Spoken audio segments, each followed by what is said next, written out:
from Deputy Secretary of Energy Turk. We thank you and our counterparts from the region for being here to engage on this important topic. And we especially want to thank our partners for today's conference: Accelerate Energy, Sempra Energy, Tellurian, and Cheniere, and the Hungarian presidency of the Visegrad Group. We do this conference in conjunction with the Visegrad Group every year. And as a reminder for our audience and participants, this event is public, it's on the record, and will be streamed on the Atlantic Council website, YouTube, Twitter, and Facebook. These videos will also be available to watch after the conference. So please also use the hashtag Energy in Europe to share your thoughts and pictures from today. And now it's my pleasure to hand it back to Randy, and I'll be anxiously watching all of the panels. And Randy will introduce our next speaker, Ambassador Takács. Thank you, Ambassador Morningstar. We miss you here today. We wish you were here in person. We hope you get better soon and can be back in the office next week. I would now like to welcome Ambassador Takács, the Hungarian ambassador to the U.S., to talk about the Hungarian view of the presidency of the Visegrad 4, which has always been a key partner for this conference. So, Ambassador Takács, welcome and thank you. Thank you very much, Randy, and I also welcome everyone in the premises of the Atlantic Council, not only as a guest who has been invited, but also as a co-organizer. And as it has been said, currently my country, Hungary, is holding the rotating presidency of the Central European group, the Visegrad 4 group. So I'm also greeting you on behalf of the 4 countries, Poland, Slovakia, the Czech Republic, Czechia, and Hungary. I'm very glad, and I'm very thankful to all our colleagues who have come from the capitals of our 4 countries, but also diplomats who are representing the V4 here in Washington, D.C. I would like to express our gratitude to the Atlantic Council, first of all, for keeping this tradition and maintaining the tradition of talking about the situation of our countries in Central Eastern Europe. And this is the 7th annual Central and Eastern European Energy Security Forum. And certainly after the pandemic, it's a joy to meet in person and to come together. And let me take this floor also to wish Ambassador Morningstar all the best, and I hope that he will recover soon from the positive COVID test, and he will produce a negative COVID test as soon as possible. Ambassador Morningstar, thank you very much for your assistance and for your help, and all the help of your colleagues for putting this together. Why I'm thankful? Because this is a rare opportunity that we can address in such an audience, not only here in physically, but also online through the virtual realm, to talk about the situation of Central Eastern Europe. As a matter of fact, and obviously, we cannot and we do not avoid the topic that the situation that emerged since February 24th in our part of the world, the aggression of Russia against Ukraine, and all the implications that it has brought upon us, created a new situation. And again, Central Eastern Europe has become in the limelight, or has become in the focus of discussions. And I agree with Ambassador Morningstar that there is a clear kind of relation between energy security, hard security, climate, and economic security. And we already see the implications of rising fuel prices, not only in my part of the world, but beyond.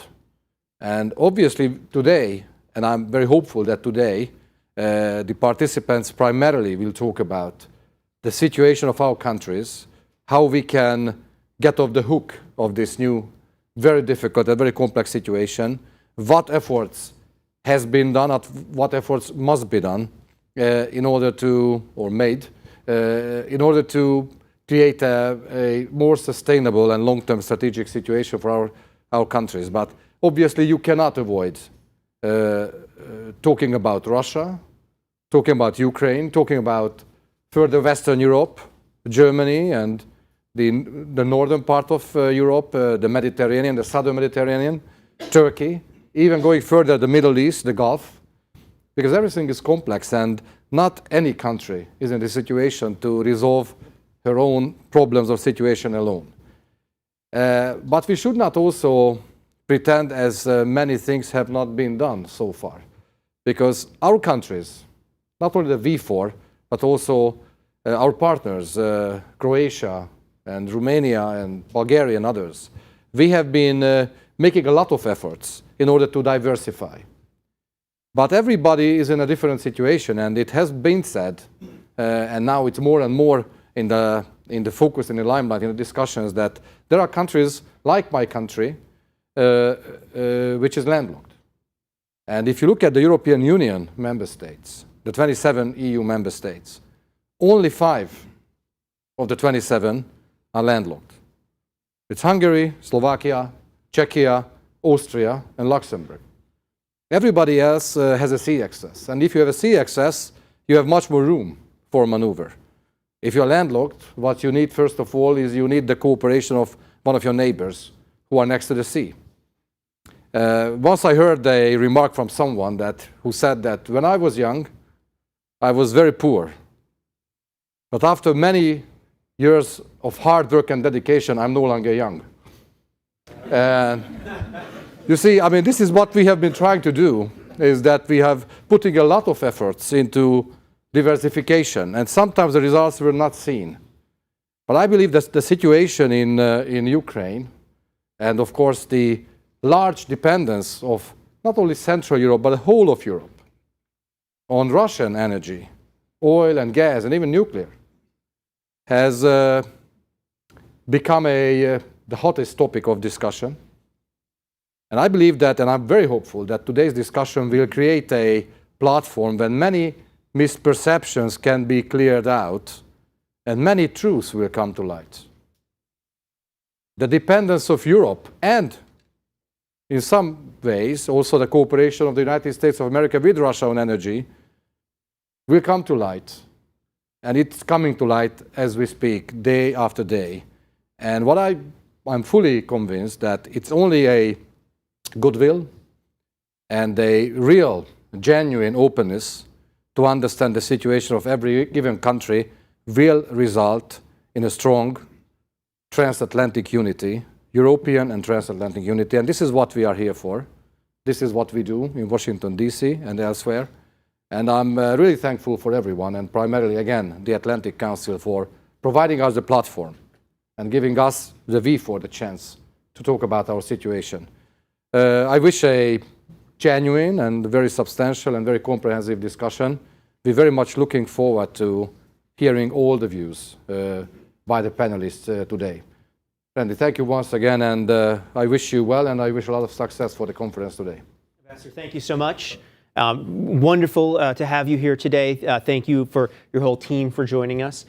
It is now my distinct pleasure to welcome Deputy Secretary at the U.S. Department of Energy, David Turk, to provide keynote remarks. So, Deputy Secretary Turk, the floor is yours. Well, thank you very much, Randy. Really appreciate that introduction, and thanks for Ambassador Morningstar and all of our friends at the Atlantic Council. And we in the U.S. government and certainly in the Department of Energy very much appreciate that partnership with the Atlantic Council. Just to give one particular specific shout out on that partnership, the Atlantic Council was incredibly helpful in getting us going and started on our flagship collaborative cooperation effort with Central and Eastern Europe on energy issues for many, many years now, the Partnership for Transatlantic Energy and Climate Cooperation. So a special thanks for our Atlantic Council colleagues on that effort.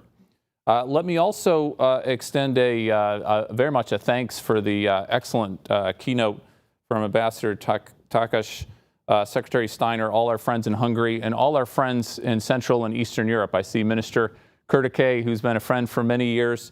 I've traveled to the region recently, a couple trips to the Czech Republic, and then again very recently to Romania and Bulgaria. I've had conversations with ministers, vice ministers from not only the Ukraine, Poland, Moldova, Serbia, Croatia, many countries in the region. And I hope what everyone in the region, not only energy ministers, but I hope the people in these countries, the people of this region, are really seeing the United States as a friend during these challenging times. There's a saying that a friend in need is a friend indeed. And you find out who your friends are when the going gets tough, when there are real challenges, and certainly hope all of these countries, all of the ministers, all of the leaders in these countries, and most importantly, the people of these countries are finding that the U.S. is a friend indeed during this time of real need in the region.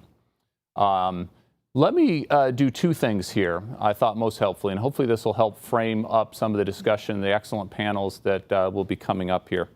Let me talk first about how I see the broader energy and climate landscape right now going on. And I like to frame that with three interlocking crises. And then I'll explain our three-part strategy for dealing with these three interlocking crises. The first crisis, and it's one that's been with us, unfortunately, for quite some time, and that's the climate crisis. When we look at energy, and Ambassador Morningstar, really appreciate your comments framing it up at the outset here today. We've had the climate crisis with us for a while. Unfortunately, what we're seeing is it's getting worse and worse and worse. We're not doing as much as we need to be doing, and we're under the gun even more than what we've been previously. Now, there is some good news on the climate side. Those who work on climate issues, a lot of times you can get bogged down in the fact that there's a lot of bad news going on there. We're not doing enough with the pace and scale we need to. The good news, and maybe this is the biggest piece of good news, is countries around the world, companies around the world stepping up and setting ambitious medium and longer term targets, net zero targets in particular. In fact, over 70% of the global population right now is living in a country where their political leadership has made a net zero in mid-century commitment. That is a significant political will. Companies, investors also stepping up to the plate to do that as well. That is a significant development in the climate world. The fact that so many political leaders, corporate leaders, investors stepping up, making those long-term commitments. So we know where we need to go. We know we need to get there in just a few decades period of time. The challenging part, the unfortunate part, and I think the even more important part that we need to keep our eye on is what are we actually doing? How are we doing with real-world emissions in the near term? Are we making progress? Are we not making progress? Are we developing those technologies we need to get to where we are? There are some bright spots, but there's overall a lot of challenge, including the last few years where emissions coming out of the COVID crisis have actually increased. We have not yet peaked globally. We're not going on the downslope that we need to get to net zero. In fact, we're still going up globally. So that's one crisis, the climate crisis, very much a crisis. Energy is a significant part, vast majority part of causing emissions, and so we need to get our act together on the energy part of the equation. Our second crisis is COVID. COVID was not only a health crisis, but COVID was also very much an energy crisis. It caused all sorts of perturbations in supply and demand, not only for oil, not only for natural gas. You'll recall, it seems like it wasn't that long ago, but it seems lifetimes ago that oil was actually at a negative price. Now we're not at a negative price, we're on the other side of that equation. But COVID really threw commodities, oil, gas, other commodities out of whack. And it also threw supply chains out of whack. It threw supply chains out of whack for solar, for other clean energy technologies as well. And we're dealing with the ramifications of that still. So we've had these two crises, and a third crisis, of course, is the one I think that will probably get the most discussion today, and that is President Putin's invasion of the Ukraine. And let's call it what it is. It was a blatant, barbaric invasion of the Ukraine. It's caused an immense amount of misery, of course, to the Ukrainian people, and of course, we should all stand with the Ukrainian people, support the Ukrainian people, support their democratically elected leadership, support their right to self-determine their own future, to decide who they want to work with going forward along those lines. So it has had an immense amount of human misery, but it's also had a huge impact on energy. The fact that the U.S., working with Europe, working with other countries around the world, have pushed back, have imposed sanctions, have imposed a range of efforts to really try to deter future aggression, to try to get to a resolution in the current situation. All of this has caused even further ramifications on energy, on supply chains, on oil, on natural gas, prices in Europe in particular, but global ramifications as well. And of course, with all three of these interlocking crises, certainly sitting in an energy ministry here in the US and energy ministers around the world, we need to develop, we need to deliver affordable, we need to deliver clean, and we need to deliver secure energy. And we need to do all three of those together and deal with these three interlocking crises all together. So there's the crises. What's the strategy? So let me lay out a three-part strategy for your consideration here. First part of the strategy, and it's not only one that is important for energy, it's important for all the issues led by these crises and other challenges we currently face in the region and our world, and that is partnerships. We're not going to get out of these three crises with just one country and one company, one group. This is going to require an immense amount of partnership, that kind of true partnership, that kind of mutually beneficial partnership that I mentioned that the U.S. Has with and only wants to strengthen further with countries in Central and Eastern Europe. We've seen some near-term manifestations of that true partnership, certainly with the United States, our natural gas, our LNG, our liquefied natural gas, helping to support countries in Europe in particular, but countries around the world, Japan and others as well, depending on that vital resource. There's a number of other near-term manifestations of this kind of partnership, including on the energy side, that we are proud, certainly in the U.S. Department of Energy, on behalf of U.S. companies, U.S. investors, going forward on those near-term efforts. The other part of the strategy, though, especially keeping our climate crisis very much in mind, is to deploy clean energy like we've never deployed before on that front. I am struck by, as I meet with ministers, and I had a chance to meet with the Prime Minister in Bulgaria, the Prime Minister in Romania as well, as even as they're dealing with the current energy security challenges, a real focus on clean energy, both because clean energy, many parts of the clean energy equation bring inherent energy security benefits along with it. If you have your PV infrastructure, solar PV infrastructure built out, if you have your wind built out, there's not a supply, the sun, there's no shield for sun over your country that someone can come in, an autocrat can come in and stop the energy flowing from the sun, from the wind, from other clean energy technologies. So there's certainly an inherent energy security benefit for some of these clean energy technologies, for many of these clean energy technologies. But also to keep our eye on the climate crisis. We need to deal with all three of these interlocking crises and to deal with them at the same time. So in the U.S. government, this administration, this Department of Energy is trying to deploy clean energy technologies like we've never done before, certainly in our country, and working with partners around the world as well. So one data point on that, we've gotten $62 billion from a bipartisan piece of legislation, the infrastructure legislation passed last year, just for the Department of Energy to do clean energy deployment around the country. Hydrogen hubs, clean hydrogen hubs, CCUS at scale, geothermal, nuclear, including advanced nuclear. You name the technology, we're moving out and deploying clean energy technologies at a scale and pace like never before. And then the third part of this strategy, and we do need to keep our eye on this ball as well, including if we're going to get to our net zero, and especially focus on our net zero commitments, not just in electricity, but in transportation and industry, buildings, other harder to decarbonize sectors, is innovation.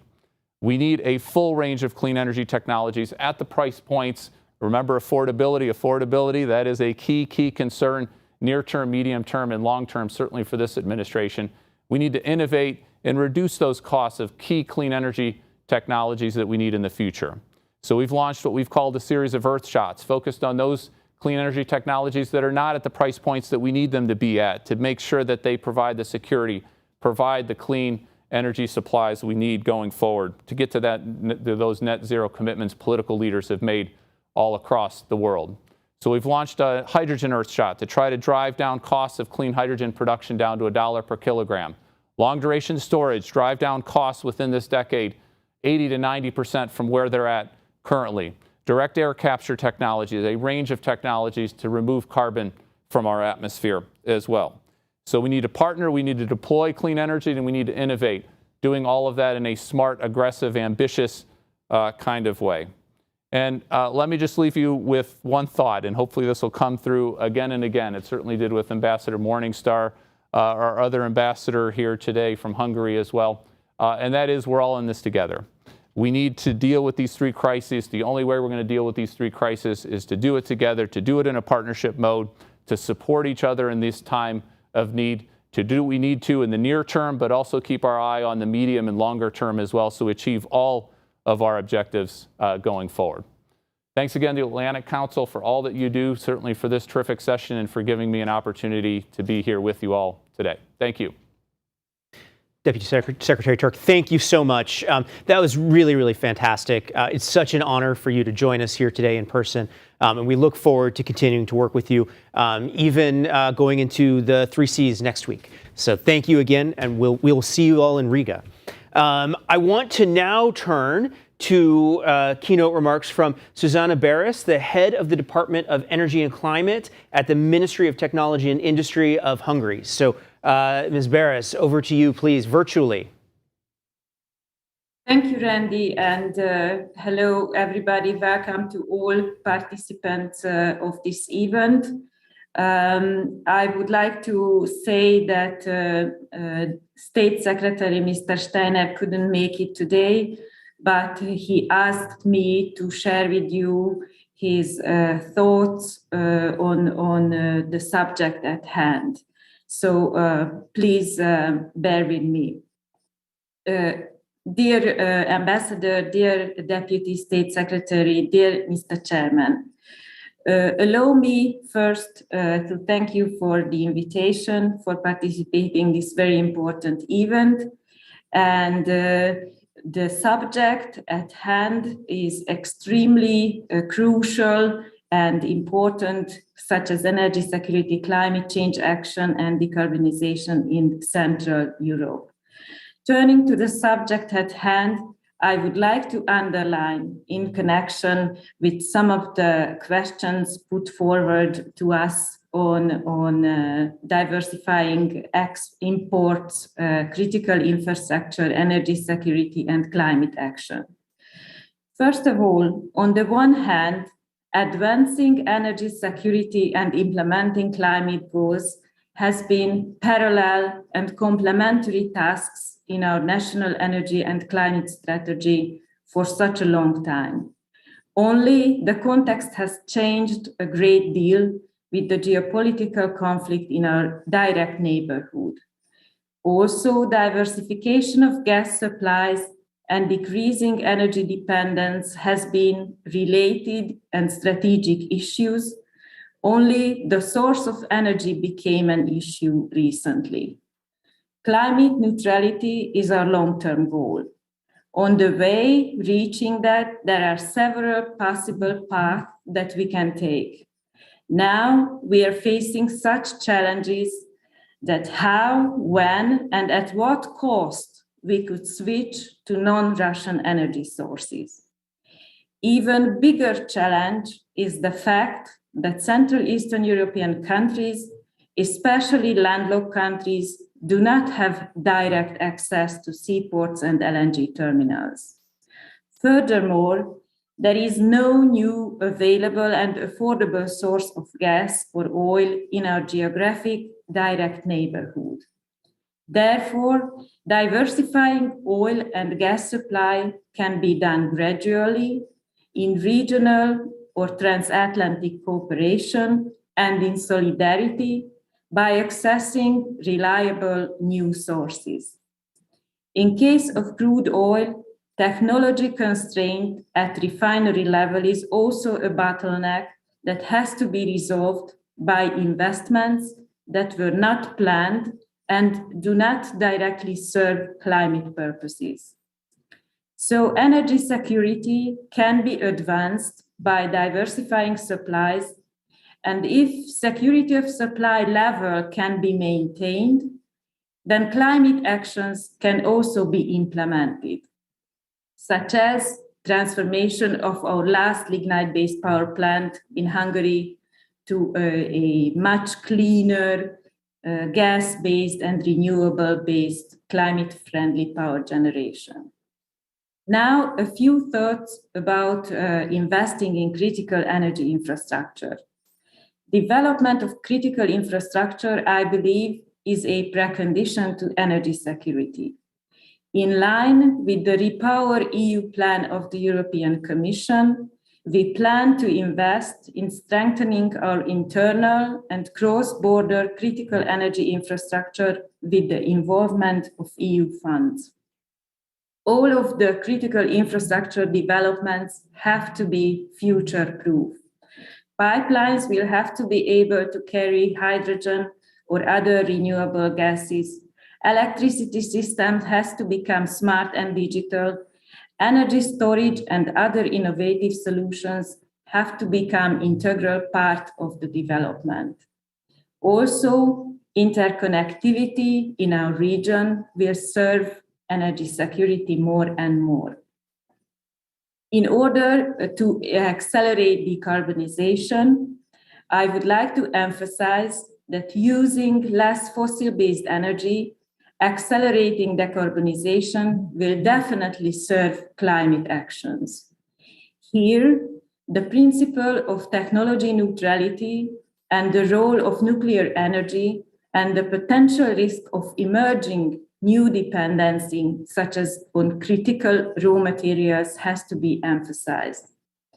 Another factor is public acceptance of the actions that serve decarbonization. No one should be left behind in energy transition.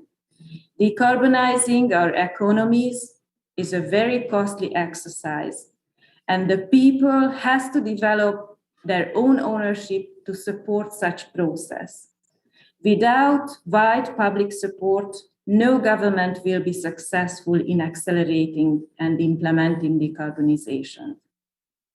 It is also crucial with regard to the conflict in our neighborhood to rebuild Ukraine's energy system. And by rebuilding that system, new opportunities will come alive to Central European countries. Ukraine has large renewable potential that can be utilized for future hydrogen production and import to our region. The large Ukrainian gas storage capacities are also available for Central Eastern European countries to secure their winter supplies. The emergency synchronization of the Ukrainian electricity system to the continental Europe has proved a successful and proved the potential of the regional cooperation. Application of the European legislation in Ukraine is a very good starting point to even closer cooperation in energy matters. And finally, as I mentioned, we need new energy sources and new routes to receive them. Transatlantic cooperation is becoming more and more important in this regard. Also, the positive attitude towards nuclear energy makes this cooperation very important and very promising to us. I believe that the Visegrad cooperation will play a key role in the reconstruction of the region, and I am confident that Hungary will be able to contribute effectively to this process with its professional knowledge, good practices, and excellent professionals. Thank you very much for your attention. And back to you, Randy. Ms. Beres, thank you so much for your fantastic remarks. I very much appreciate your participation and engagement in this event today. Now we're going to take a very quick break. Our next panel will start at 11:25, and that will be on the future of natural gas supply in Central and Eastern Europe. And that will be moderated by Ambassador András Simony, the former Hungarian ambassador to the U.S. and a non-resident senior fellow here at the Global Energy Center. Please take a quick break and take your seats around 11:20, so 10 minutes from now or so, and then we will get started at 11:25. Thank you all so much.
Welcome back, and welcome back to the 7th Annual Central and Eastern European Energy Security Conference.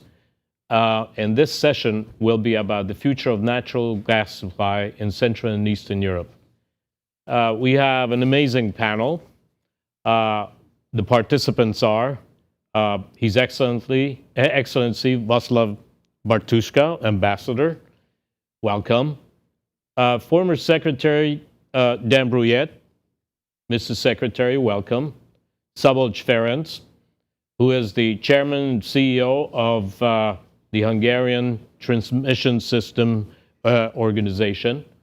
Thomas Stipien, who is CEO of the Gas Transmission Operator Gas System and Polish Nuclear Power Plants. Welcome. And Dr. Ora Szabolcs, Senior Energy Journalist, ICIS, and speaking to us from London. I was asked to remind our audience that you can follow along with the public event on Twitter using the hashtag Energy in Europe, and can submit questions through the Q&A function on our webpage, accessible through the QR codes in studio or links attached to our streaming platforms. What I want to do now is have a great conversation. We are in a middle of a war, which has upended everything we have known and what we have done in the past. However, I have to say the participants today are among those who have been warning about this impending crisis for a long time.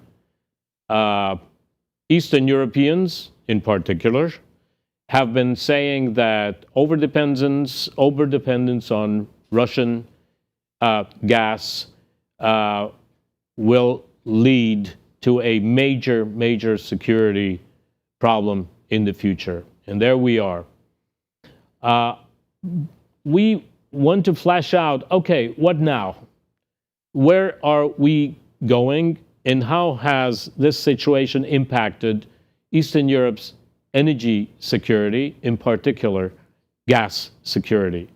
So without further ado, I'd like to ask Ambassador Bartuška to say a few words.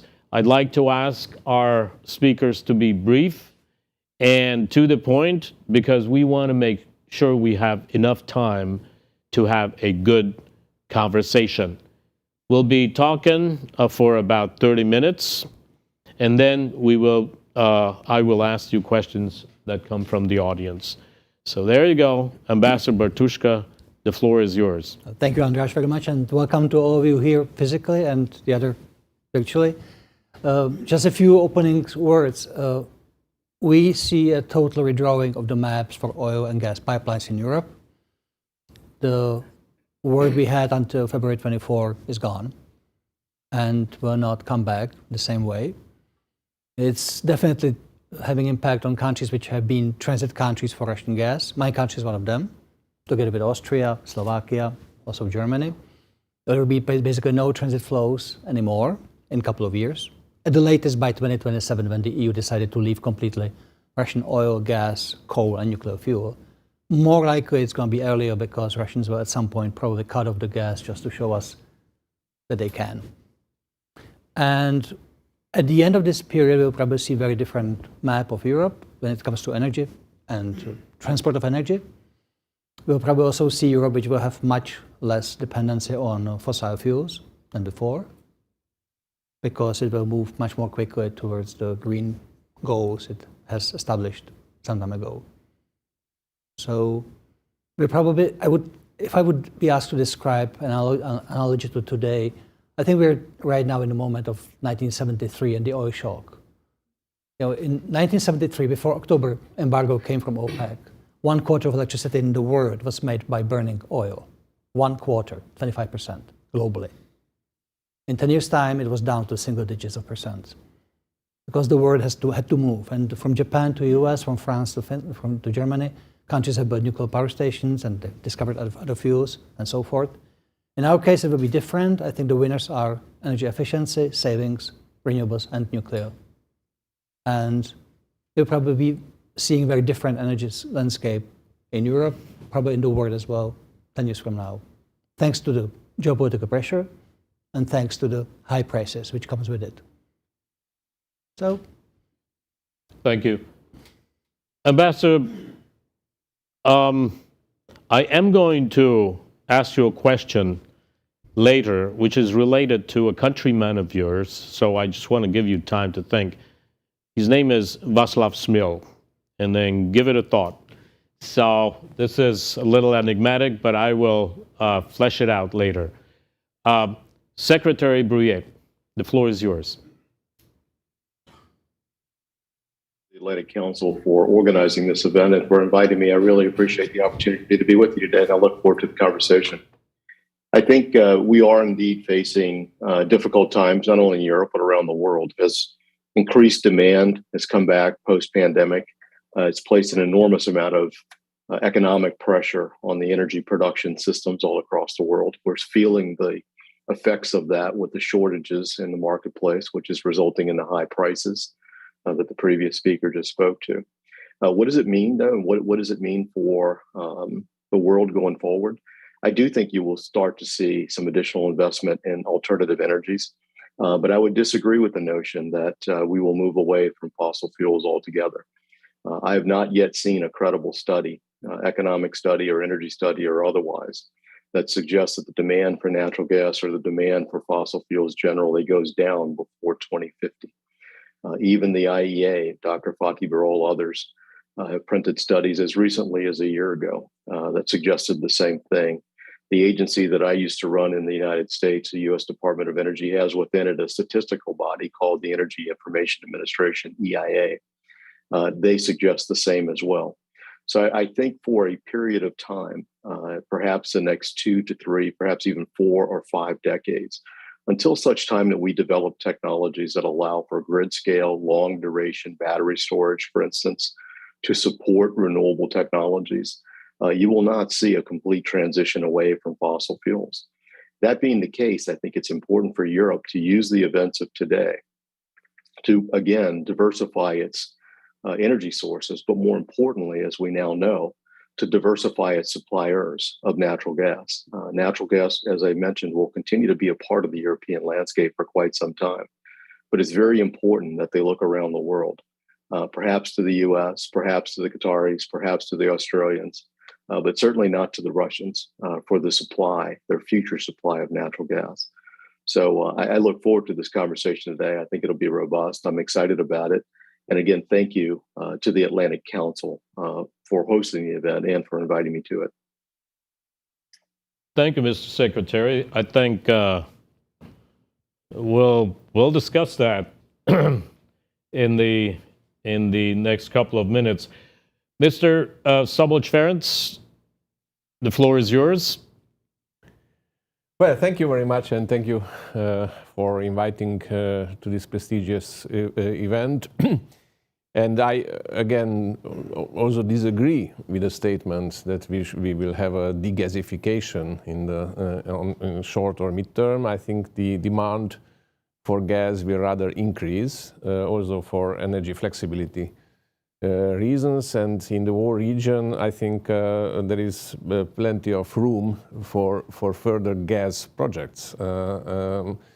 I mean, in Poland, we will certainly go for a switch from coal to gas. The same goes for Hungary, for Serbia, for the Balkans, for Romania.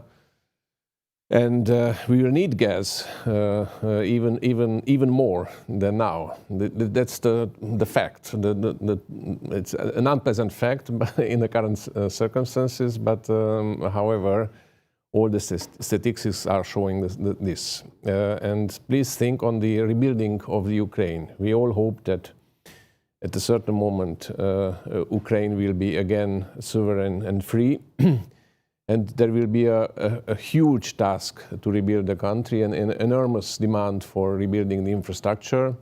And all the industries for bricks and tiles and steel and glass need gas. Or coal, which is even worse. So we will have a huge demand midterm for gas. Where does this gas coming from if not from Russia? So this is the question. And in our company, we made a simulation for the region up to Poland and down to Greece and Italy and Austria. So this is Central Eastern European countries plus Italy, Austria, and the Balkans. And this region is characterized that there are marginal west-east flows. So we take it as one block. And if we are counting all the alternative fuels and alternative gas sources, and we take the demand as at the 2020 levels, then without Russian gas, around 45 BCM are missing. And we can work on this issue, and I think our Polish friends are really doing a lot to reduce this dependency, and I'm sure that sooner or later deep, so Romanian Neptune Deep will also come into under operation, and through the Trans-Balkan there is an opportunity to bring gas from Turkey, and there is opportunity to enlarge the Turk LNG terminals, and this can all reduce those 45 BCM missing, but it will take time. So currently any talk about embargo for gas is unrealistic for this region of ours. I'd like others to comment on that as well, but the floor is yours. Thomas, tell us the Polish position. Thank you, Mr. Ambassador. Thank you, organizer, for inviting me and for inviting me for such an interesting discussion. I start with agreeing with Mr. Ferenc, with Mr. Brouillette. I also agree that, and also this is Polish perspective, that it's practically impossible to abandon fossil fuels in a certain amount of time starting from now. Polish economy is fully dependent on fossil fuels, mainly coal. So it's impossible to make an energy transition without renewables and natural gas and other sources. So we also observe increasing gas demand in Poland, and the question is very interesting since the war, the Russian aggression starts, from where we can get this natural gas. In Poland, we were not surprised in terms that we prepared our economy for such situation. I mean, the situation when we got completely cut off Russian gas in one day from Wednesday to Thursday. It happened in April, and there is no single cubic meter coming from Russia to Poland. We have been preparing infrastructure, and the company which I am honored to represent make a huge investment to make Poland independent of gas flows from that direction. And now I can tell you that we are independent in terms of access to other sources and infrastructure than Russian sources and infrastructure. We've managed to build LNG terminal. We've managed to build direct pipeline to Norwegian continental shelf, which is a huge source of natural gas. We've managed to connect with Slovakia, with Lithuania and Baltic states with their access to LNG from Klaipėda LNG terminal. So we now can say that in that terms, we are quite in a good position. But the conference is about Central Eastern region. The war is on our borders practically, and the situation, as Szabolcs mentioned, for Hungary, for Slovakia, for Czech Republic, for the countries which have no direct access to coast, is completely different. And on one hand, we observe that there is a potential and there is an increasing demand in that countries for natural gas to replace coal, to make this energy transition affordable, to have a backup energy source for renewables. But at the same time, we get bottlenecks in infrastructure between our countries. So on our national level in Poland, we are quite comfort. But in the region, there are some substantial needs for investments in energy infrastructure, in natural gas pipelines, connecting the systems in our countries, connecting economies, to give the access to LNG from Baltic Sea, but also at the same time we observe that there are several LNG projects in Greece, in Italy, in Turkey. So there is a potential in all seas in the region. 3 seas we got initiative, 3 seas initiative. That we may observe that we can grab the opportunity to arrange and coordinate some activities to enhance this capacity between our border. So as a beginning of discussion, I thank you very much. Okay, well, thank you. And then finally, I'd like to ask Professor Szabolcs from London to make a few comments. Professor? Thank you. Thank you very much. And thank you to the Atlantic Council for inviting me. You asked at the beginning of this conversation where we are right now. I would say that we are facing 3 dilemmas of considerable proportions. Number one is the fact that we are all pushing, in Europe I'm talking here, we're all pushing for alternative supplies, but we know that producers are asking for time spans of about 25 years. Now, this is clashing with the European Union's goals, energy transition goals of reducing fossil fuels within the next 20 years. That's number one.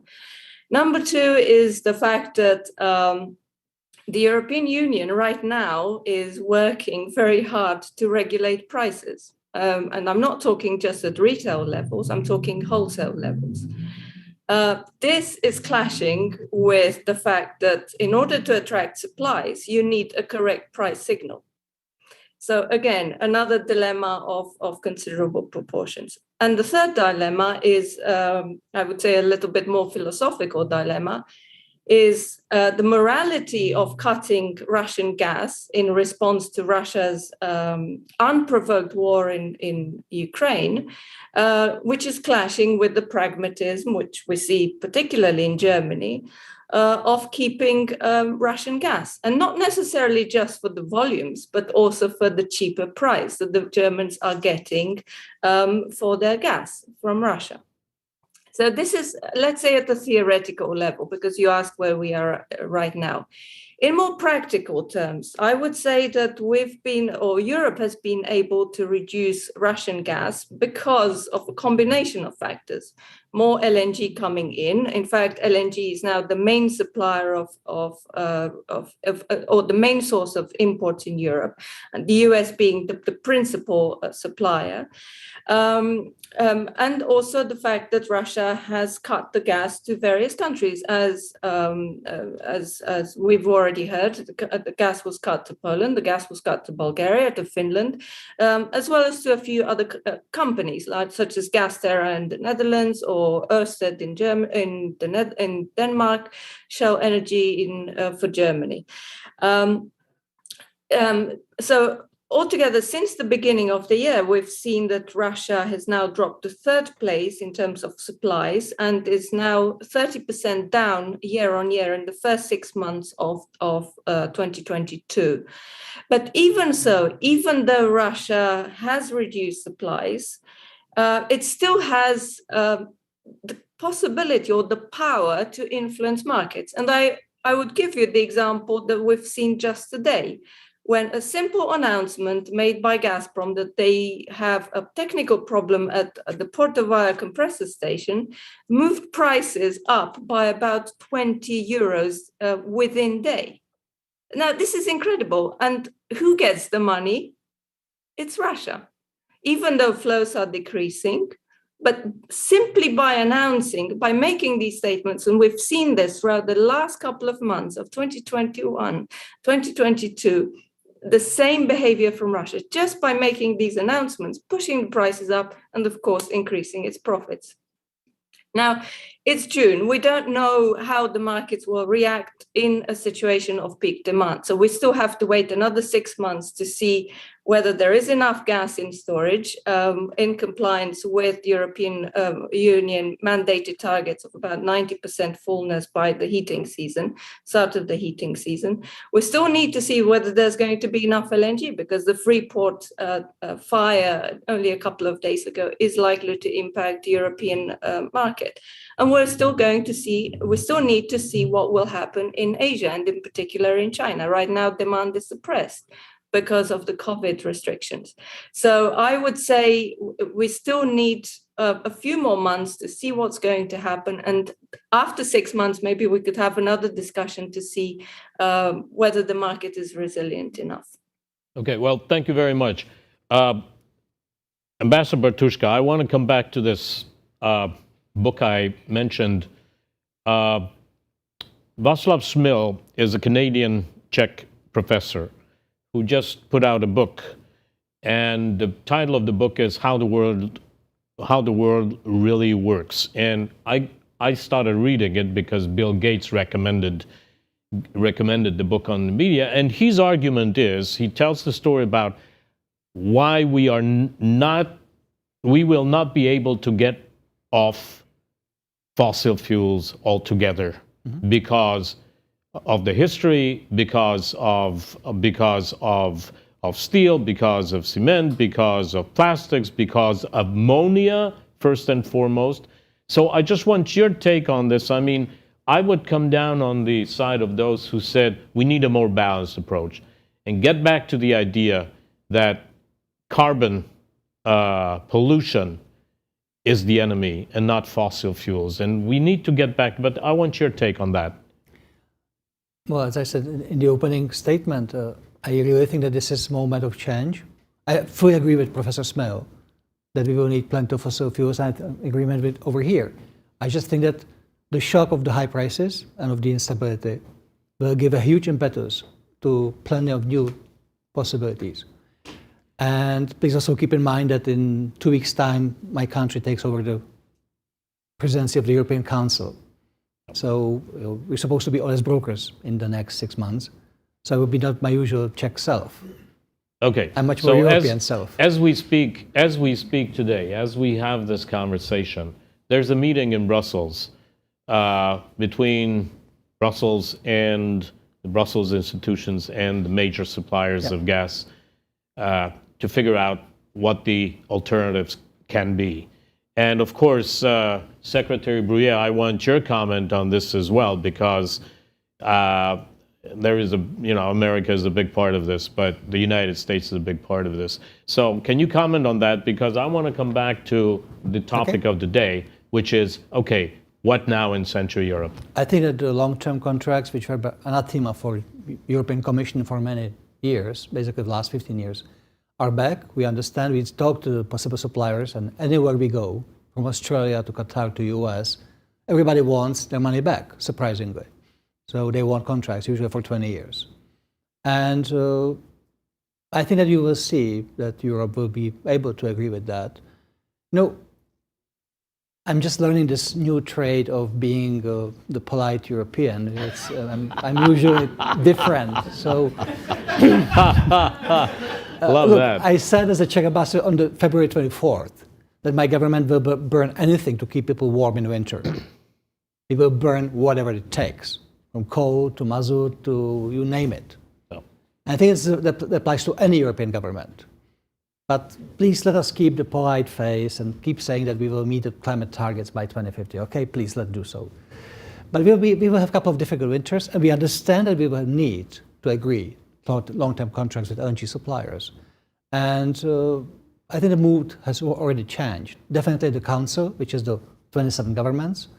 It didn't change much in the European Parliament, which is a rather different place, and it takes probably some time. The Commission has moved on as well, so I think we will see the contracts. we will see much more reality-based energy approach in Europe. We already see that. I mean, Germany, for God's sake, signed the first contract for the LNG terminal on March 5th, on the 10th day of the war.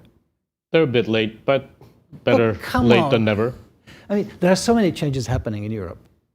You know, any European document about energy would be, until February 24th of this year, would be full of climate deals, climate targets, CO2 reduction.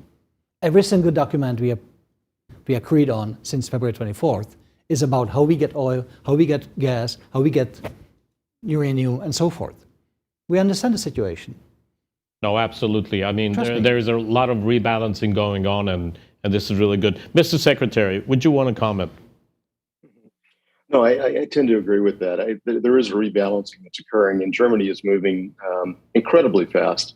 The tone and the tenor and the change in direction of the German government has been just quite dramatic. From my days as secretary, talking back then to my counterpart, Peter Altmaier, about Nord Stream 2 and some of the other security risks that we saw and raised to the Germans. At that point in time, there was not an acknowledgement, I think, or not an appropriate acknowledgement of the intent of the Russians to use energy as a geopolitical weapon. But that's changed. I mean, as it was just discussed, I mean, the announcements that they're going to build regas facilities in Brunsbüttel and Wilhelmshaven and other places in northern parts of Germany, I think is the exact right move. And they're reaching out very aggressively to companies like ours. I now run an energy infrastructure company from Houston, Texas. They're reaching out to companies like ours. I'm sure they're reaching out to others in the marketplace to help with those projects and help move them along in a very aggressive manner. That's the right approach for Europe. I do think, though, that with regard to things like contracts, the market is the market today. It's an enormously expensive proposition to build an export facility here in the United States, to build other types of infrastructure within the United States, pipelines in particular.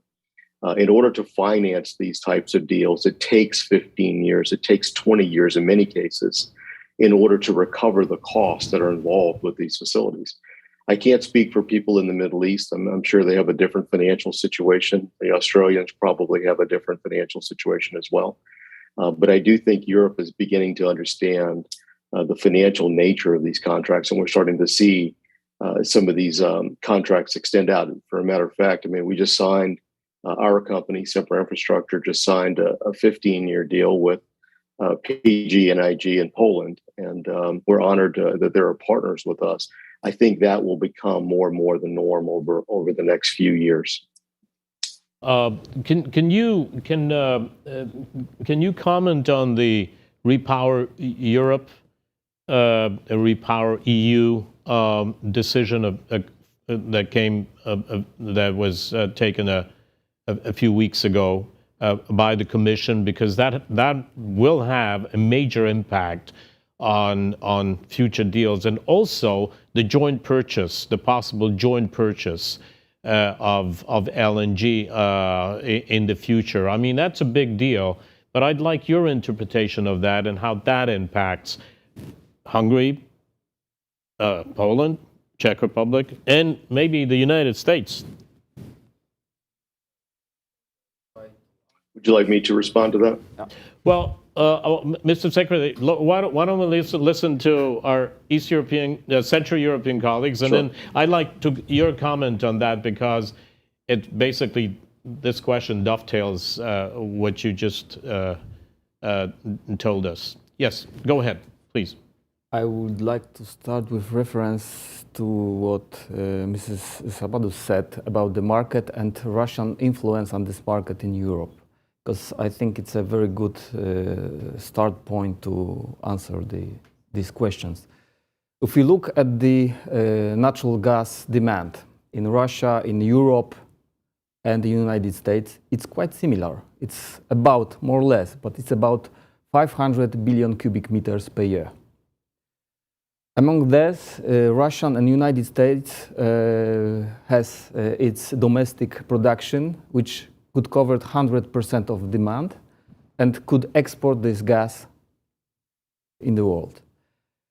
Europe covers 1/3 of its demand from indigenous production only and needs to import this gas. and 160, 180 billion cubic meters before war were coming from Russia. How could we call it a market when we see such observation that in Russia there is a law, and there is only one company which is allowed by law to export gas. It's a Gazprom daughter company, Gazprom Export. Only one. In the United States, in Europe, there are many producers, many companies which trade this gas. And most gas coming before war to Europe come from one company. It's another market situation.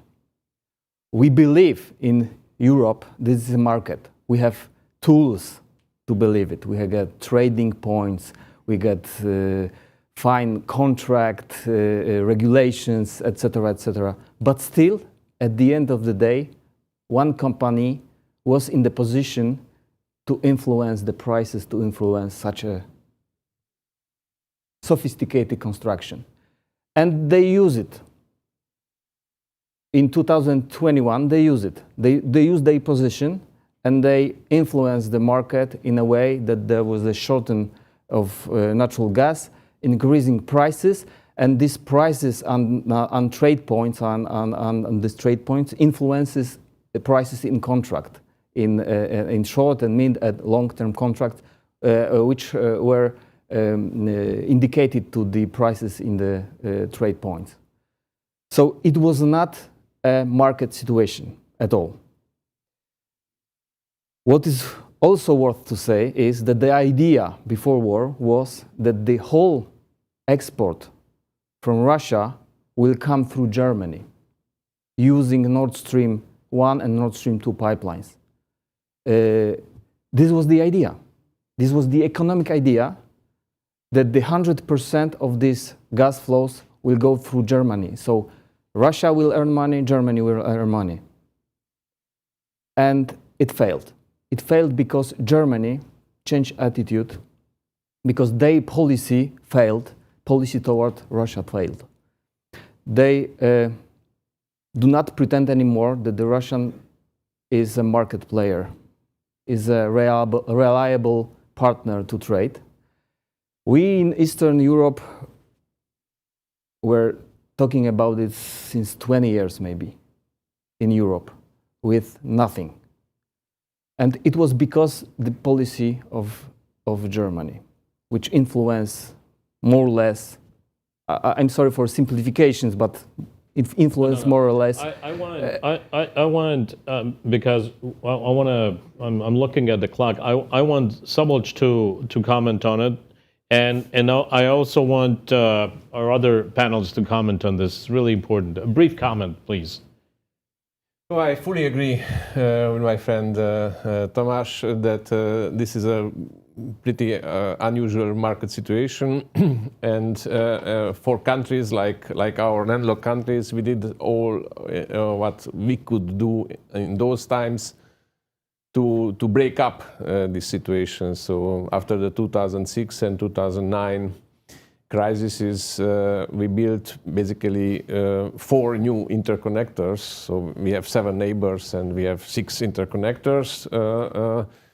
And we built a strategic storage, and that's why I think Hungary can survive 1 month more than the surrounding countries if it comes to a to a full blockade, because we have a strategic storage which is which can deliver for a while. But nevertheless, the scarcity of sources, alternative sources, is still a problem, and sometimes it's a geographical problem which it's not easy to solve. So, despite the asymmetric market situation. Okay, before I give the floor to Professor Szabolcs, Secretary Brouillette, will we fill the gap are we going to build out our infrastructure in the United States to be able to fill the gap that our colleagues are talking about? I don't think it's possible at this moment in time, given the production numbers and given the infrastructure constraints that we have here in the United States, that we could fill the entire gap alone. That's why I think it's important that we understand that this is really a global issue.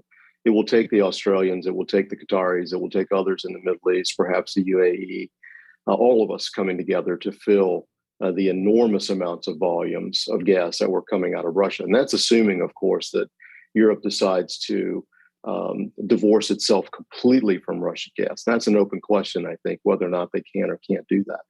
But we're moving aggressively here in the United States. I mean, the industry is moving very, very aggressively. We're going to make some announcements very shortly about some additional facilities that we would hope to bring online.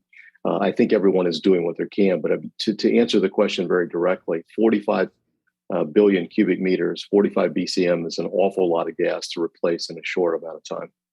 All right. And Professor Szabolcs, comment?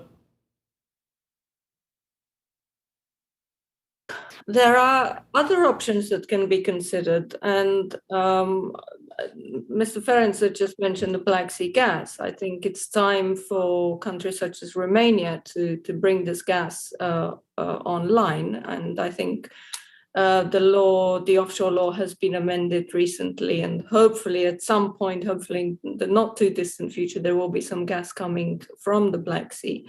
Indeed, there will be some gas coming from the offshore area of Turkey as well, probably as early as next year. But let's not be squeamish about shale gas in Europe. I mean, there are a couple of countries that have been considering the shale gas option in the past, but shelved it under pressure from strong lobbies, allegedly with Russian links. My country, Romania, for example, would be maybe a candidate for that. And I would be very interested to see whether this government or any other governments coming would be interested in resurrecting that idea. As far as infrastructure is concerned, because lots of the previous speakers have been talking about bottlenecks. Interestingly, in Central and Eastern Europe, for a study recently, I have been checking many of the border points, and I realized that, in fact, some of these interconnections that exist are actually underused. The reason why they are not used is not the technical reason. It's sometimes regulatory issues, sometimes unwillingness of transmission system operators to sign interconnection agreements or to free up more capacity, such as the Romanian gas transmission system operator on the Trans-Balkan pipeline. There is a lot of capacity, and that capacity could be used to export regasified LNG coming either via Greece or via Turkey, and of course allow this gas to enter the region. On the western side, however, there are bottlenecks in Germany. I mean, we've been talking about Germany and the German monopoly over the market, and the fact that they were so interested in bringing Nord Stream 2 online. The German obsession with Nord Stream 2 was so extreme that they did not even bring firm capacity that would have allowed them to source gas imported from France. So the capacity that is available was only available in the direction from Germany to France, but not in the opposite direction. And even though there was money, European money, that could have been made available for the Germans to take advantage of this funding and build capacity and allow themselves to bring more gas imported as LNG from France, they did not do so because they relied on Nord Stream 1 and were hoping to rely on Nord Stream 2. Now, of course, this is all changing.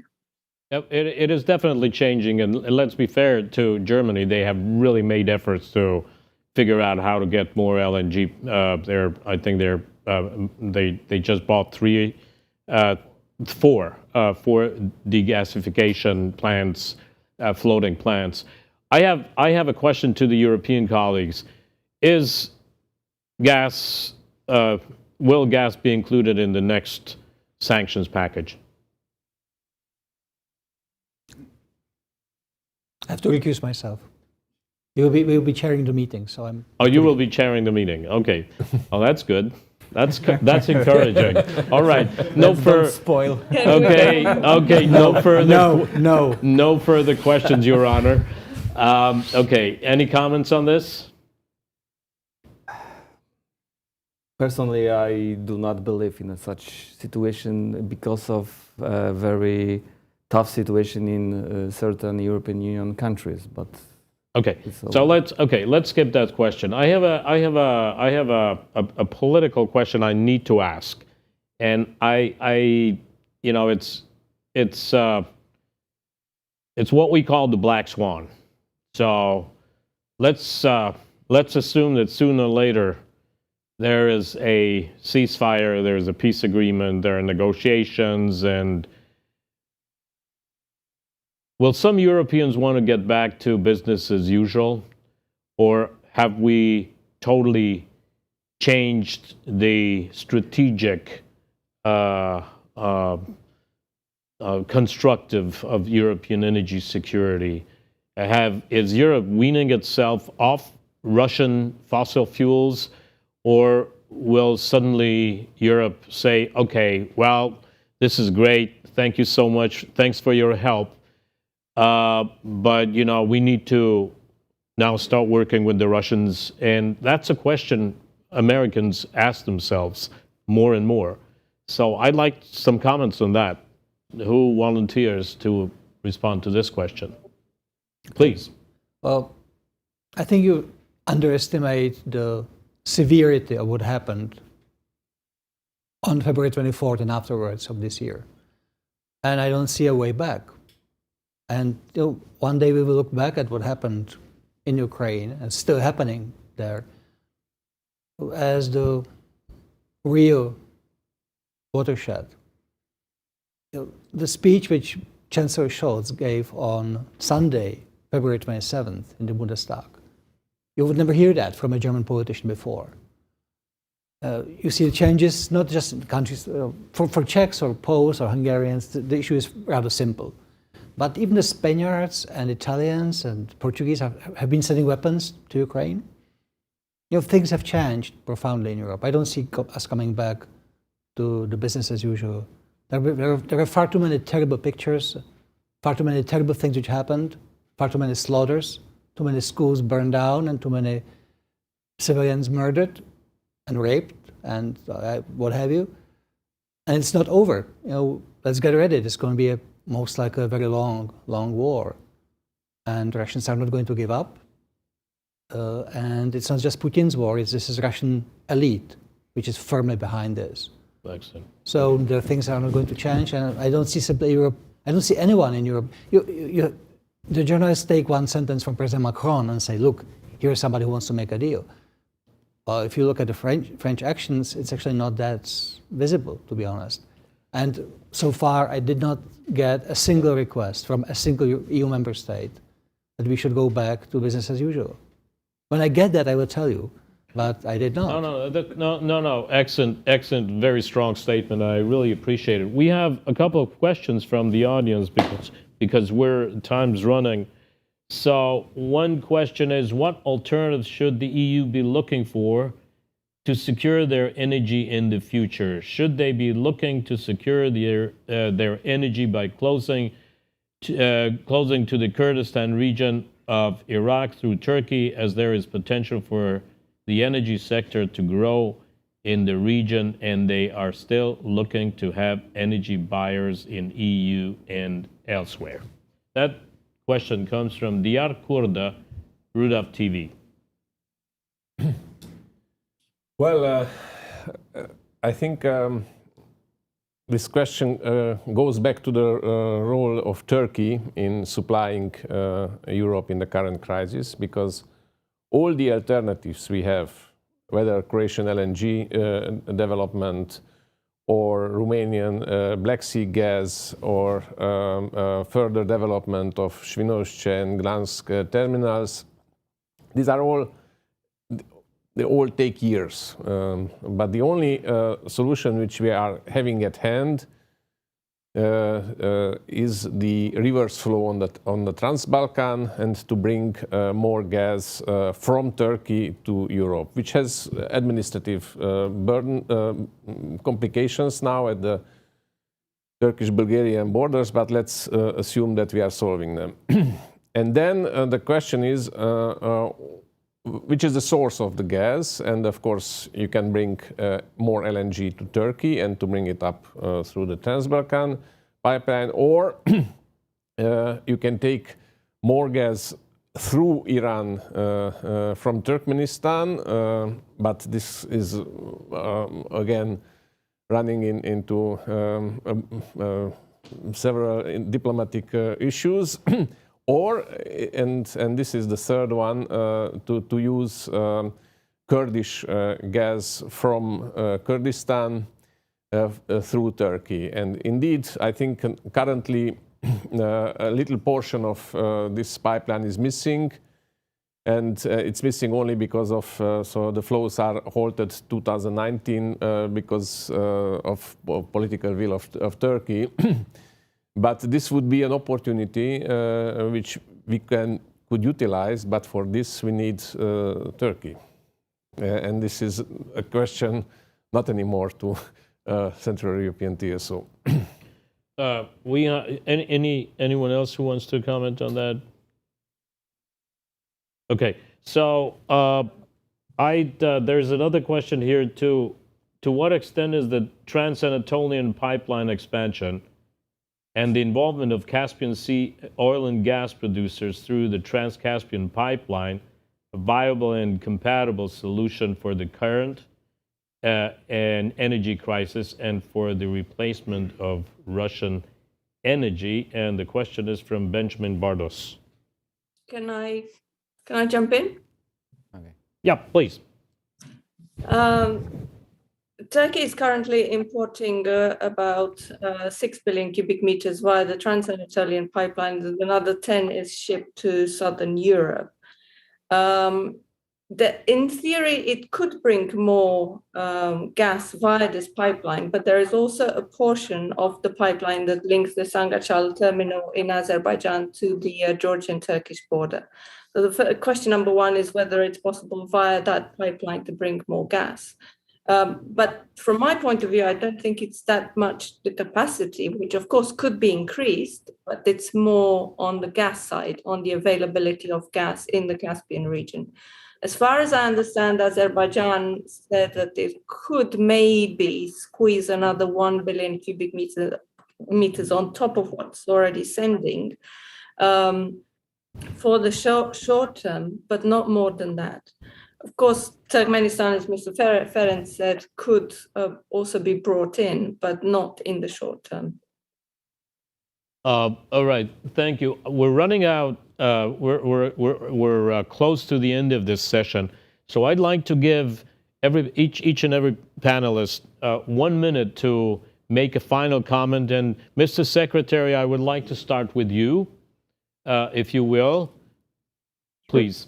Sure. Well, again, just thank you, Ambassador. Thank you to the Atlantic Council for hosting this important conversation. I've enjoyed every minute of it.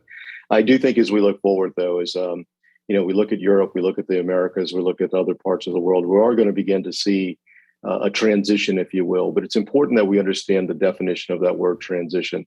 I do not think that we're going to be transitioning away from fossil fuels completely to some alternative energy source. We're going to be transitioning more toward less energy to more energy is a more appropriate definition of that word transition. We will transition from less energy dense sources to perhaps even more energy dense sources. It's always been the history of energy that we've added new forms of energy. We haven't taken anything away. So I would leave the audience with that. I would leave the commentators with that notion and that thought, and look forward to future conversations as well. Thank you. Aura? I would say that for Central and Eastern Europe in particular, the risk is not so much linked to the availability of capacity of infrastructure and even supplies. I think in the short, medium, long term, the region will be all right. What I'm concerned about is the solidity of institutions in this region and whether these institutions will be able to stay the course and play a fair game going forward. Thank you. Szabolcs? Well, I would comment exactly on that, what Aura just mentioned, that we all regard European solidarity as a given fact. However, I'm not sure that in case of a total blockade, this will really work as we used to consider.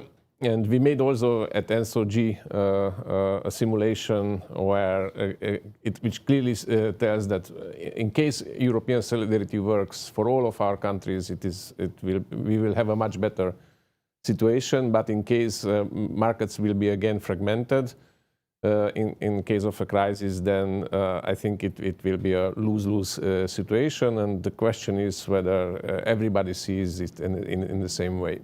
Thank you. Go ahead, Thomas. I would like to leave the audience and panelists with, let's say, such observation. What kind of challenge European Union faces now, and it is paradox, because on one hand, it is said that we need to make as energy transition as fast as we as we can. And the Russian aggression even speed up this strategy. And it is very hard to admit in European Union that it will need natural gas in that transition. Otherwise, this energy transition could fail. So if it needs this natural gas, it is also hard to admit that it needs also some money putting into investments to lower dependence on Russian gas. So this is the paradox for European Union. Thank you. And then finally, Ambassador Bartuška. We will win. We will prevail. It's going to be tough. The next couple of winters in Europe will be not pleasant. If there is Russian gas cutoff, which I think is likely, then we will have a very difficult couple of winters. But we will manage. We're the richest continent in the world, and we have people who actually, in the end, can be resilient if they have to. We don't want to be resilient, trust me. We want comfort and we want our sofas and TV on. But we can live without that as well. And I'm pretty confident we will manage. And we will just show Russians the finger. I don't know. What else can we do? What else can we do? You know, the other option is to come back begging to Kremlin. Well, no, thank you. So we will manage. Come on, let's be optimistic. It's going to be tough. It's going to be tough, but we will manage. Ambassador, I want to thank you for your statement, and I also want to add that yes, we're in it together. The United States and Europe, we're in it together. But I especially want to applaud the Central Europeans, our best allies, who have stood up in a very, very difficult moment and taken major sacrifice to push back on Russia. And this only proves that it's great to have Central European countries in our great alliance, NATO. It's so important that you are now part of the transatlantic community. But I'd like to add something. You will not find better friends in the United States than us at the Atlantic Council. So I want to thank you for your good comments, Secretary Brouillette. Thank you so much for your comments. Professor, thank you for stepping in and being with us from London. Once again, I'd like to thank all our participants, Ambassador Bartuška, Secretary Brouillette, Szabolcs Ferenci, Thomas Stepien, and Ora Szabadus for this excellent conversation, and see you again.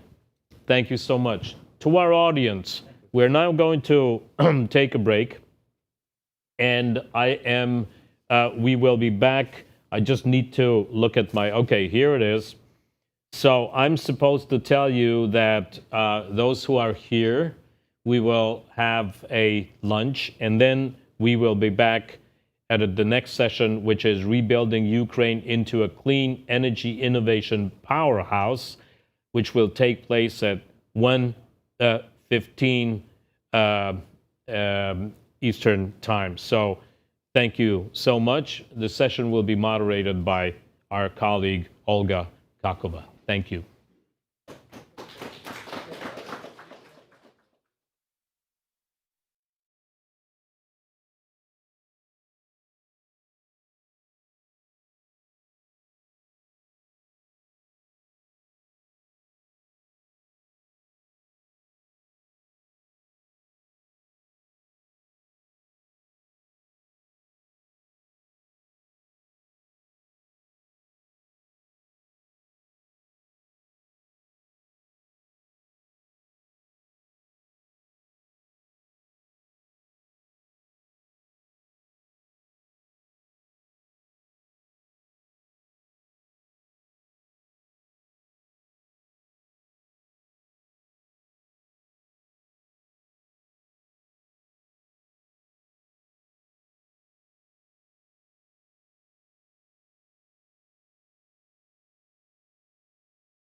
Hello, and welcome back to Central and Eastern European Energy Security Conference. We are thrilled to have you back, both our virtual and our in-person audience.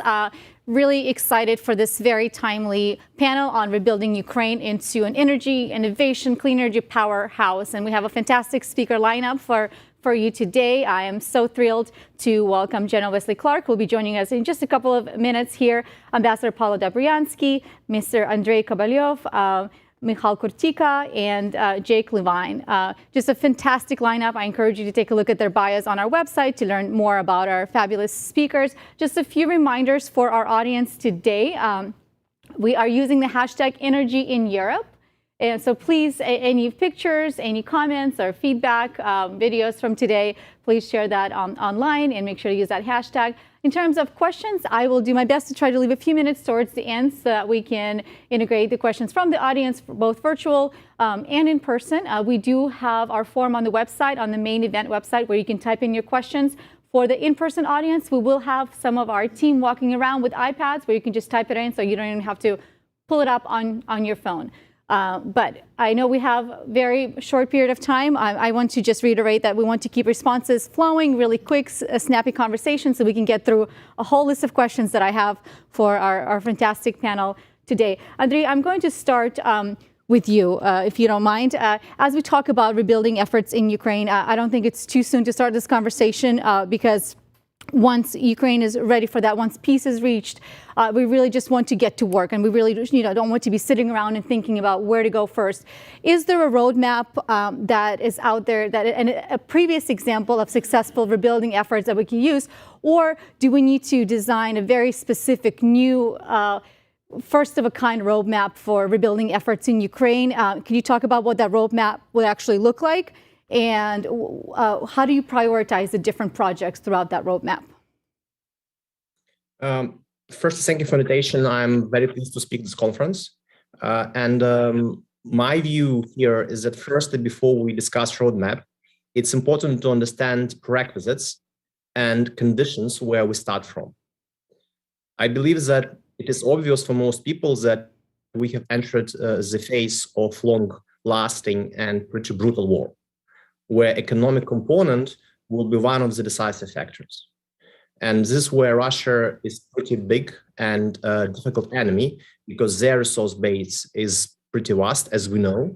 They still keep getting significant amount of funds from international markets from energy, and they will be able to fight very long. That automatically means that Ukraine requires strong economy, and this economy needs to be launched as soon as possible. Hence, the logic of the roadmap.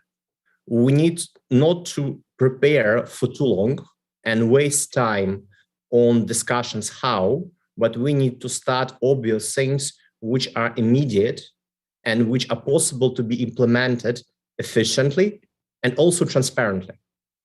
I understand there is big concern among many Western counterparties to what extent Ukraine is capable of being transparent. And I do think that there are standard rules and standard applications of transparency in the world, which can be also applied in Ukraine. Many of them already exist. Those are private businesses, those are state-owned companies which have proper corporate governance. These instruments can be used as vehicles which will channel investment funds, which will create proper momentum in Ukrainian economy right now. But that is not only something which requires money from the West and transparency on Ukrainian side. That also requires certain acceptance of reality on European side, in my view. For example, when people are saying, oh, we are concerned to what extent the energy which Ukraine wants to export will be either completely green or will be kind of half green because it's, for example, nuclear, and to some extent maybe generated from sources which are not so much considered green in EU. My counter question is, but while we are discussing to what extent this energy is green, you keep buying Russian gas and oil, which definitely not green. And secondly, proceeds from that purchase is used directly to fund the war against Ukraine. And I would not probably exaggerate if I would say against the West as a whole. That is why, speaking about going back to a question about roadmap. Firstly, it needs to be immediate action.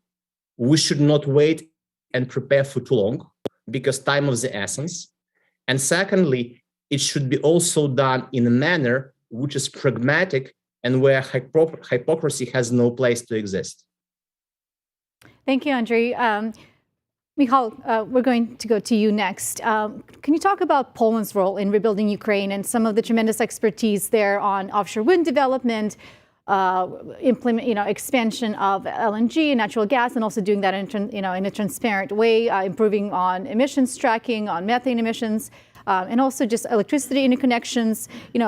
Kind of gathering all these experiences and figuring out how do we further connect Ukraine with the rest of Europe, and then specifically any particular projects or initiatives that Poland is looking into in terms of rebuilding Ukraine efforts. Thank you very much, Olga, and welcome everybody. Great to be at the Atlantic Council for this discussion, very timely. I came several times recent weeks to Ukraine, discussing with colleagues inside this beautiful country, touched by war, about how can we work together in order to rebuild its energy systems. It is, of course, challenging for a country at war. But I think that, as Andrei rightly pointed it out, we have no time to lose. The most important factor is right now time. And so what we can do. First of all, I would ask us not to, I would turn it differently. We cannot afford cheap solutions. Cheap solutions in this regard that if we want to help Ukraine rebuild the system as it was before, then okay, cheap solutions will work, but will not help Ukraine in the long run in any of the aspects. First of all, if we continue, for example, with gas heating, then in fact we fuel still Russian war machine. So we need to go for a little bit more expensive solutions, such as photovoltaics, energy, heat pumps, energy storage, etc. And we ave avoid at the last moment the question, oh goodness, it's a little bit more expensive. Yes, it is, but it is on the other side also decreasing the dependence of Ukraine on Russian hydrocarbons. And if we are to be logical as Europeans, if we want Ukraine to be part of the European Union, and I believe that we want, and I'm not speaking only on behalf of Poles who are unanimously supportive for Ukrainian membership in the European Union, but also for other countries, then let's be logical. If we have EU Green Deal, so we can right now help rebuilding Ukraine in terms of the old system, and then when Ukraine will be joining EU, say, oh, by the way, we forgot you need to comply with EU Green Deal. So let's do the two at the same time. And again, let's start with this double objective at the same time, providing energy security at the same time and building a resilient system which will be put in proof, if I may say, in the long run. How to achieve it? Of course, we in Poland, we have a lot of experiences. Last 30 months, more or less, has been a tremendous skyrocketing explosion of photovoltaics, rooftop photovoltaics in Poland. We have more than 1 million households which installed on their PV, on their roof, a photovoltaic panel. This is compared with the 4 million houses that we have. It has been achieved with a minimum supply of public money, 5,000 zlotys per household, so a little bit more than 1,000 euro, while the entire installation cost 5,000 euros. So in fact, we have provided a great leverage in terms of public money. So we are ready to work with our Ukrainian friends to also provide them with our benchmarks, with our models. Clean air program, 500,000 houses have been insulated during last 24 months in Poland. So we have good experiences, we can provide them. But of course, this is the short term, this is preparing the winter, this is making sure that we grab low-hanging fruits. But then in the longer run, we need to connect Ukraine. And here Poland is also doing its best. We have engaged in the building of a line, a transmission line for electricity between Poland and Ukraine. And as my colleague, Minister of Climate Anna Moskva, has recently stated, she expects this line to be ready by the end of the year. So we are doing what we can, and of course providing with energy security that Poland has invested in terms of gas, in terms of offshore wind, in terms of many conventional capacities that we have to Ukraine is a win-win situation, provided that, of course, also Ukraine has its nuclear capacities, and Chmielnicki power plant will be, through this transmission line, connected also to the European system. So it will provide also a win-win situation for Ukraine.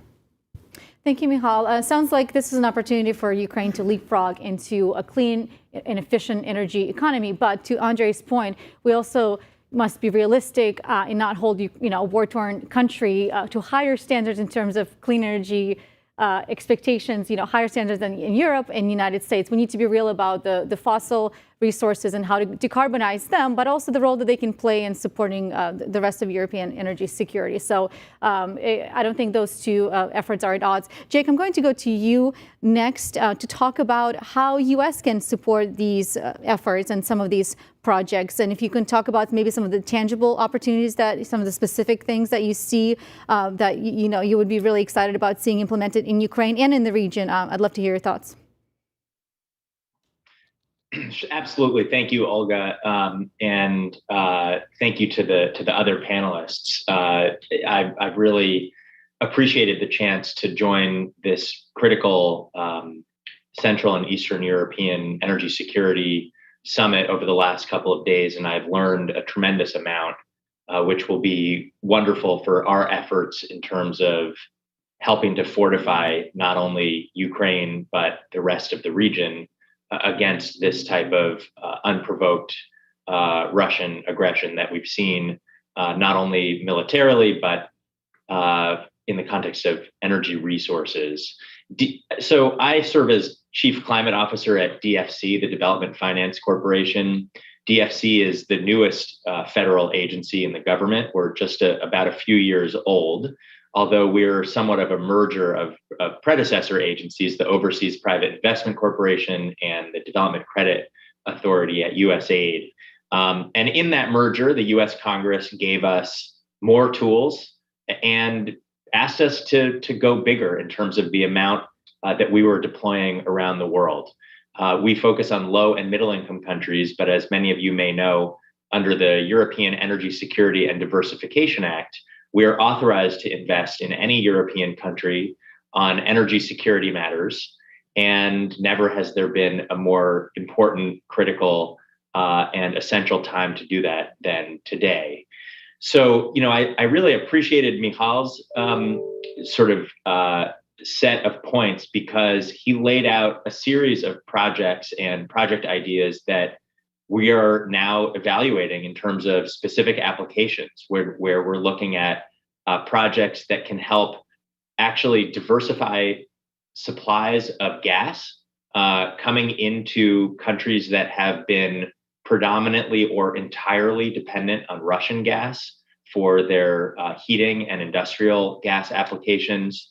And even though some of these gas volumes are relatively small, take, for example, a country like Bulgaria or Moldova, where you're talking about 2 or 3 BCM, really a rounding error on the rest of Europe, these volumes have immense significance in terms of the geopolitical significance of maintaining energy security in an entire country. And so we are evaluating some opportunities to do that. We're looking for more opportunities. If there are such opportunities that folks in the audience are aware of, we would like to learn about those. We're also interested in helping to provide deliveries of critical LNG from the United States that can help to mitigate some of the immediate impacts that we're anticipating this winter. We know that we're now in a situation where there's sort of a limited volume of LNG available around the world, and a lot of people are going after a lot of the same supplies. And so, in partnership with our Department of State, with the Department of Energy, we are working to try to provide financial assistance where it is appropriate and where it can be helpful.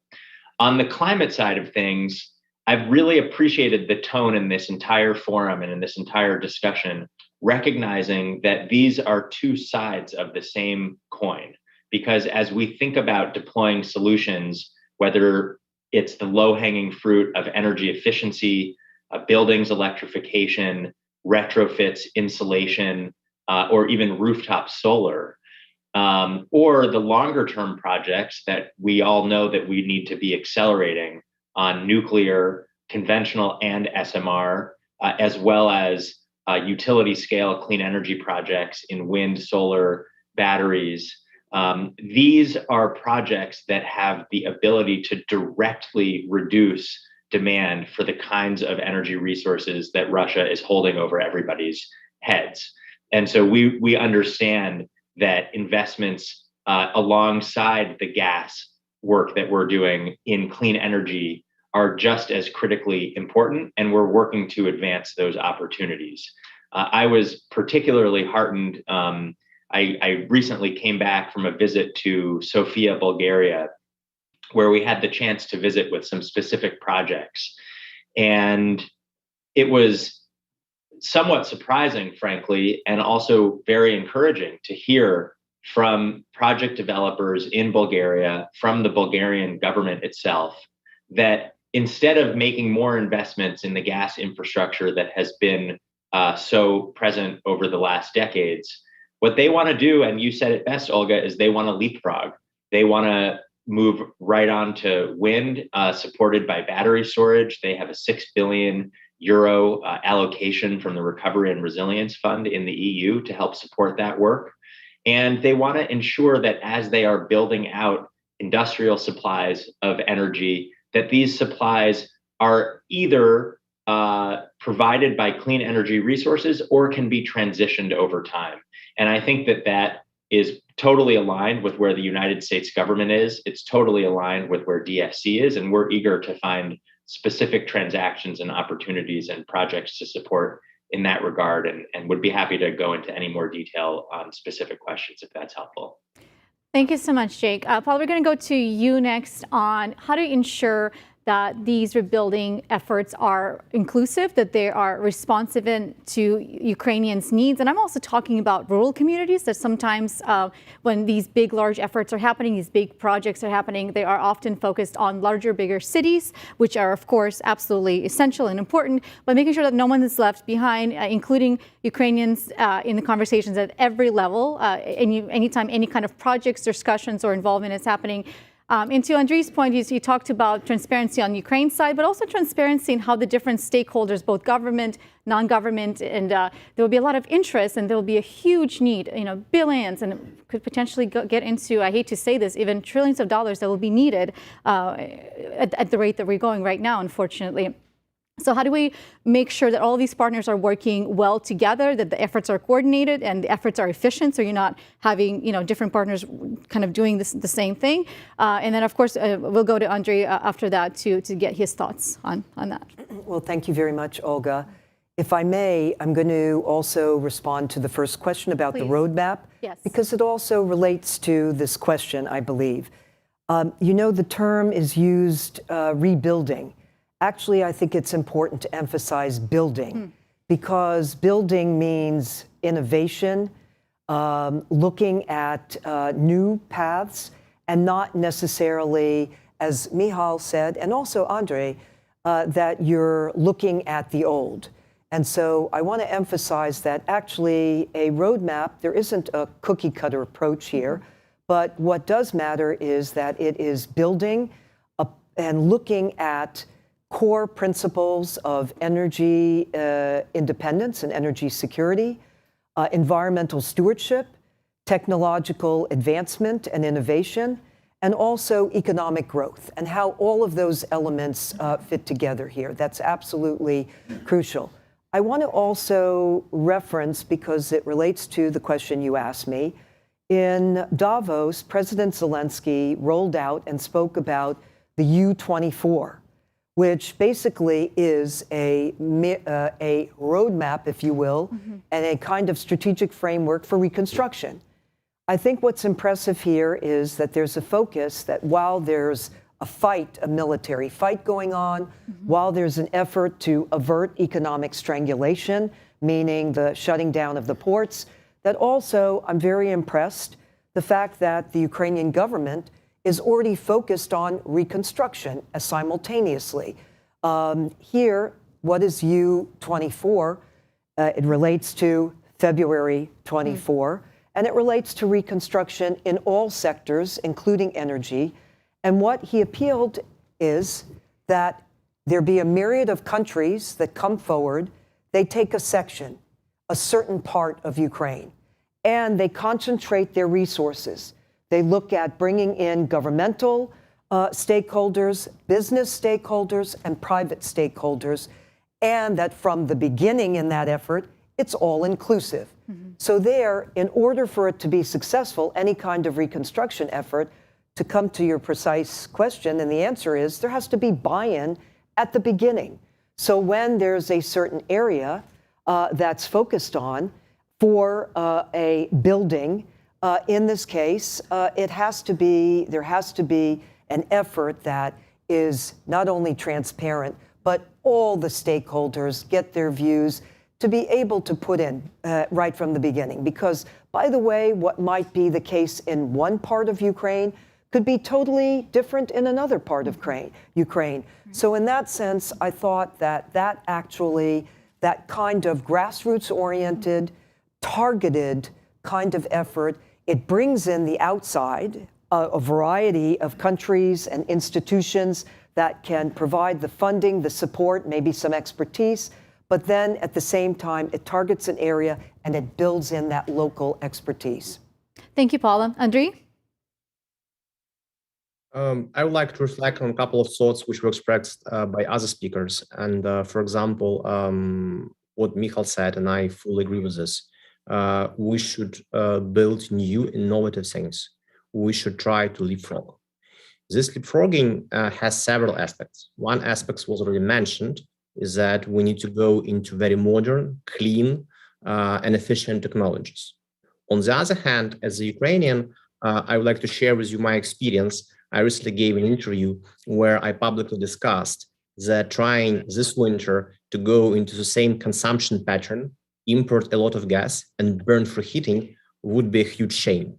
It's such a big waste. It's so expensive. And now we have a unique opportunity to go away from populism, to go away from this famous Russian tune that without gas, all Ukrainians would die, they would get cold, blah, blah, blah. But also to show to some extent an example that not only we are asking European countries to remove Russian gas from their energy balance, but we are also doing our part of the job. We are also helping Europe to go away from dependence on Russian gas.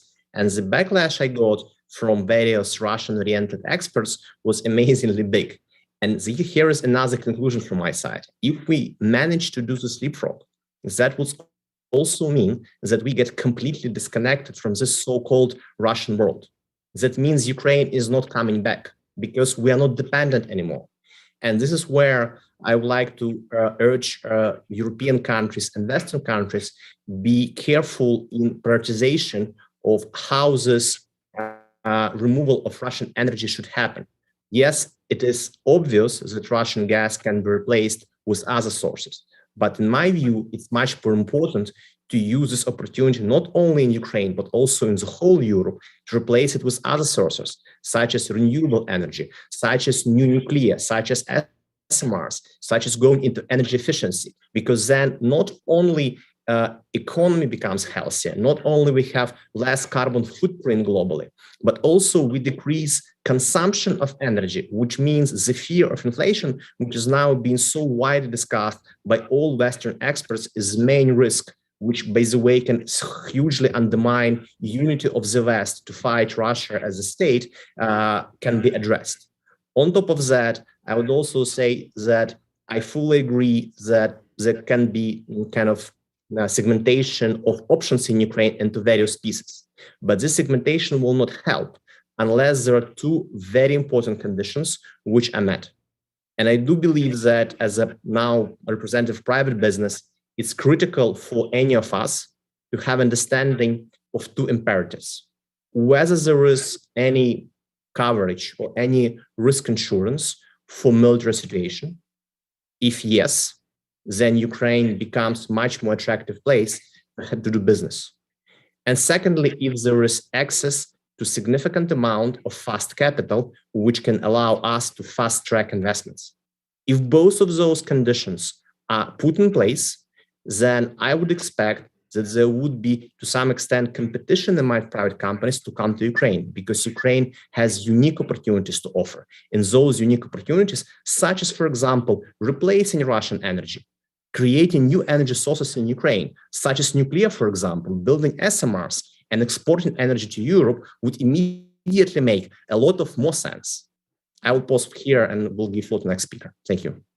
Thank you so much. I want to get into nuclear a little bit later without giving too much away, because we have our whole panel on nuclear coming next here. But Paula, I know you have a couple of comments, and then I will go to Jake on some of the risk management component, because I think that's worth diving into a bit in more detail. I just have a two-finger. I think that Andrei really well articulated the kinds of elements and foundation that has to be in place to be attractive for investment. And I think he laid it out beautifully. The only one point that I would just add to the mix, and in terms of attractiveness and also new and more innovative and more localized, is in the context of funding. Traditionally in the past, there has been some reliance on the oligarch structure. And I think I would also add in this mix that many have vested interests. And I think there's an opportunity and a need actually to move that aside, and you emphasize local, to look at local opportunities, to look at also attracting investment and resources from abroad. That's why I want to underscore what Andrei said, because he said it so beautifully in terms of the ways of attracting those kinds of new monies. But that has to replace that oligarchical structure of funding. That's right. Thank you so much, Paula. Jake, to come back to you on the risk management piece that we've touched on briefly today, can you talk about the role that DFC can play in kind of providing a bit more comfort to companies and other investors and investing in Ukraine? And what are those specific tools that DFC has? Because I know there's several different exciting options, so I'd love to hear more about them.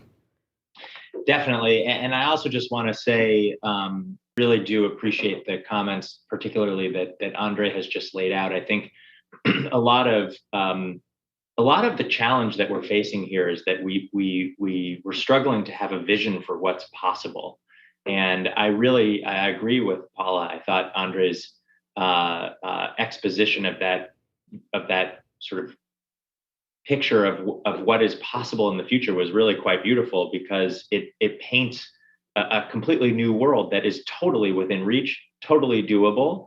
And it's more of a political question than a technological or a financing question. And DFC will be there, and I'll transition into your question, Olga, to help provide the kinds of tools that can de-risk those investments precisely. In fact, DFC was, I mentioned our predecessor agency, the Overseas Private Investment Corporation. One of the tools that we have that is sort of a legacy tool from OPIC and is one of our most impactful arrows in the DFC quiver in terms of de-risking and also mobilizing private finance is our political risk insurance. There are not very many commercial lenders or insurers who provide this type of insurance. This was something that OPIC provided in previously in post-war scenarios, including in Europe.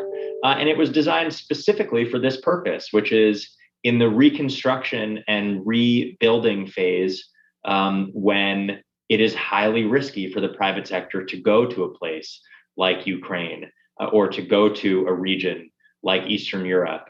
DFC will be there to ensure those transactions and to specifically ensure against some of the political risks that come up in a wartime scenario. Other tools that we have at our disposal and that are similarly meaningful from a de-risking perspective are guarantees. We are able to guarantee transactions, including all the way up to a full guarantee. Oftentimes we do partial guarantees, and that gives the private sector comfort that if something doesn't work out quite right in the project, there's a backstop from the US government in terms of public finance to guarantee that transaction. And then there's a new tool that we have that I want to highlight because I think it's really important when we're thinking about some of these larger sort of infrastructure style projects, which is that we have a technical assistance tool, which is actually much smaller in terms of the quantum of financing that we would allocate to our technical assistance. We're talking about $500,000 or $1.5 million in a grant form. But this is designed specifically to help de-risk that pre-development phase of any given project where so many projects go to die. And we know anybody that's been involved in doing a transmission project, a wind project, even solar projects, there are so many technical issues, feasibility issues, environmental and social reviews, even legal contracting issues that can get in the way of a deal going from concept to bankability. And so our technical assistance is really designed to eliminate that risk. So I think that we've got sort of from early stage all the way down to major at scale finance, we have the right tools to come in and help give the private sector comfort that these projects can get off the ground. And we're really looking forward to deploying those in this context. Thank you so much, Jake. And right now we know that EU and Repower EU initiative is actually looking into different ways to accelerate implementation of large-scale renewable energy projects. So it'll be really interesting to see how some of those lessons and some of that can also be translated into some of the building efforts in Ukraine. I do want to dive into additional mechanisms for implementing these efforts. Michal, could you talk about the 3 Cs initiatives? And first of all, Ukraine is not in 3 Cs. Does it make sense for Ukraine to join 3 Cs? First of all, we have the Riga summit coming up next week, just around the corner. Really, truly exciting to see what this initiative has become, just from a really great idea to an actual, investment mechanism now. Could you talk about two things? Ukraine potentially joining 3 Cs, and then specific ways that 3 Cs initiative can support the efforts in the country? Thank you very much. Well, Ukraine is already part of different bodies that we have created within Central European context. So no later than in September last year, I hosted together with Jennifer Granholm PTEC forum in Warsaw. We were there. and Ukrainian Minister Galushenko was there. So Ukraine even is of course part of this family. It is part of energy community, and it's being headed right now also by a colleague who perfectly knows our region and climate, as he worked with me as Polish climate ambassador. Artur Lorkowski is heading energy community, and we have right now the Riga format, the 3 Cs. But a little bit going beyond the format only and linking it with the conversation that we just had. I think there is another temptation that we should, if possible, avoid, is the temptation of just giving the money to Ukrainians and saying, guys, we are clean, we provided you with all resources that you wanted, and just manage by yourself.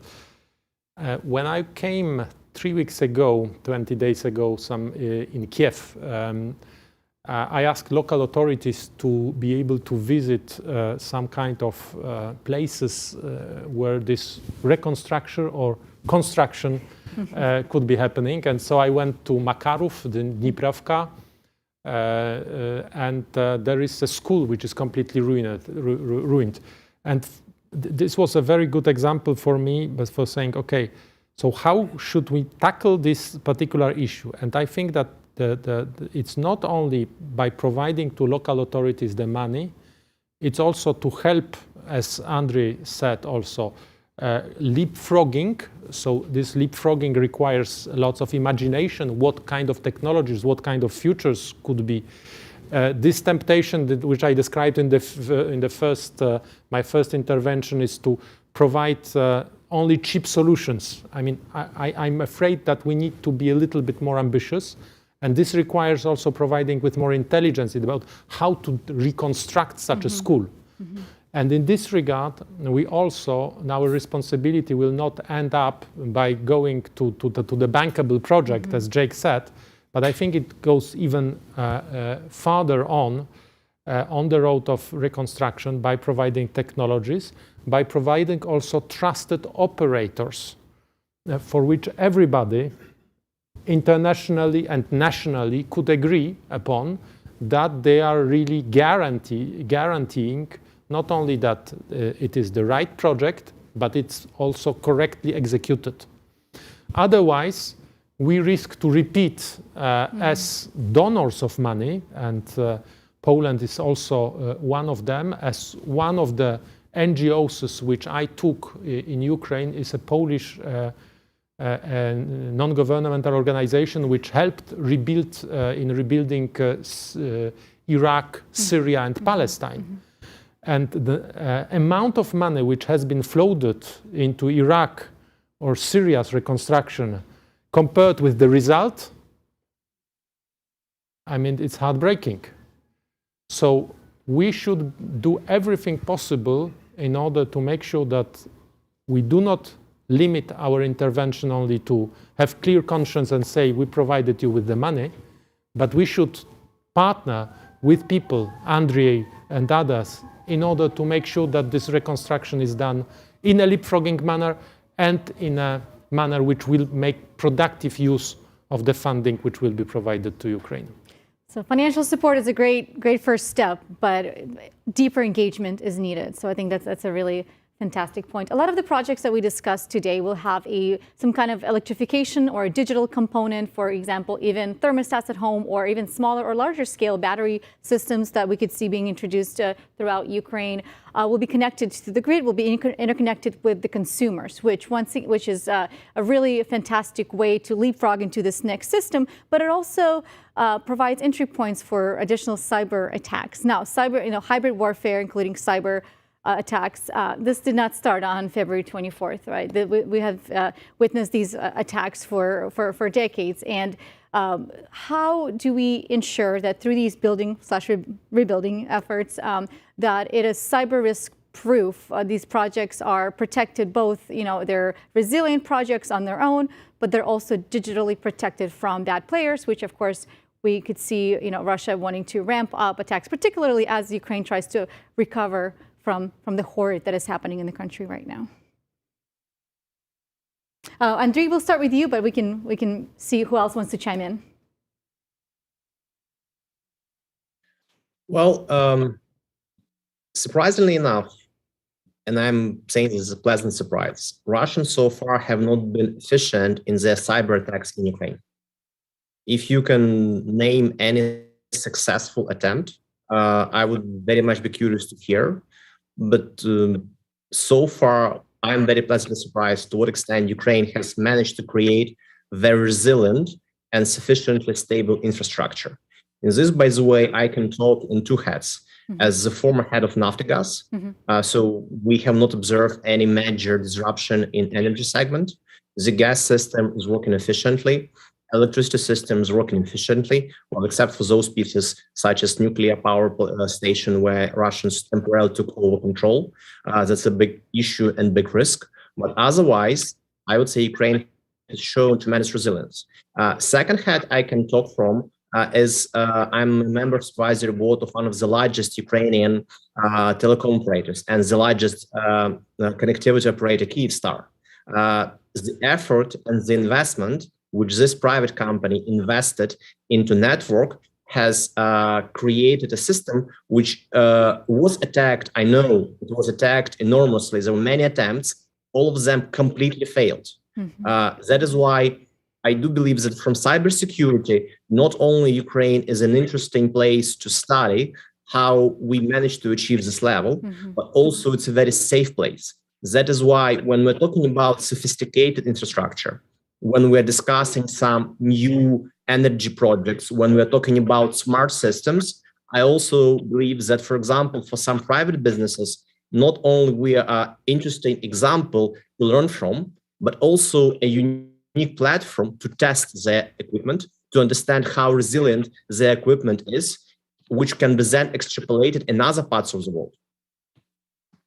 Paula, go ahead. I'm going to add two things, one on this, and then I just wanted to go back to the 3Cs initiative. I can't help myself because the Atlantic Council is a staunch supporter of the 3Cs initiative, so I wanted just to say a word.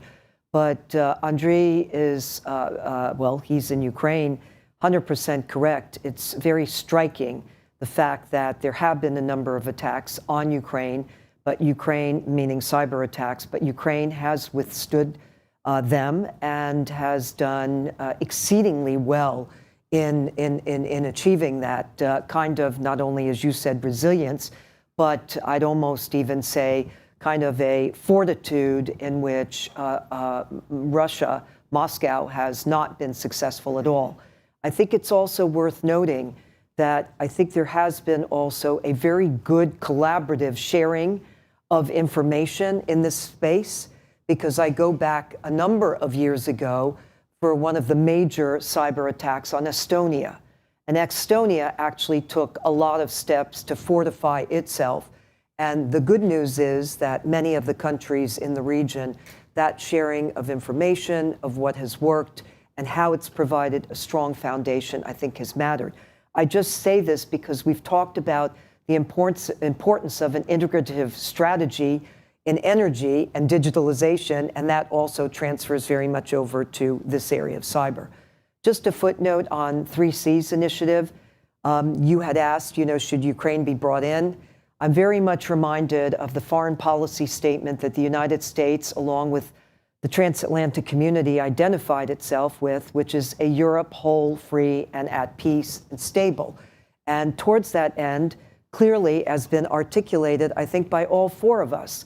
We want to see energy security, we want to see energy independence, and towards that end, 3Cs provides for not just only that kind of independence, but also the lack of a dependence clearly on Russia, but also innovation and this kind of integrativeness. And so towards that end, yes, at Latvia, in Latvia, it should be announced, and Ukraine should be certainly brought in more forcefully and more directly into this process, because I think it's to the region's advantage and no less to Ukraine's own advantage. Thank you so much, Paula. Jake, I'd love to hear your thoughts on how DFC can support, the cybersecurity piece of these projects.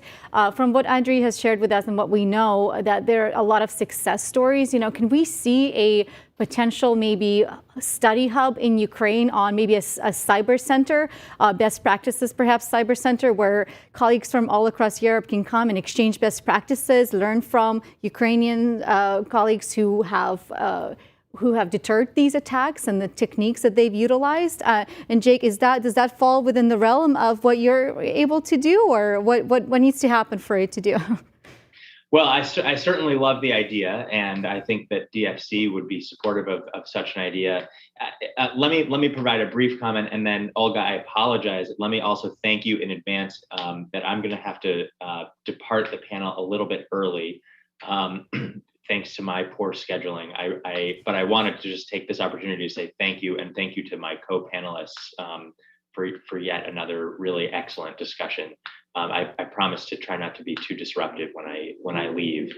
So DFC, we are somewhat demand driven in the way that we work, meaning that we respond to applications from the private sector for finance. I think that in a hypothetical scenario, were we to receive such a proposal to support that type of a hub or knowledge center or accelerator, incubator type of a environment to focus on cybersecurity and digital security and smart grid and grid security, that would be squarely within the realm of what we work on. And I know that our team that is focused on digital technology and ICT is frequently working in the realm of security. So I would be eager to try to identify who the right players are from the private sector who could bring such a project or a vision to fruition, and see what we could put together. I will also note, I appreciated Paula's note on the Baltic states' work in this regard. This is an area where we have been seeking to cooperate with certain of the states in the Baltic region. We understand that it is a huge priority for Estonia, for Lithuania, for Latvia. And there are some really excellent bilateral dialogues now underway between those countries and their electric grid operators and their ISOs, and the US Department of Energy, the National Renewable Energy Labs, and some of the places in the US government that think a lot about energy security and grid security. And to the extent that there may be opportunities for us to come in and support some of that from a financing perspective, we would really like to find such an opportunity. Finally, let me just end with a note of real excitement on 3Cs. This is a big priority for this DFC. It's something that we're really excited to try to close. We had actually announced in the previous administration a commitment to the 3Cs fund, and we are working on bringing that to completion. And it's something that we think and hope can continue to be a platform to receive really critical projects and then financing for those projects down the line. Thank you again, Olga, so much. I really appreciate it, and I do apologize that I've got to jump. Thank you, Jake. Really appreciate you joining us. No worries at all. I do want to remind our audience that we will be accepting questions. You can go to our website directly or to this event, type them in. There are QR codes floating around. We also have our staff walking around here with iPads to make it really easy for you to type them in. And they're starting to trickle in. So I want to get to the first one. Could you discuss opportunities for rebuilding Ukraine in line with the EU's new European powerhouse? So connecting beauty, functionality, efficiency, low carbon, kind of all into one infrastructure spaces. We do have some fantastic European colleagues here in the audience who can explain Bauhaus concept much better to you than I can, but that's how I understand it, so I hope I captured it right. Could you discuss opportunities to connect how that's being rebuilt to the efficient, low carbon, beautiful infrastructure concept? I think that's for you. I'm an engineer by training, but not in construction. And then we'll go to Andy. The only thing I could say is, we are. It's good for us to discuss the reconstruction. It's good for us to imagine a plan for Ukraine. It's good for us to engage such platforms as 3Cs, as Energy Community, as PTEC. It's good to think about the ways in which such a reconstruction could be done, not only in terms of mobilizing the funding, not only in the way the projects are financed, but also in the way the projects are executed. But taking too many questions at the same time could be a little bit complicated. So I would wish for Ukraine to be rebuilt in the most beautiful manner is only possible. But the most important thing right now is to provide with energy security and to make sure that these reconstruction efforts, which are undergone in parallel of a deadly war, are serving the purposes of this war. So are serving, for example, Ukraine to decrease its energy consumption, its gas imports by the next winter. So these are the objectives which I would consider as short-term, pragmatic, practical, that we need to stick to. If we are able to do more, God knows I will have nothing to against it. But as I have in my eyes this heartbreaking hospital in Makarov. Makarov is in Irpin district, which is close to Kiev. There was a massacre in Irpin, in Bucha. So my heart was crying, and I would go for as quick recovery as it only possible, but also a recovery which is feasible, which is realistic, and in which we can quickly move forward. Time is not only money, time is also people's life.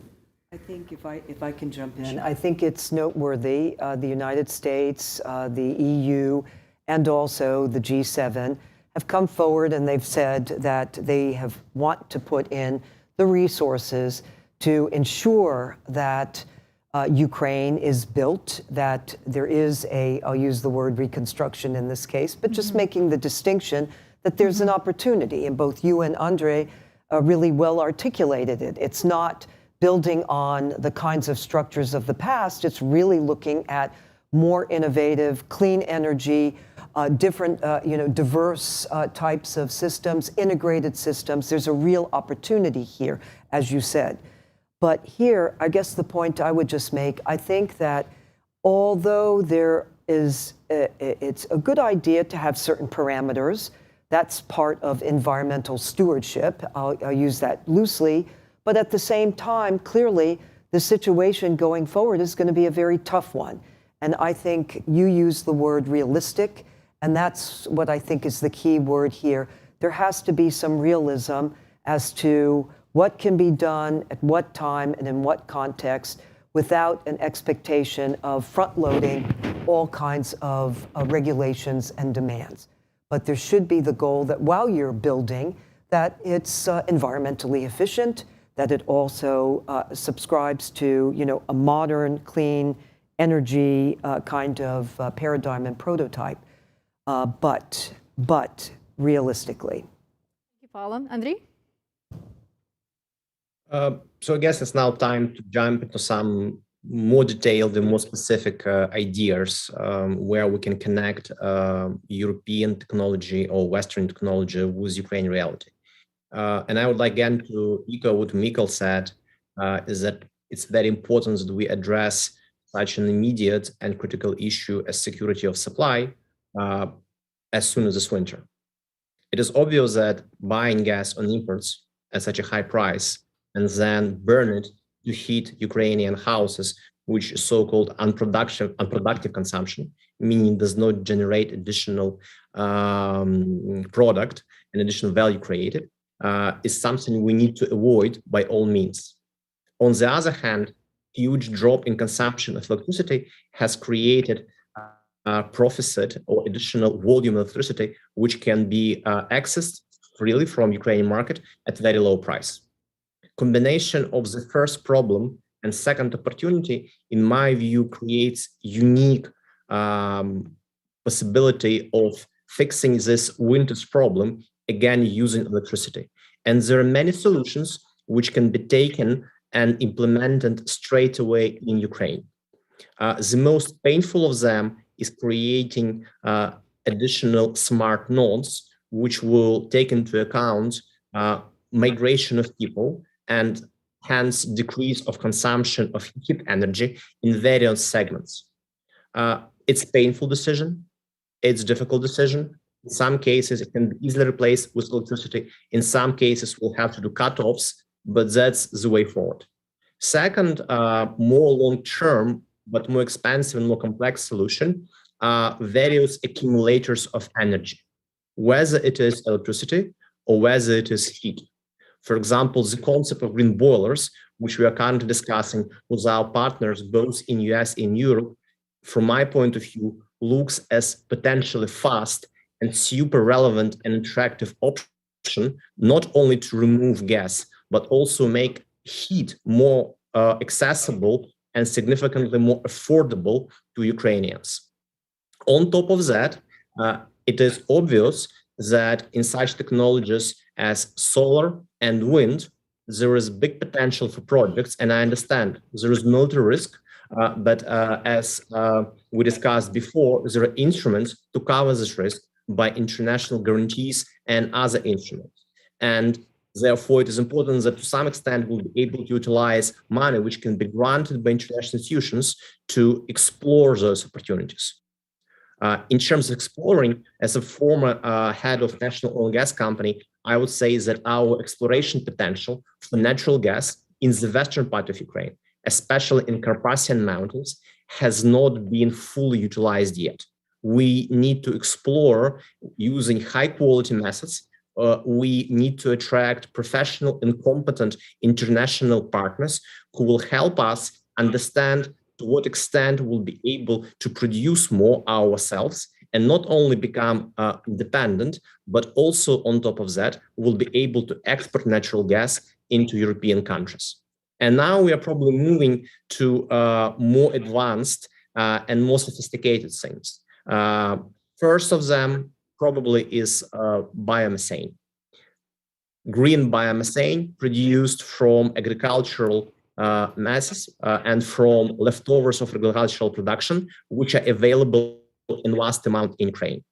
Not very sophisticated technology, but yes, does require thorough approach in terms of environmental impact and how you address various aspects related to non-polluting environment, how to utilize residuals and other elements of this production process. But very prospective in terms of current demand and in terms of current pricing. Later on, we can move to the most sophisticated things, such as new nuclear. But I guess this project should be left for the next session, not to overlap. Yes, we will have a whole hour to discuss nuclear, which is very appropriate because of how exciting it is of a potential for Ukraine and for the rest of Europe. We only have maybe 30 seconds left for the last question in terms of being able to answer it among the panelists.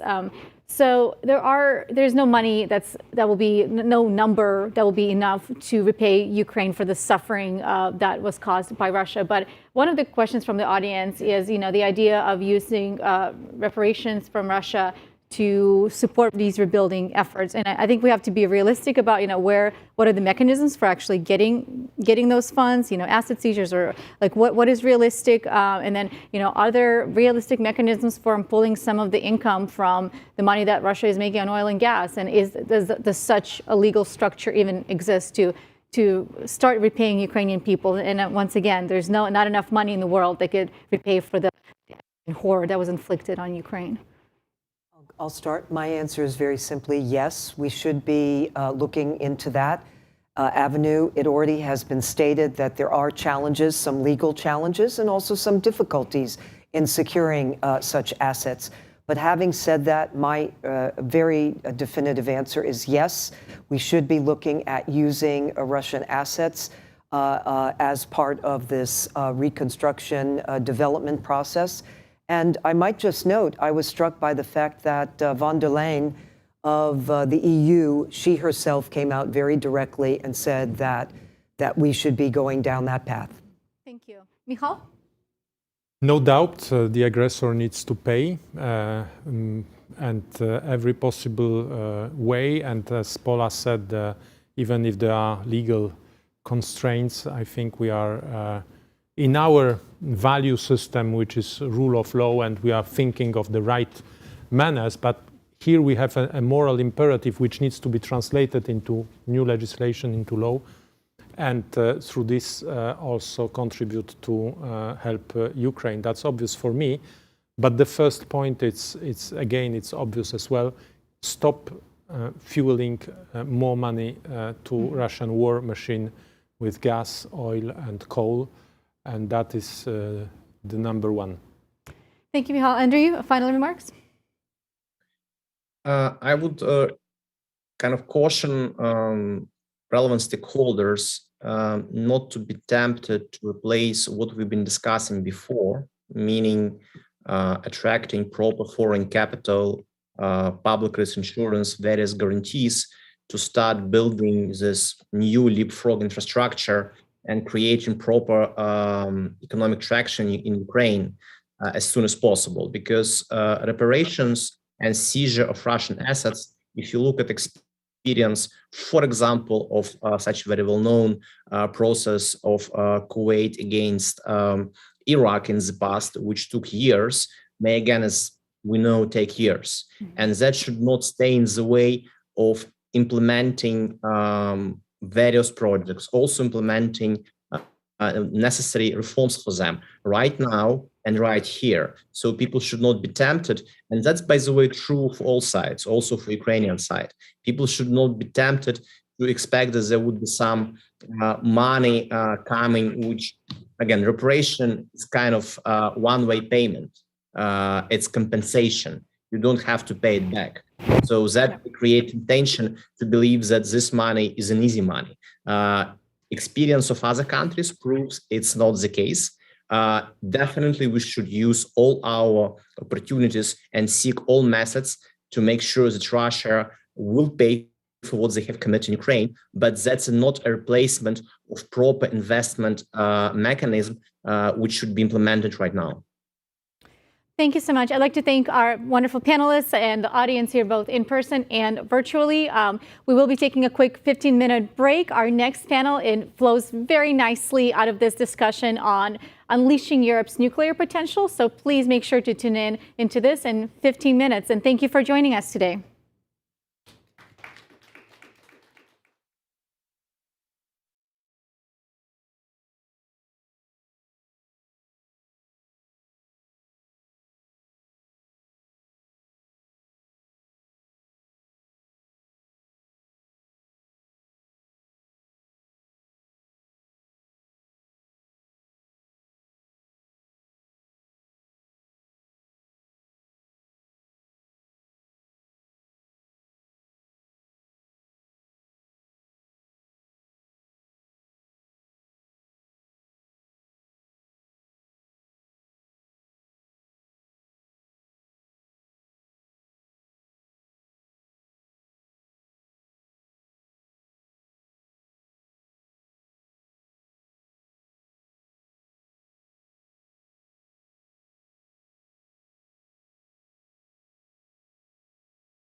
Good afternoon. I'm Dan Poneman, the President and Chief Executive Officer of Centrus Energy Corporation, and I'm delighted to be here with the Atlantic Council and hosting this very important discussion on unleashing Europe's energy potential. I love the name, the vigorous sound of the verb unleashing, and to help us understand these critical and timely issues, we have assembled an outstanding panel, and I would like to introduce them briefly to you here. They're all well known to most of you, so we will go right to their names. We have Ms. Amy Roma, Partner and Global Energy Practice Leader at Hogan Lovells. Amy. David Durham, who is with us remotely, President, Energy Systems, Westinghouse. Dr. Csaba Kiss, Deputy CEO, Chief Power Generation Officer and Chief Nuclear Officer, MVM. Mr. Andrei Kovalyov, CEO of ENI LLC. His Excellency Michal Kurtyka, former Minister of Climate and Environment, Republic of Poland. Mr. Daniel Levichar, COO of Gen Energia. He's here with us virtually. It's a critical moment for energy security, and the events of February 24th have brought this home in a way that no one could have imagined. I'm old enough to remember the 1973 oil shocks when we had a big debate over whether energy was just a commodity or a vital national security imperative. And I think that question, which was answered strongly in 1973, frankly got somewhat lost in the shuffle over the intervening decades until now. And now the question becomes, when you have a tremendous reliance on fossil fuels and you have a need to move to affordable, secure, long-term, low-carbon solutions, nuclear power obviously comes to the fore as a consideration. And there's been a lot of progress in nuclear energy in recent years, but that said, there remain a number of critical challenges to address. And to help us understand this, we're going to turn to our panelists for some questions that will come from me initially, and then, of course, we'll turn to the audience for further questions. So I'd like to start by asking some questions to our panelists here. So I'm going to start with Dave Durham. It's hard when you're virtual, so we're going to start with the people on the screens. Several Central European countries, Dave, have signed agreements with U.S. companies for cooperation on the potential deployment of nuclear technologies. What are the next steps in deploying these projects? Well, I think, Dan, it really varies from opportunity to opportunity and what agreement was signed. If you look at, some of the agreements that have been signed are MOUs. It's basically an agreement to take a hard look at someone's technology and see if it makes sense. There's always competition laws and requirements that enter into any of these decisions. Some other agreements, though, are a little more firm. They may involve a government-to-government agreement, like the U.S. and Polish governments did for the large plants that Poland is planning to build. Those have a little bit more gravitas, but still require the European Commission's approval for any sole source arrangement. And so, these agreements are important. They're important first steps, but there's still a lot of the normal kinds of project development activities that have to occur, including potential tender processes. Thanks a lot, Dave. And I think what's given a lot of the drive to the recent discussions that you have been having with your European counterparts are obviously the events in Ukraine and Russia, the tremendous dependence that had developed in recent years on Russian natural gas imports. And I'd like to ask Andrei, if you could give us your perspective, living in Ukraine, obviously the whole discussion around pipelines, around Nord Stream 2 and so forth. How serious is the dependence of other European nations on Russian energy imports, and what can be done collectively among our Western allies to address this dependence, or if you will, overdependence, moving forward? Well, as a former oil and gas person and former CEO of Naftogaz, the largest Ukrainian oil and gas company, it's obvious for me, and probably, by the way, I will not open any secret to anybody here, the dependence is huge. It is huge to the extent that some European countries are giving up on some elements of their independence in favor of having access to Russian gas or Russian oil. I don't want to name them right now, but we know some of them, and that's a very sad example where because of some propaganda because of populism, because of corruption, let's also be honest, Russian gas wins the battle. But not only Russian gas wins the battle, and since we're on the panel where we're discussing to what extent nuclear energy can help Europe become less dependent and solve its problems, again, as a former oil and gas guy, I would like to share my kind of first impression for the last half a year, touching closely nuclear industry. And my first emotional immediate impression that nuclear people are not actually really into competition. Don't want to offend anybody, but if you compare regular nuclear guy and you talk to him and you discuss various options, the regular answer would be, oh, wait, I need to go home. I need to do some homework. I'll be back. That will be probably in a couple of weeks. Then a couple of weeks, there is some potential concept. This concept needs, again, a month to discuss. And by the way, yes, we would like to work with you, but our first project should be done in US. Why? We can't say why, but so important that we implement here and we cannot consider other jurisdictions. And we all know in US it may take, well, additional couple of more years to get that certificate for the new technology. And all of a sudden, brilliant commercial idea in the eyes of potential customer grows very complicated and very far from current moment. And again, I'm not complaining, I don't want to offend anybody, but if you talk to a regular oil and gas guy, he would be immediately like, oh, of course, what do you want? We'll come tomorrow. We'll do our best. We'll fight. So if anybody believes that even if Russian oil and gas is kicked out of Europe, there will be this beautiful window of the market which will wait for nuclear industry for a couple more years. Well, it's not the case. Nuclear people need to move very fast. They need to be very relevant, very competitive, understand reality, and then nuclear can win the battle. The battle, which in my view, to some extent, for the last 50, 70 years, was lost also to oil and gas, because these people were more competitive, more aggressive, and sometimes played very hardball. That's one of the reasons why I'm here, and I do hope that we all will learn from the past in order to achieve better future. Sorry for such a long monologue. No, that's excellent. And I'm going to vary the sequence a little bit because of your comments make me think of Amy Roma, because I don't know anybody who's thought more deeply than Amy about some of the regulatory challenges. We are clearly in a race against time, okay? For climate change reasons, for energy security reasons, there's an intense global competition. Amy knows a lot about that international competition as well. How do we navigate, in light of the experience that we just heard from Andrei, of challenges and overcoming regulatory burdens, in getting this moment addressed meaningfully by nuclear before it's too late? So that is a very complex question, but we're at a very important opportunity right now.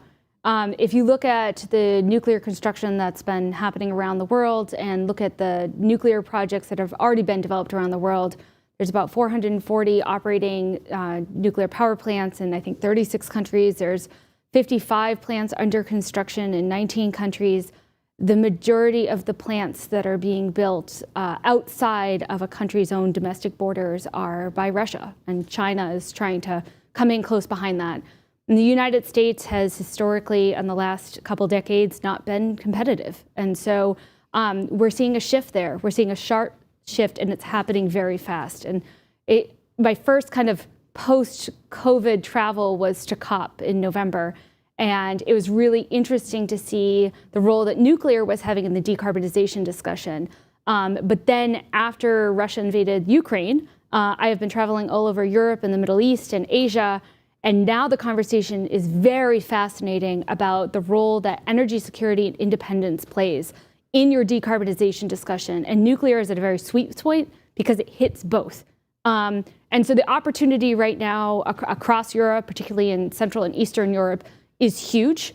And we need to make sure that the private industry and governments are working together to help facilitate that and make that come to fruition.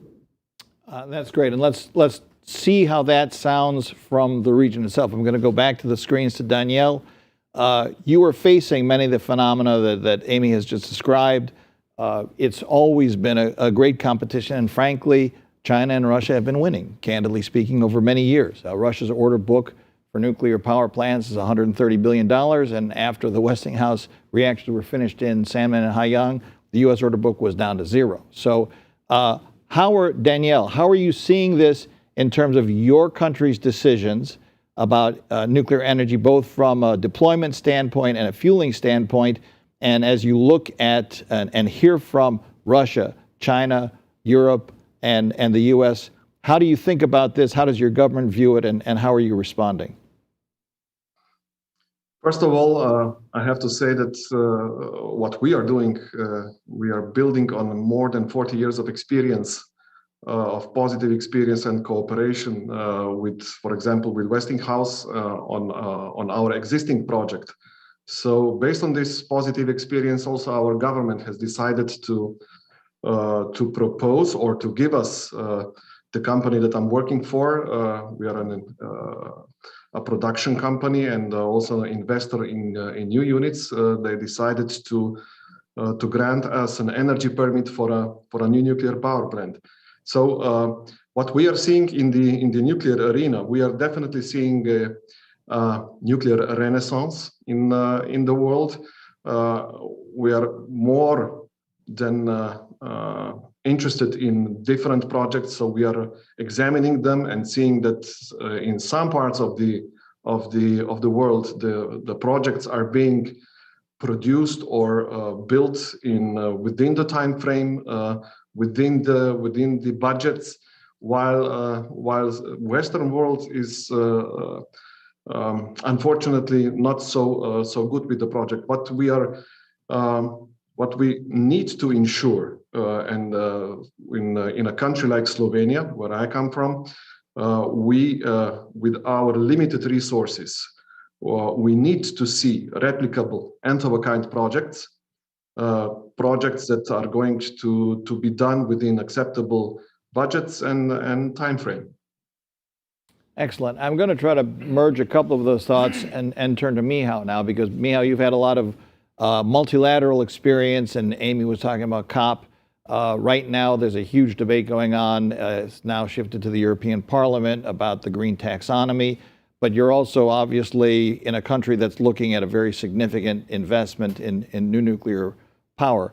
How do you think about the translation of the global environment Amy has described in terms of the sweet spot for nuclear, and your own national decisions in terms of the deployment of nuclear in Poland? And if I may just complicate it a bit further, to what extent is the European Parliament decision going to weigh into, perhaps be decisive in any national level decision making that Poland makes in this regard? Thank you very much. First of all, it was obvious for me, and I was president of COP24, which happened in Katowice, and we delivered Katowice rulebook serving the Paris Agreement, that it will not be possible to reach climate neutrality without nuclear. And this is also clearly stated in the IPCC reports. Even we have to double the share of nuclear which is right now in our energy mixes.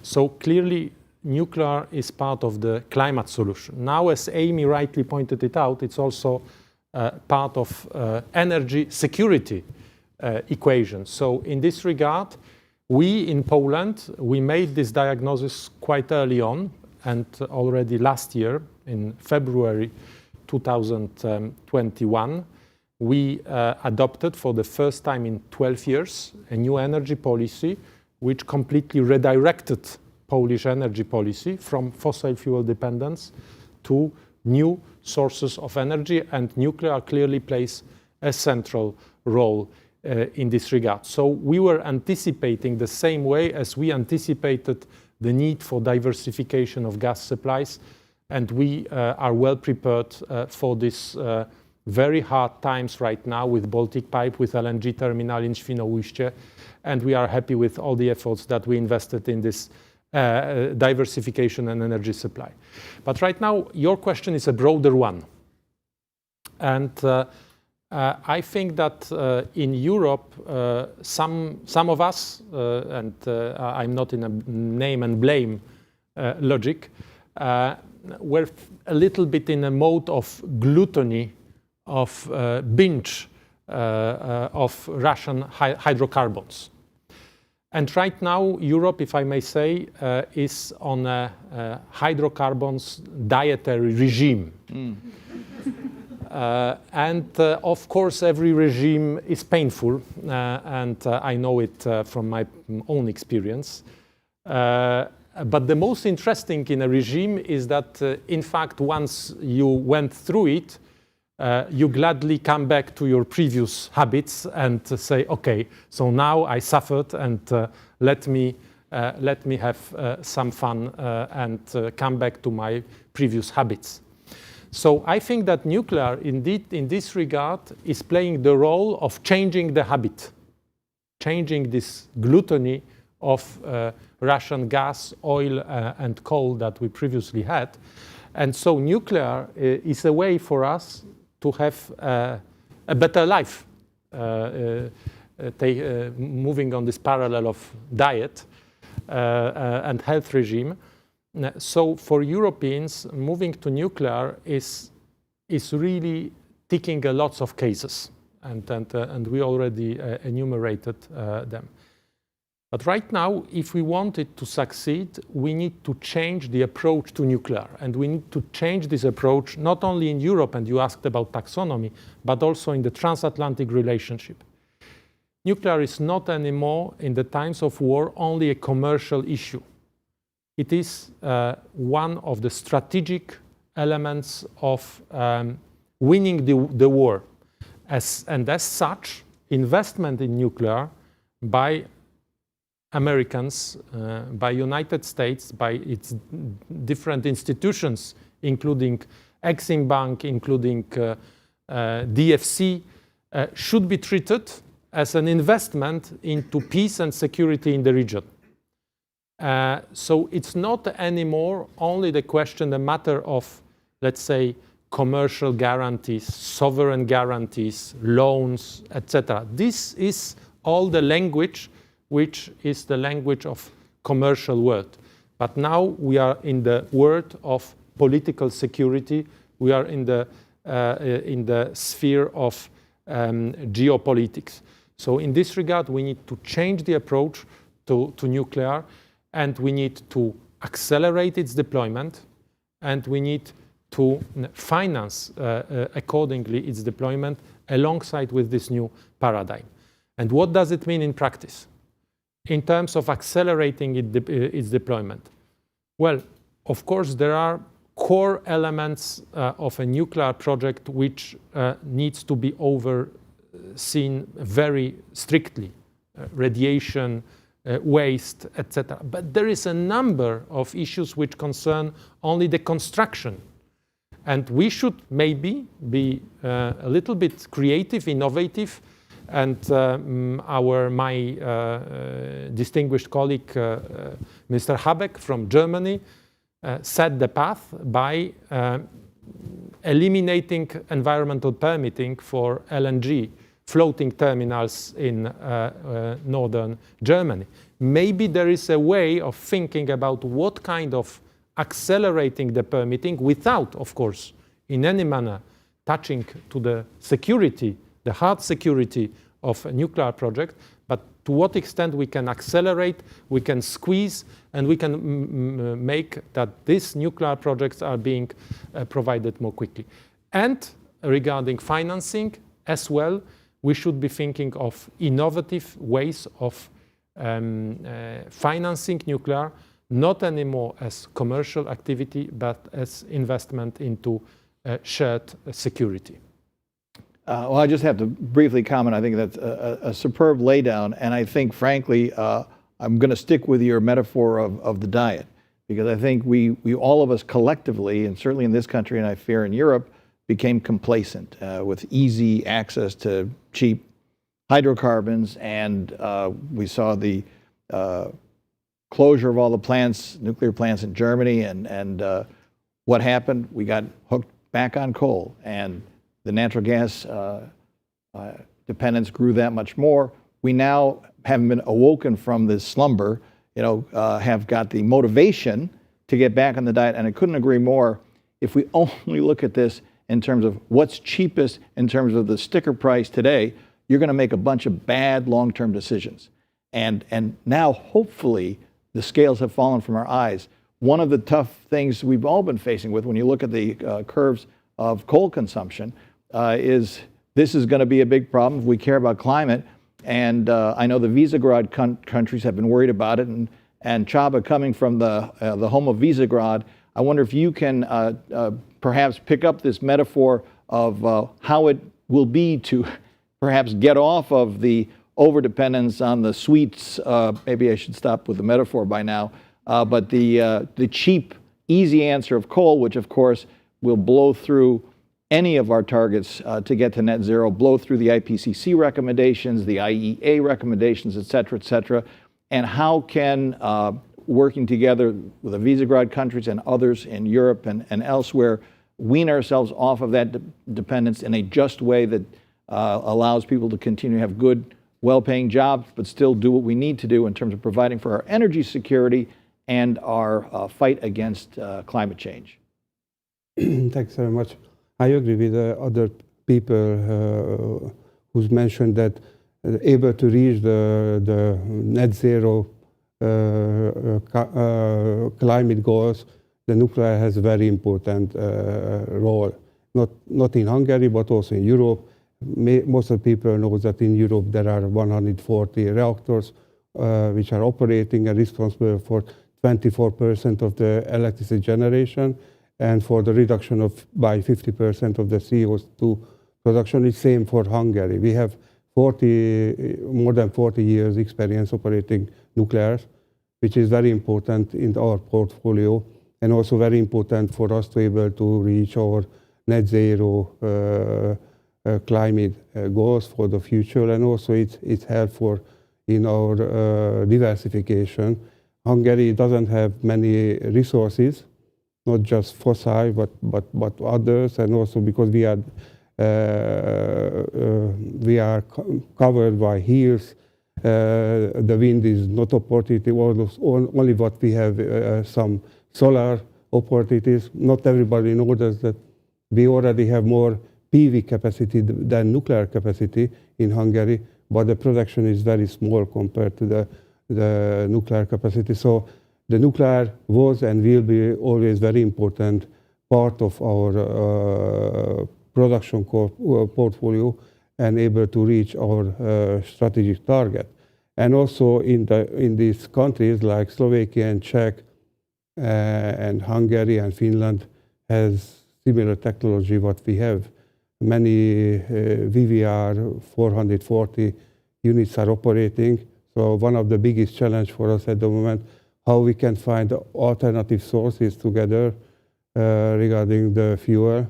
And we have some negotiation or many negotiations started with Westinghouse, how we can in the future switch from the Russian type of nuclear fuel to other alternative fuel sources.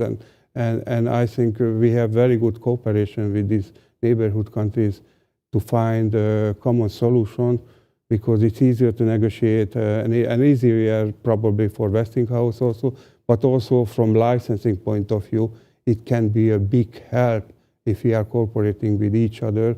And also the nuclear authorities can change the information, because changing your fuel, redesigning the fuel, it takes for a long time. It's maybe 3, 4, 5 years, I don't know. It's very, very long process. But in this case, we can cooperate with each other, how we can accelerate the process and exchange the information. Well, I certainly see the efficiencies as you have many similarly situated countries who have come to depend on VVR fuel and limited options. But I'm intrigued. I'm not a European myself, but there is the Visegrad thing. There's obviously the European Commission. There's the European Supply Agency, Euratom, et cetera, et cetera. Csaba or any of the panelists, if one were to wish to create that kind of cooperative effort so it would be more efficient collectively to come up with a new approach as opposed to 7 or 8 countries figuring out their own solutions, which would figure to be more complicated and more expensive. What's the right mechanism? What's the right vehicle to try to get that kind of cooperation going? Actually, there are many different types of VVR reactors operating in Europe, and for some of them it's very easy. I'm not a nuclear expert, but as far as I know, very easy to replace with the new type of fuel which can be supported by Westinghouse. But for this special VVR 440, it's a special design.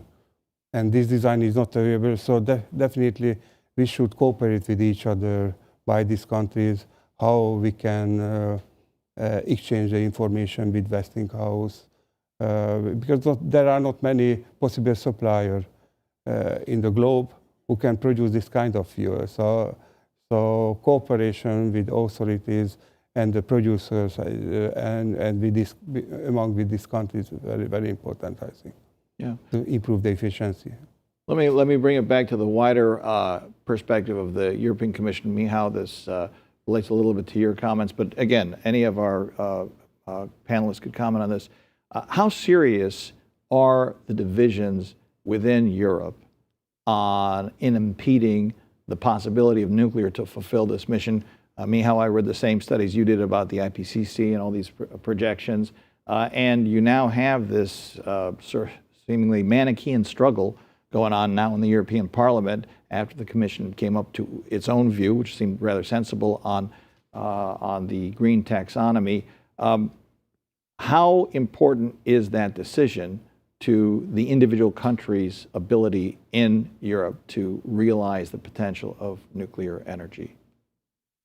Well, I think it's essential, and indeed we engaged in Europe in an absurd corridor, trying to limit the financing of nuclear by the decision which is not taking into account member states' interests, because only some of them opposed this. And I don't see any logic in closing nuclear power plants right now, taking into account the fact that we will be lacking energy the most probably this winter.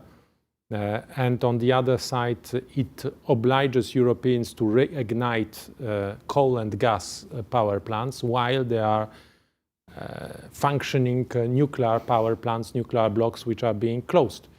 It's a nonsense.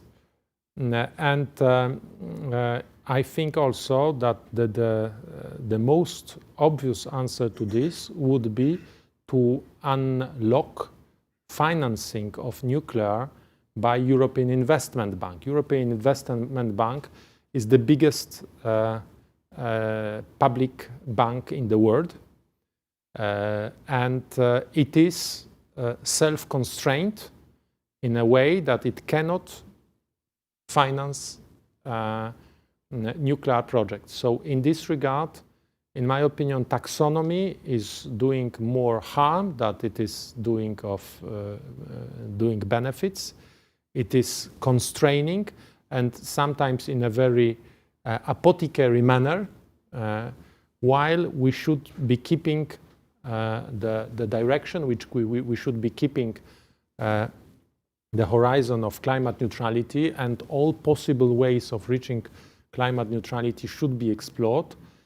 Some of them will not be viable, some of them will provide less benefits, but it's not up to one state to impose rules on the other, because then we are not anymore, let's say, having free choice and democracies, but we are trying somehow to have a very limited scope for sovereign states to work. So once we agreed on the target, and in Europe we agree, then I think that there is a lots of constraints, a lots of obstacles which should be removed. And this is probably the biggest challenge that we are right now facing within European Union. is somehow to reinvent itself and to see which are the barriers, which are the administrative patterns, which are the unnecessary regulations we could get rid of, and we should get rid of, in order to tackle the real issues, which are energy security, energy continuity, and climate change right now. Well, and when it comes to energy security, the reason why this panel is so salient right now is, of course, the universal focus on events in Ukraine and the tragic and brutal invasion that has caused so much human suffering. And Ukraine obviously is also a very, very important and major nuclear power in energy space. And so, Andrea, I will ask you to doff your oil and gas cap. We're all of us very focused on Zaporizhia, on the challenges that you all are facing, and all of us know that every country and its own nuclear experiences affects every other country. So the eyes and as well as the hearts and minds of the world are with you. What can you tell us now about your situation, how you see it now? There's obviously a challenging situation vis-a-vis IAEA and everything else going on in your country, and then take us perhaps to a longer-term perspective on how you see the role of nuclear in Ukraine's long term. I think the Zaporizhia power plant is a very disturbing and a very dangerous example. Dangerous that the largest nuclear power plant in Europe got into the hands of Russians, and again, we call them Russian terrorists. Luckily, there has been no accident, and so far situation there is stable, though the risk is still significant. On the other hand, to some extent, it proves the fact that even Russian terrorists, to the extent they are willing to commit various atrocities, are careful with nuclear. And that's one of the takeaways which currently I think all of us can take from the situation, at least as of now, and we hope it will continue be the same in the future. I do hear sometimes comments from people from Europe that you see how dangerous that Ukraine still is operating power plants because Russian invasion is so close. And my reply to this when I discuss such arguments is that, look, but why do you believe that nuclear power plants in the neighboring to Ukraine countries closer to the West are in less danger than Ukraine? Cruise missile can fly several thousand kilometers, and we all hope it will not happen. But make no mistake, if Russians are successful in Ukraine, I believe they won't be. And as our military are doing amazing job, and also with the help of Western support, with the Lend-Lease program from the United States, from support we gain from UK, from European Union countries. But still, Russian threat is real, and it will not be gone soon. And we will need to learn to live also in the nuclear segment, understanding the threat will not cease to exist. That important conclusion, which I would make from current situation, and which I hope our Western counterparties will also understand, because it will have a lot of practical implications, not only for Ukraine, but also for the remaining part of Europe. That no matter whether this threat exists or not, we should not stop our efforts on walking the path of replacing oil and gas and also coal with nuclear stations. We should not fall into hands and into arguments of populists who, by the way, are often playing to Russian tune that nuclear is too dangerous, it should not be done, because Russians are one of the most interested party that nuclear industry does not gain momentum in Europe. Because if it happens, we'll understand that electricity generated from nuclear can be very competitive with electricity generated from natural gas. It is in reality cleaner. It is cheaper if it's done properly. And from point of view of either you would give money to Russians who will use the money to build their military force, or you would rather build a nuclear power plant, which can be completely safe, again, if it's done properly, then you should opt for the second choice, which in my view is obvious choice. And this kind of long preamble to some extent was necessary to explain another point, which I wanted to make. I do know how many regulations around nuclear exist in Europe. I do know how difficult it is to get consensus, and also how much impact on various independent national nuclear projects can have countries who have been opposing nuclear development for many years. And for politicians from those countries, even now, when phasing out nuclear from, again, economic and pragmatic perspective makes so little sense, if any, honestly, they still can't change their position, because that will mean they would have to accept the fact they were wrong for many years.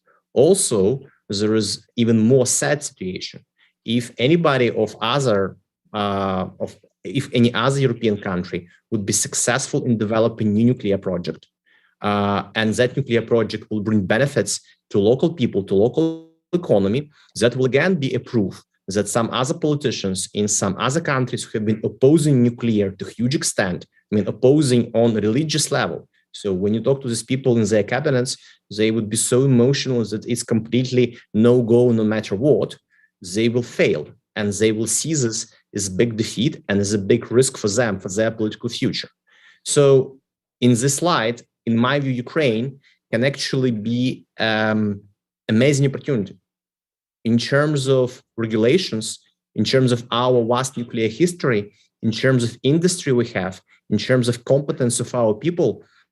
We are a unique place where I do believe some new nuclear projects can find their way, and that way can be found on creating first prototypes, in getting certification, in creating elements of supply chain.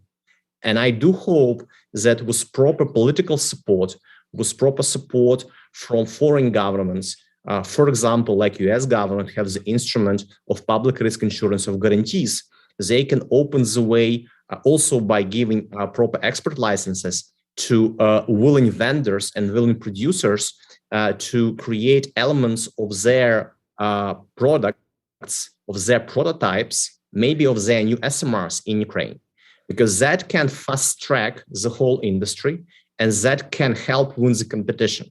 Because again, I'm deeply convinced one of the reasons why nuclear was losing so far is because it was overregulated, and sometimes this overregulation, not most of times overregulation, unnecessary regulation, was a product of political impact, which often did not have scientific or verified basis. Now we have a unique chance to change the trend and to show that nuclear can be a solution.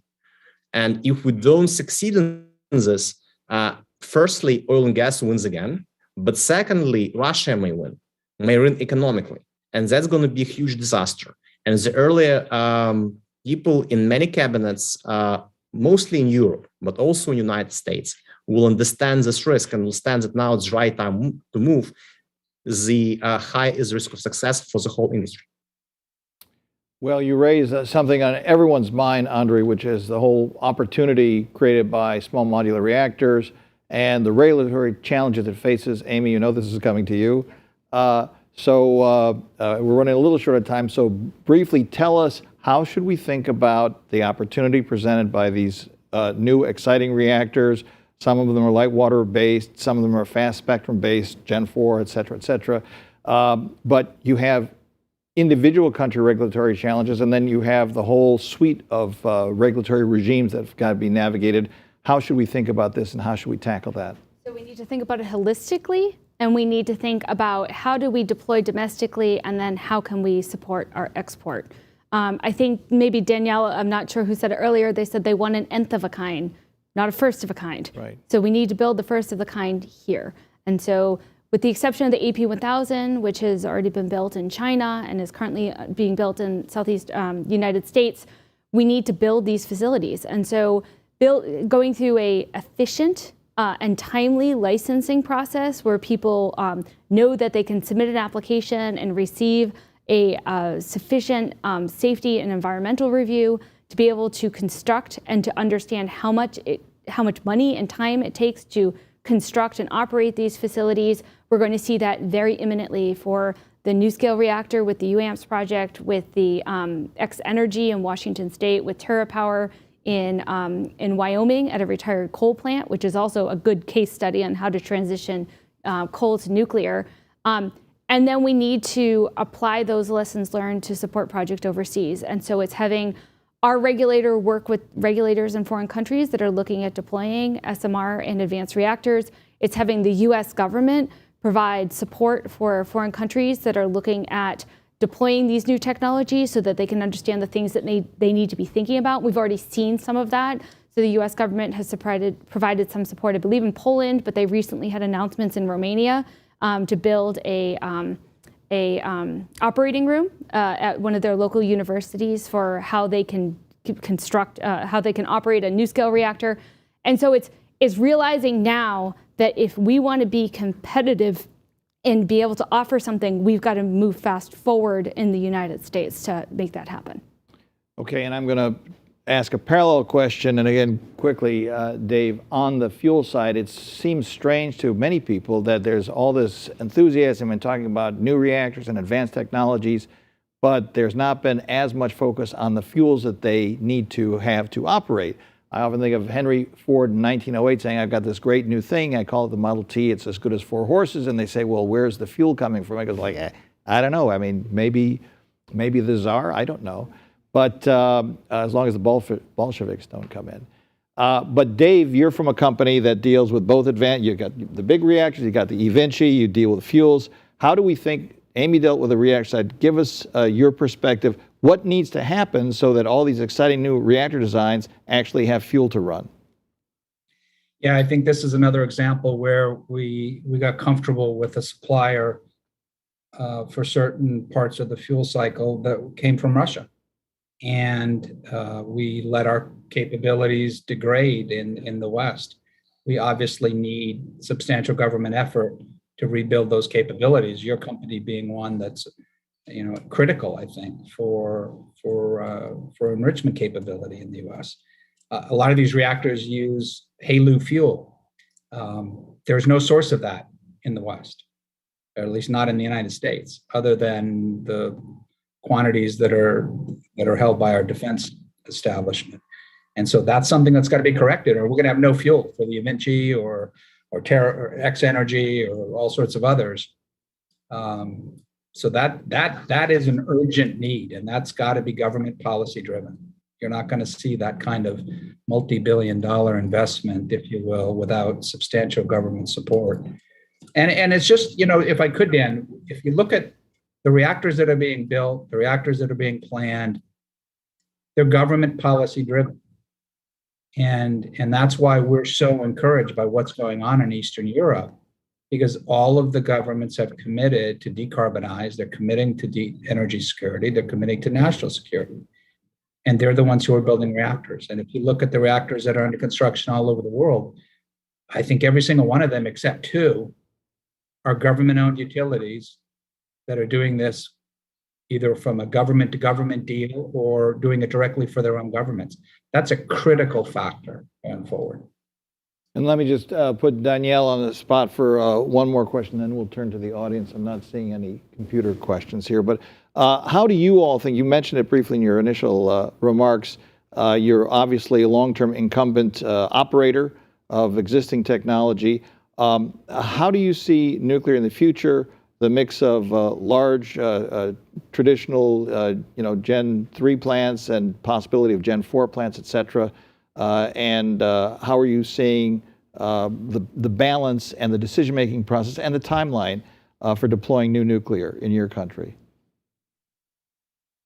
We have quite an ambitious plan for the new build, namely in order to decarbonize our country by 2035. What which is the goal, especially in the electrical system. We are tackled with most of the suppliers as having almost an aggressive plan to have a nuclear power plant built by 2033. I believe that the same plan is being done also by the Poles.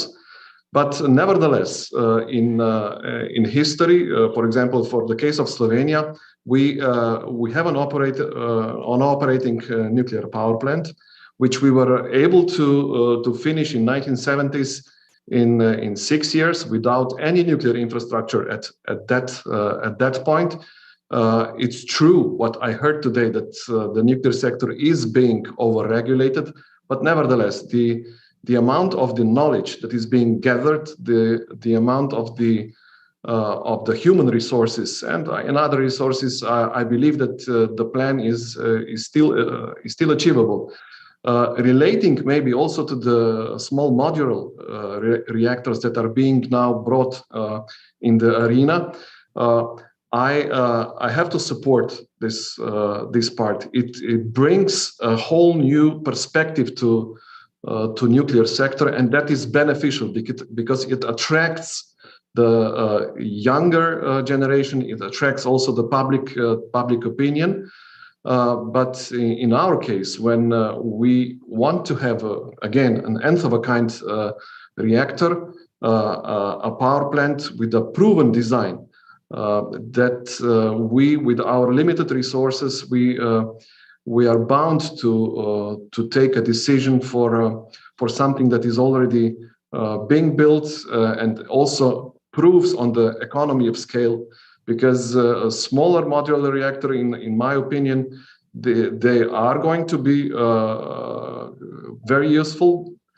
Certainly in the areas where transmission systems are not in the prime or that are challenged.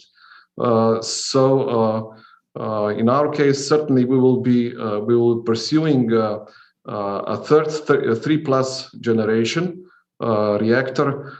We have a site that is suitable for such a reactor, which is equipped also with our transmission system, and also the reliability of a larger unit.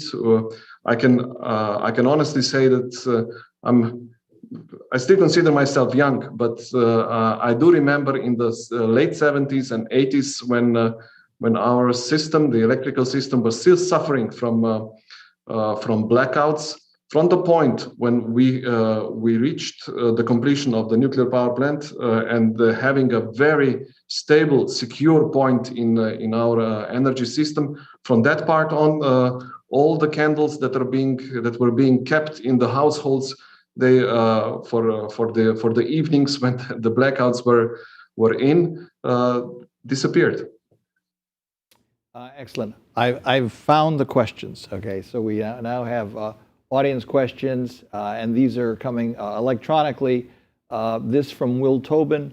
Often the relative competitiveness of nuclear power's cost is assessed using a levelized cost of energy index, or LCOE. Is there a better way of assessing the value nuclear energy provides to a net zero grid? And I'm going to just put my thumb on the scales. I say there has to be, because it's just not a fair fight otherwise, because there are all these life cycle costs that typically don't get counted when we're talking about the backstopping that intermittent sources need on the one hand, and the long transmission, et cetera, et cetera.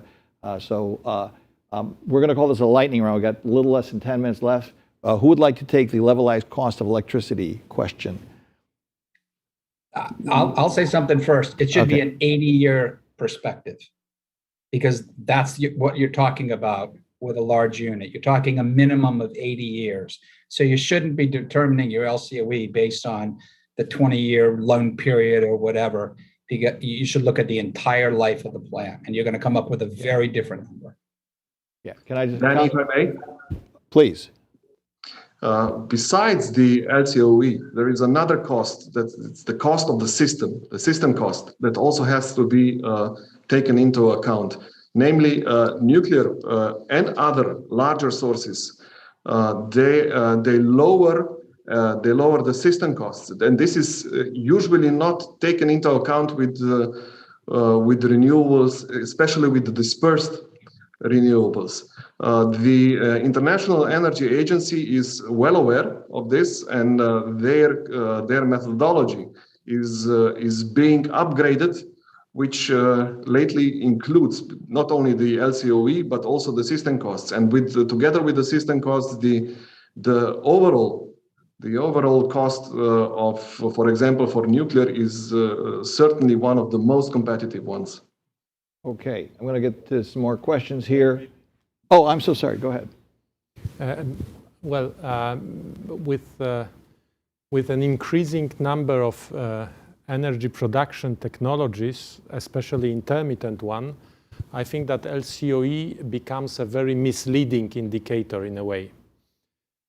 Because we are comparing, in fact, sources of energy which are not working in the same manner. When you compare a photovoltaic panel with a nuclear power plant, the most important parameter is not LCOE, right, but the number of hours the source is able to function yearly. In Polish climate, an average time for a photovoltaic panel is between 950 till 1,200 hours. An average time for a nuclear power plant can be close to 8,000 hours. So the real question that we have to ask ourselves is how many hours are we able not to supply energy? And then it becomes the cost of energy not supplied, which is quite a different measure, which I think should be taken into account. And but it is not against one or the other of the source of energy. You asked whether it's better to have SMRs or large-scale reactors, whether it's better to have wind, solar, biomethane, or nuclear. Well, I like this question because I think that in our way of understanding energy sources, we do not have the same imagination as we have when we compare transport mode. So it's a little bit as if you ask the question, what is better if we travel by railway or by bike? Well, it depends on the context. If I want to get far and with quite a big load, I would prefer to take a railway. If I prefer to go for a Sunday excursion with a family, I would hate a railway and I would prefer a bike. The same goes for energy sources. And so the right manner of thinking about energy sources, it's not either or, but it's a good combination of different sources, which allows for diversification of technologies, for ensuring to be assured against different risks, but also provide some kind of incentivations for further research and development and further discoveries. Excellent. I'm going to ask one more question, and then it really is the lightning round. I don't want to run over, and I'm going to give each of our panelists like 1 minute, and you can either use this question as a prop or say whatever is on your mind about the future of nuclear in this very critical region of the world. What are the most feasible pathways for deploying very small modular reactors without breaching the IAEA's uranium enrichment threshold? You can answer that or any other question, and we'll just start with Csaba at the end and work our way across. I think the idea to build SMRs is very, very good, and it's a brilliant opportunity to supply not just electricity but also heat for industry and district heating. But my suggestion would be that it should be really modular, which means that many producers can exchange their design and they can replace the same module in different plants, because that's actually the basic idea of the small modular reactors. Thank you. Amy. Well, to quickly answer the question that you asked, I assume the IAEA enrichment threshold is the 20% moving into HEU.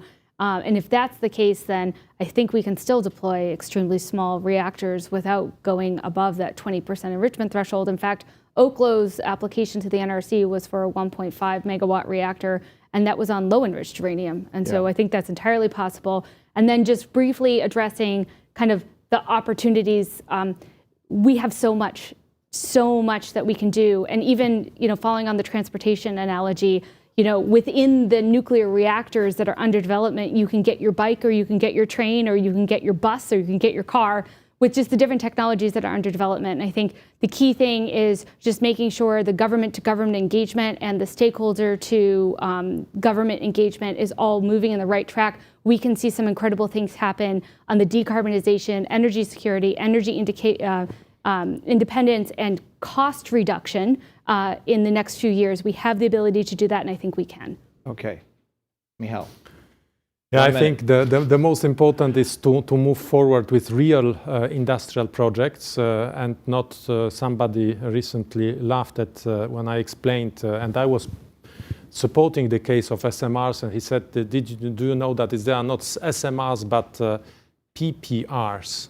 And I said, what is it? And he said, PowerPoint reactors. So there is a number of projects which is being developed right now. And the problem is that we need, for some of them at least, to get through the first of a kind and make sure that these are viable projects, the same way as AP1000 is being finalized in Vogtle. Right now, it's already functioning in China. So it's easier somehow to talk about an existing reactor and to ask ourselves whether it's good or not, etc. And it's somehow easier, and there is a temptation speaking about a non-existing reactor and giving all our hopes in it. So we need to move forward, we need to do it, and industrial players, and in Poland it's very interesting, there are lots of industrial players which are extremely interested for decarbonization, which are also linking steam generation with electricity generation, which are interested in this, and we should support this. Okay, we're down to 30-second round. Danielle. Let me just briefly revisit one of your previous questions regarding the competition between the US and Russia. I truly believe that recognizing that nuclear is a strategic sector requires also government support, also in US and in other Western countries. From the investor's perspective and experience, having a nuclear power plant does not only mean a relationship with the vendor. It's a long-lasting relationship, or let's say a marriage with the supplying country also. Hence, choosing a partner is, in fact, it's a strategic decision. Thank you. Andrei, 30 seconds. Quick remark. I'm a bit surprised by the fact how much government-to-government relationships have been emphasized in the discussion in relation to SMRs. Yes, government oversight, regulation, and strategy is very important. But my assumption, SMRs will not take off in a good sense. They won't become the trend unless private capital moves full speed. And this is where, in my view, private capital should drive the process and should, to some extent, establish the rules. Thank you. Thank you. Dave, 30 seconds, the final word. 30 seconds, man. SMRs, good option for the future. They're not ready today. Hopefully we'll get a couple of these demonstration projects off the ground and they'll be proven. Micro reactors are ready, almost ready today. And it's not a commercial, but we're very excited about Evinci. Evinci is 100% factory manufactured and will be transported on 4 trucks and installed in less than 30 days. So 5 megawatts within 30 days. So we're very excited about that. That's it. Thanks. Wow. That was a content-rich discussion. I'm going to watch that again. I learned a lot. I want to thank each and every one of our panelists, and it worked well virtually as well. What a terrific panel. What an exciting moment for the industry, and what an important time for all of our individual and collective security. I want to thank you once again. I want to thank the audience. I want to thank the Atlantic Council, and I want to encourage everybody to join the next panel on defending critical infrastructure against hybrid threats, which will be moderated by our own Global Energy Center head, Randy Bell, and will start at 3:45 p.m. Eastern Time after a brief coffee break. Thank you, everyone.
Hello, everyone, again.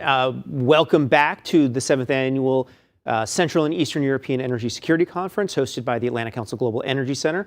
My name, again, is Randy Bell, and I'm the Senior Director for the Global Energy Center. And I am very, very pleased to moderate our next conversation, Defending Critical Energy Infrastructure Against Hybrid Threats.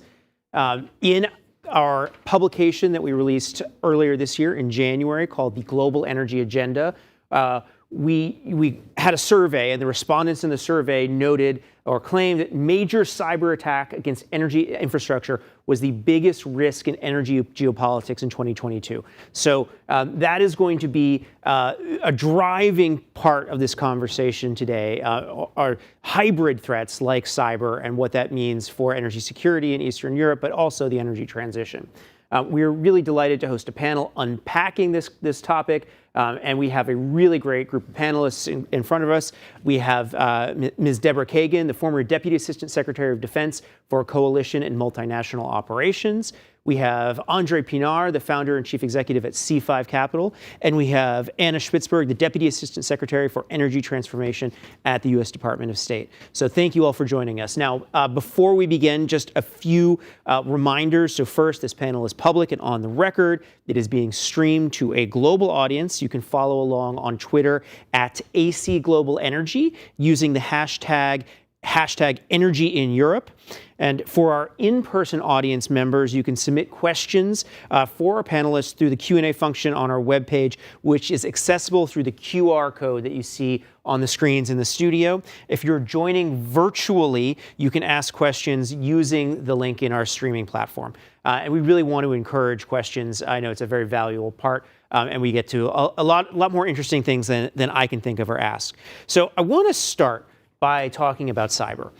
Because after February 24th, we of course expected many more cyber attacks and much more cyber risk than we've actually seen since the Russian invasion. We think about the Colonial Pipeline attack. We think about all the risks to energy infrastructure from cyber, but we really haven't seen that much of it. Andre, maybe you could kick off and talk about why we haven't seen that.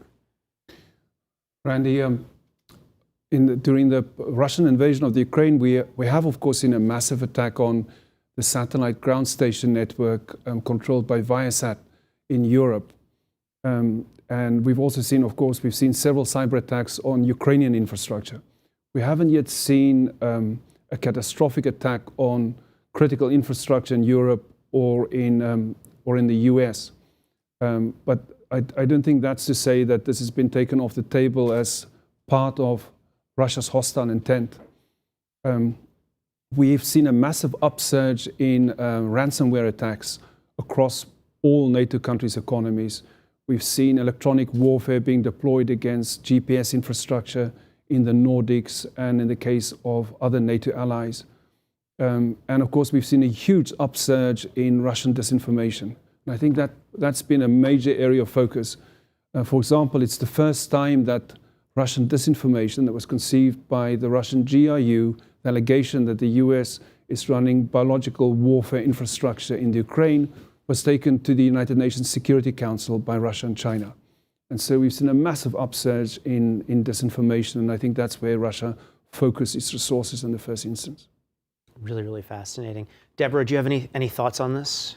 Yeah, I think, yes, there's been a lot of sharing to protect these cyber attacks, but I also think that Russia has interests still in Ukraine with the pipeline and the like. It's sort of cutting off your nose to spite your face.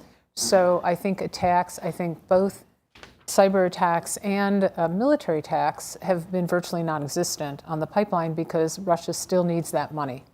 So sometimes the practical answer is the best answer, which is why attack the hand that's still feeding you. Got it. Now, Anna, I know your role on sitting at the Department of State working on energy transformation, you don't work on these issues directly on a day-to-day basis, but when we're thinking about energy transformation, which has been a large part of the conversation today, really thinking about addressing the climate challenge in tandem with addressing the energy security challenge.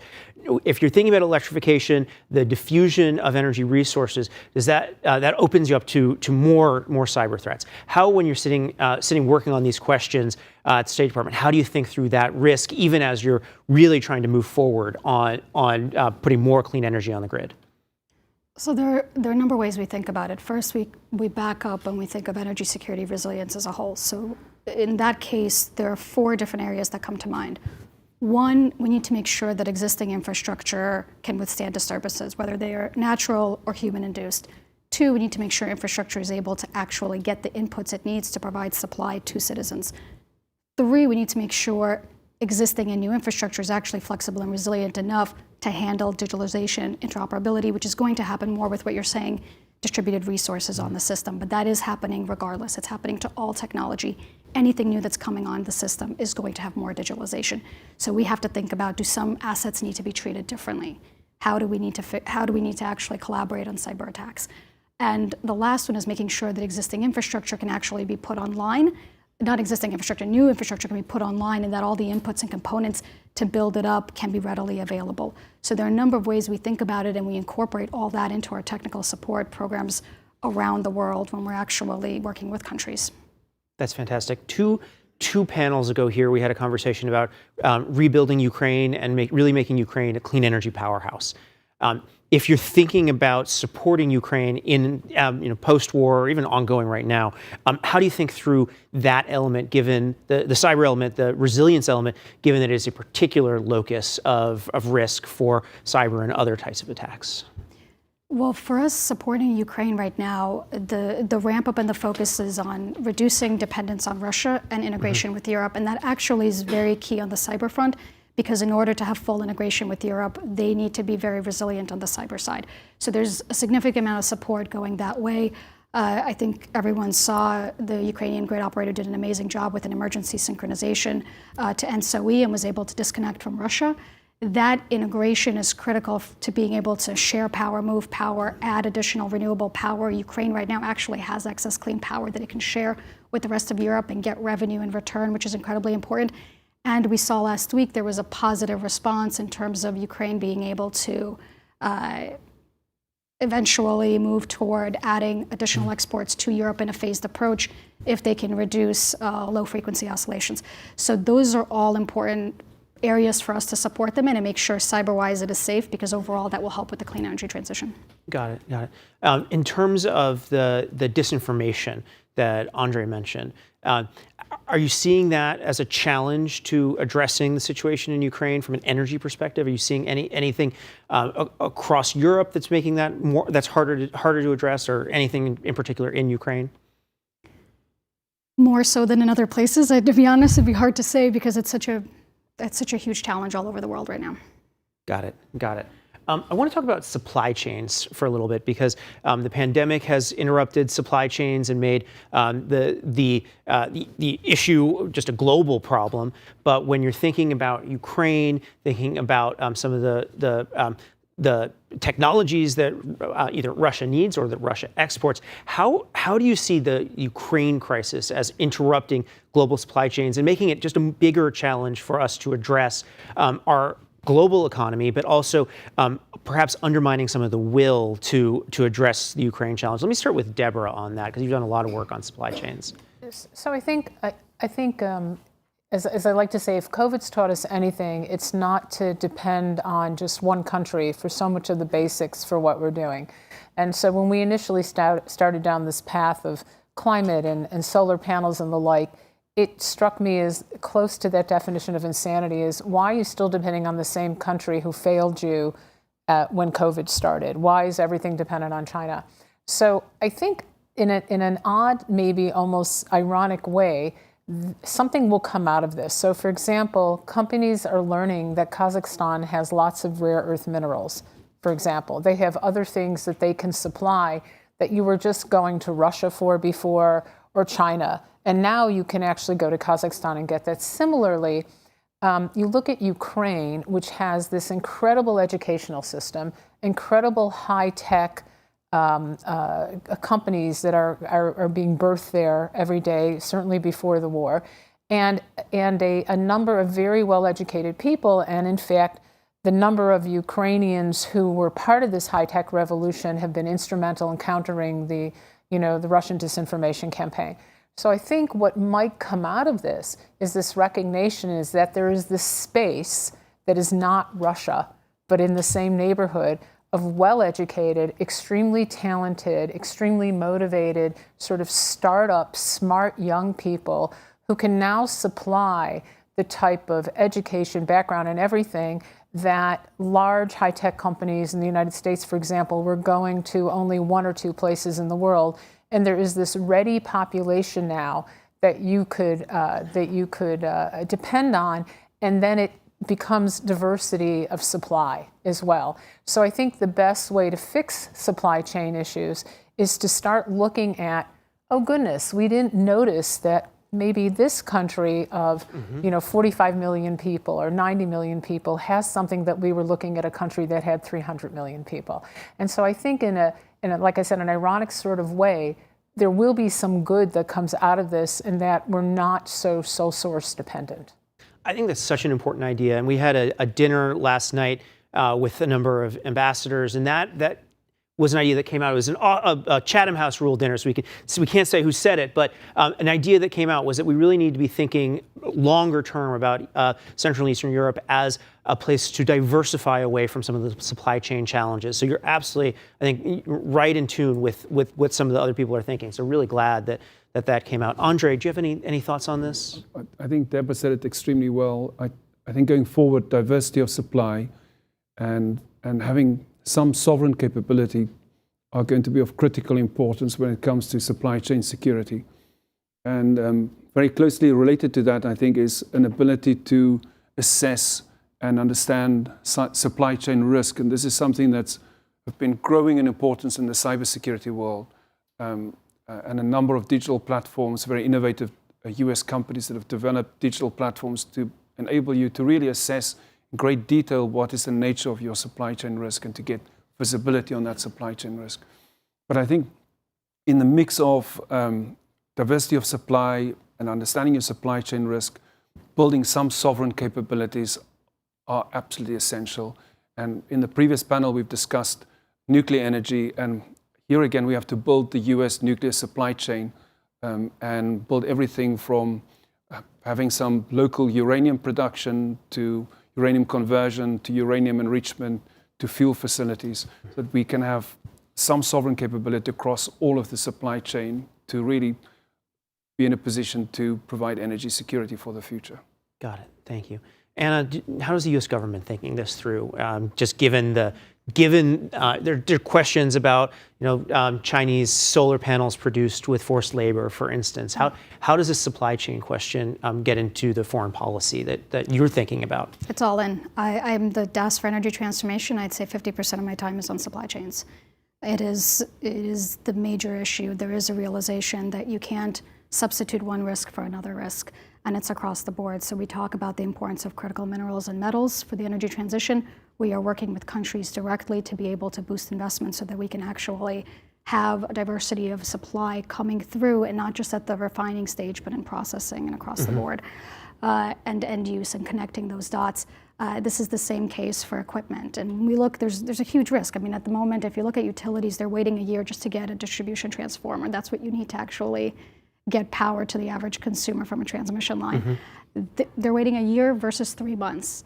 So when you look at the minerals, metals that go into equipment to the type of components that you expect a utility to be able to access quickly, not just the generation technology, across the board there's a supply chain challenge. And so we have to be very proactive in working with countries and internally domestically to be able to address that. Yeah, you mentioned critical minerals. Now, a lot of the conversation over today has been focused on Russian supplies of oil and gas, but they're also a producer of a number of metals and minerals that are necessary for the electrification of transport, for instance. How do you think through that as a challenge right now if you're really trying to ramp up electrification and ramp up electric vehicles, for instance, as a way of moving away from dependence on oil? So luckily, in terms of resources, these resources are spread out. It's really where they've just been produced to date and where the ESG standards have been for low cost. So it's an opportunity. The resources are everywhere. They're not subject to a future that will have them in those areas if we're able to actually create a premium and a demand for a product that has high values. Got it. So will there be effort to find? Absolutely. Okay. Absolutely. That's really, and there are a lot of areas for it. And again, it's not just upstream, but midstream. Yep. Of course. Deborah, I know you've also done some work on critical minerals and that question. How are you thinking about this right now? Well, like I said, the Kazakhstan one was interesting in terms of, as you said, upstream, because I can't ever have seen Boeing move at light speed like it did. It was day 2 kicked out of Russia. Day 3 they were in Astana discussing the minerals.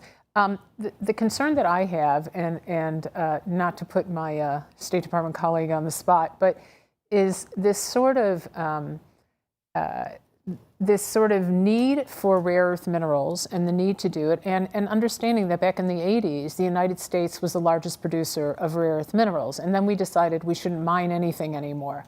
So I think it also comes down to understanding, as one Minister of Energy said to me from another country, as he was walking into a conference, someone spit at him and took a picture of it on the cell phone. And the minister turned to him and instead of spitting back said, "You do understand that the mine that you're protesting is in your cell phone." So there is that sort of need to, I think we have to message better in the United States as well as in other places in the West that you have access to these things. Everything you want to do from electric vehicles to mobile technology to everything else moving forward is going to have to be supplied by something. You can't just wish it to land on the planet. And with that, I think there has to be a better job of messaging to your domestic publics that you have those assets here. There's going to be trade-offs. And you can't just say, that country over there, well, they're a mess anyway, let them supply everything to us. So I think there's going to have to be more of a sharing of how you approach this and maybe reopening some of those mines in California and Nevada and other places like that that could actually domestically produce some of that in the United States as opposed to worrying about where you're going to get it from. Got it. Thank you. I've got a question from the audience, and which is going to bring us back to the cyber conversation. And so that is, what structures are currently in place to coordinate cyber incident response in Europe, and how can governance structures be improved to ensure the defensive posture is in place to manage new attacks? Who wants to jump on that one? Deborah, I know you care about these issues. I think I'm going to turn that on its head a little bit. And what I mean by that is there is a lot of technologies out there for microgrid technology for small grids. And some of the best ways to fight a cyber attack is not to be such a large target. And my argument has been that if you have 5,000 households on a grid as opposed to 5 million, you're less of a target because the person attacking you, that's wasting a lot of resources for a small return. And even if they do succeed, you're talking about 5,000 households or industries as opposed to 5 million. So I would argue that there's a lot of technology already out there, and it's been really disappointing for me to see that as part of the US Green New Deal, a lot of what the Europeans have said in Paris does not talk about smart grid, microgrid, does not talk about changing the dynamics so that when we saw what happened in California or Texas, that you don't have half a state without power. Half a state as if they're living in the 19th century. Instead, you have 5,000 households, not 10 million households. So I think one of the best ways to counter future cyber attacks is to make your footprint smaller in how you do this, and so the damage is not as severe. And I would really, as part of all the climate change agenda, I think that's missing. That's a really missing piece to how do you stop being so dependent that you don't need to lose electricity in 3 states, for example. You can lose it in one tiny part of one tiny city instead, and that makes you less vulnerable overall. And I'd love to hear your thoughts about this, particularly given that what we've seen, that if you're looking at small utilities, they're often less resourced to be able to manage these threats. So you've got, on the one hand, you can island off these smaller grids, but at the same time, you need to be able to resource them. How do you think that through when you're designing, an electricity system of the future? I mean, now there's a lot more thought to it. In the past, there wasn't. And I'm not a cyber expert, but I will say there's a difference in terms of who has access to different information. And grid and smart inverters will, of course, start to connect to the larger system and to the operators. The whole point is that they could see what's happening on the system, react and provide backup. But in terms of information, how it's flowing, there is the concept of least privilege. So you do not give all access to everyone the same. Third-party users do not have the same access. And there are a lot of nuances and components that need to be thought through that right now all utilities, it's top of mind. Whether they're small or large, they realize the risk. Got it. I think both Deborah and Anna made really important points here. The decentralization of energy infrastructure definitely offers an opportunity to take systemically important infrastructure off the table as attractive high-value targets. And also segmenting information is a very important countermeasure. I think equally important would be incident reporting and the new act that the US have passed that requires critical infrastructure providers to report incidents within 72 hours. And dedicating CISA as an agency that can take responsibility and take the lead on this is a major step forward. Similarly, in Britain, there's the National Cybersecurity Center, which has similar responsibilities. And I know that the European Union is also working on creating more capabilities to do information sharing and incident reporting. But one of the things which we still lack is an ability to do machine-to-machine reporting so that we can report at machine speed, because our adversaries, the hackers, are operating at machine speed and often use networks that attack at machine speed. And so to be able to really raise early warning, to be really able to respond to incidents, we need to accelerate the way in which we do it. And in this regard, machine-to-machine reporting and artificial intelligence have a really important role to play. In this regard, Microsoft is a lead at the moment. Microsoft processes about 27 trillion data points daily for machine learning for cybersecurity purposes. And so I think we're beginning to build the muscle and the capability to deal with this threat. Got it. In the context right now, with war in Ukraine, is the information sharing environment, particularly between the U.S. and our European partners, is it getting better? Are we seeing an acceleration because of what's happening right now? Well, the NSA has always looked after allies. The NSA has always played a global security role and have looked at major international events like the Olympic Games and have protected them from terrorist attacks and cyber attacks. So the NSA has a very strong working relationship with all allies, and of course so do all the Five Eyes nations. So I think information sharing, joint training, the sharing of technology also by the private sector and cutting edge US cybersecurity companies, all of that's moving in the right direction. Got it. Deborah? Yeah, I think this is going to sound sort of strange, but I came at the energy piece out of doing mostly military and conflict sort of things. And what I noticed when you worked with the military, there was always a couple of things. The first was identify where you want to be at the end of this and then work backwards from this. Whereas on the civilian side, it was always, let me just have a knee-jerk reaction to this for the next 6 months and then figure it out.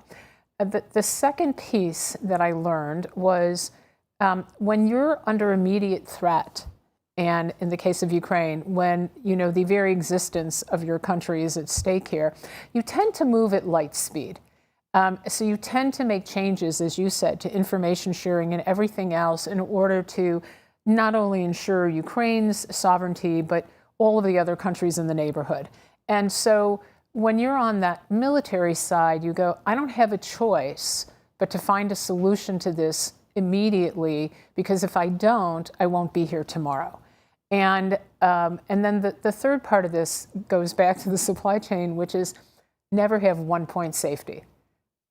Always make sure you have some redundancy there so that do you really want just one guy watching that one nuclear weapon and think that's good enough?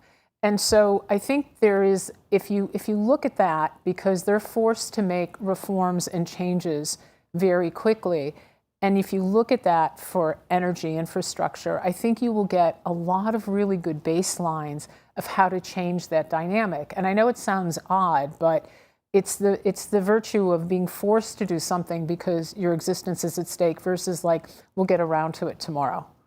Got it. There's actually the fact that Deborah connected supply chains and cyber is very important. I was just thinking about how now we're actually thinking about that linkage. So where does our hardware come from? Mm-hmm. Who's making our software? How's code being recycled? These are risks we weren't really thinking about before. So I think we're on higher alert and maybe we'll be better chess players because of it.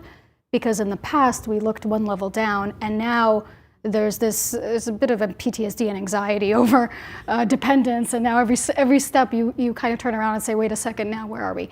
And that's good. And because everyone is on alert, it makes it easier to share because there's an understanding of the actual risk. There's always been a little bit of a concern about Huawei, for instance, but have we seen anything, any cyber risk introduced into the system because of components made or software developed in Russia? Is that something, it's a risk, but is it something that we've actually seen manifest itself in reality? I think the whole incident involving Kaspersky is perhaps the best example where a particular Russian company was identified as posing a broader systemic cyber risk.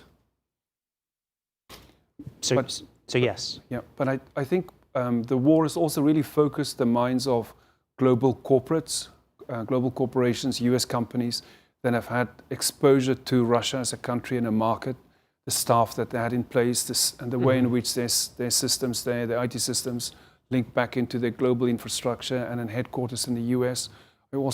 It made a lot of software development companies thinking about drawing on development resources and developers from Russia.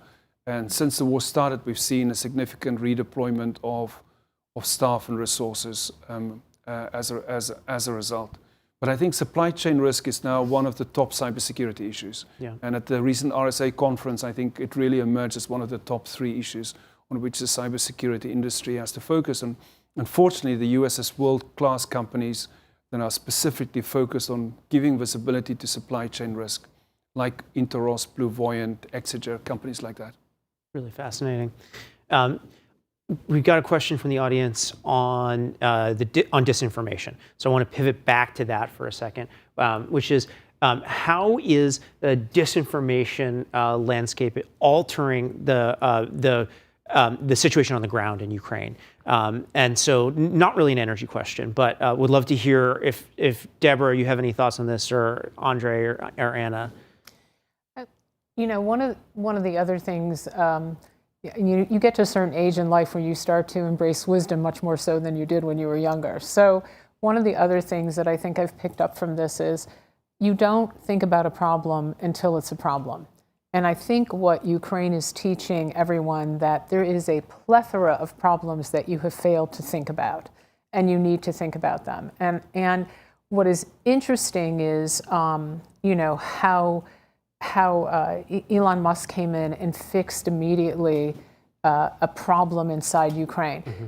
One of the things, and I'm going to make a pitch here to Americans who don't believe that the investment in Ukraine is a wise one or a prudent one, and to other Western countries as well, the number of lessons learned, not only on the military side, if you listen to the Commandant of the Marine Corps, the Chief of Staff of the Army, and others, the lessons that they have learned without expending their blood and treasure, without expending their dollars for what is almost a minimal investment in Ukraine, the lessons they have learned have been significant and enormous and will save the West and the American taxpayer billions of dollars over the next 10 years. So on the disinformation front, there are ways to counter this disinformation. There were things that NSA, as you said, was doing, that companies were doing, that they never got to practice in real time. And now they're getting to not only practice it in real time, but they're saying, this is working, this is not working. We can throw this out and not invest any more money in this. And now we can generate what we're looking at out this way as opposed to that way. And so I think a lot of the countering of disinformation has been so successful because it's sad to say it in some ways, but it's a proving ground. Ukraine's turned out to be this proving ground at great cost to them of what works, what doesn't work, and how we now change our dynamic going forward. Got it. Andre? Disinformation, of course, is a key element of hybrid warfare and a key element of cyber warfare. And Russia's used it very aggressively, not only in the invasion of the Ukraine, but for a period of time now, over a considerable period of time, and have combined it with other instruments of terror like assassination. And we've seen a lot of assassination of Russian dissidents and even British citizens in London, for example. I think the US government has been very effective in countering Russian disinformation and the rapid declassification of intelligence and making that widely available so that everyone have the facts have been terrifically effective. And I think in the cyber domain, we will see more of that we will see a declassification of really important information so that everyone knows what the facts are and understand what's on the horizon or what is happening and what's going down. And I think that's been very effective. And then also, I think credit to the Ukrainian people and to President Zelensky for the way in which they've used all the modern tools of digital communication to speak directly to global audiences. And President Zelensky has used Zoom very effectively to speak directly and frequently and often to global audiences, again, I think to get the facts out and so that folks can hear directly from him. And I think that's been very effective. And so to Deborah's point, I think a lot of lessons have been learned, both about what adversaries might do, but also what works in countering these acts of aggression. You're absolutely right on Zelensky's use of digital technologies. I mean, I saw him at a private workshop on oil sanctions against Russia. And he was there for 5 minutes, but it really gave weight to that conversation. And that as a think tanker, you never know, how much impact it's going to have. That he was there really made everyone take it seriously. It really felt like he was there in the room, didn't it? Yeah, it was really fantastic. And then any number of other programs where he just knows where he has to be when. It really is utilizing the digital landscape for a remarkable good.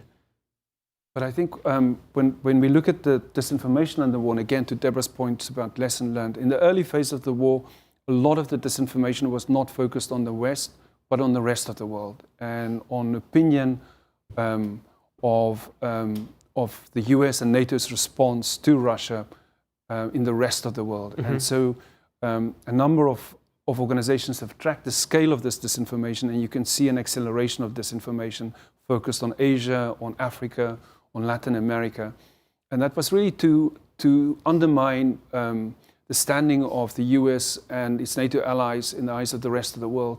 And all of this culminated in this allegation that the US was running a biological warfare network in the Ukraine, and Russia and China took it all the way to the UN Security Council. And I think that demonstrates the extent of the hostile intent on the other side. A threat consists of intent plus capability plus opportunity.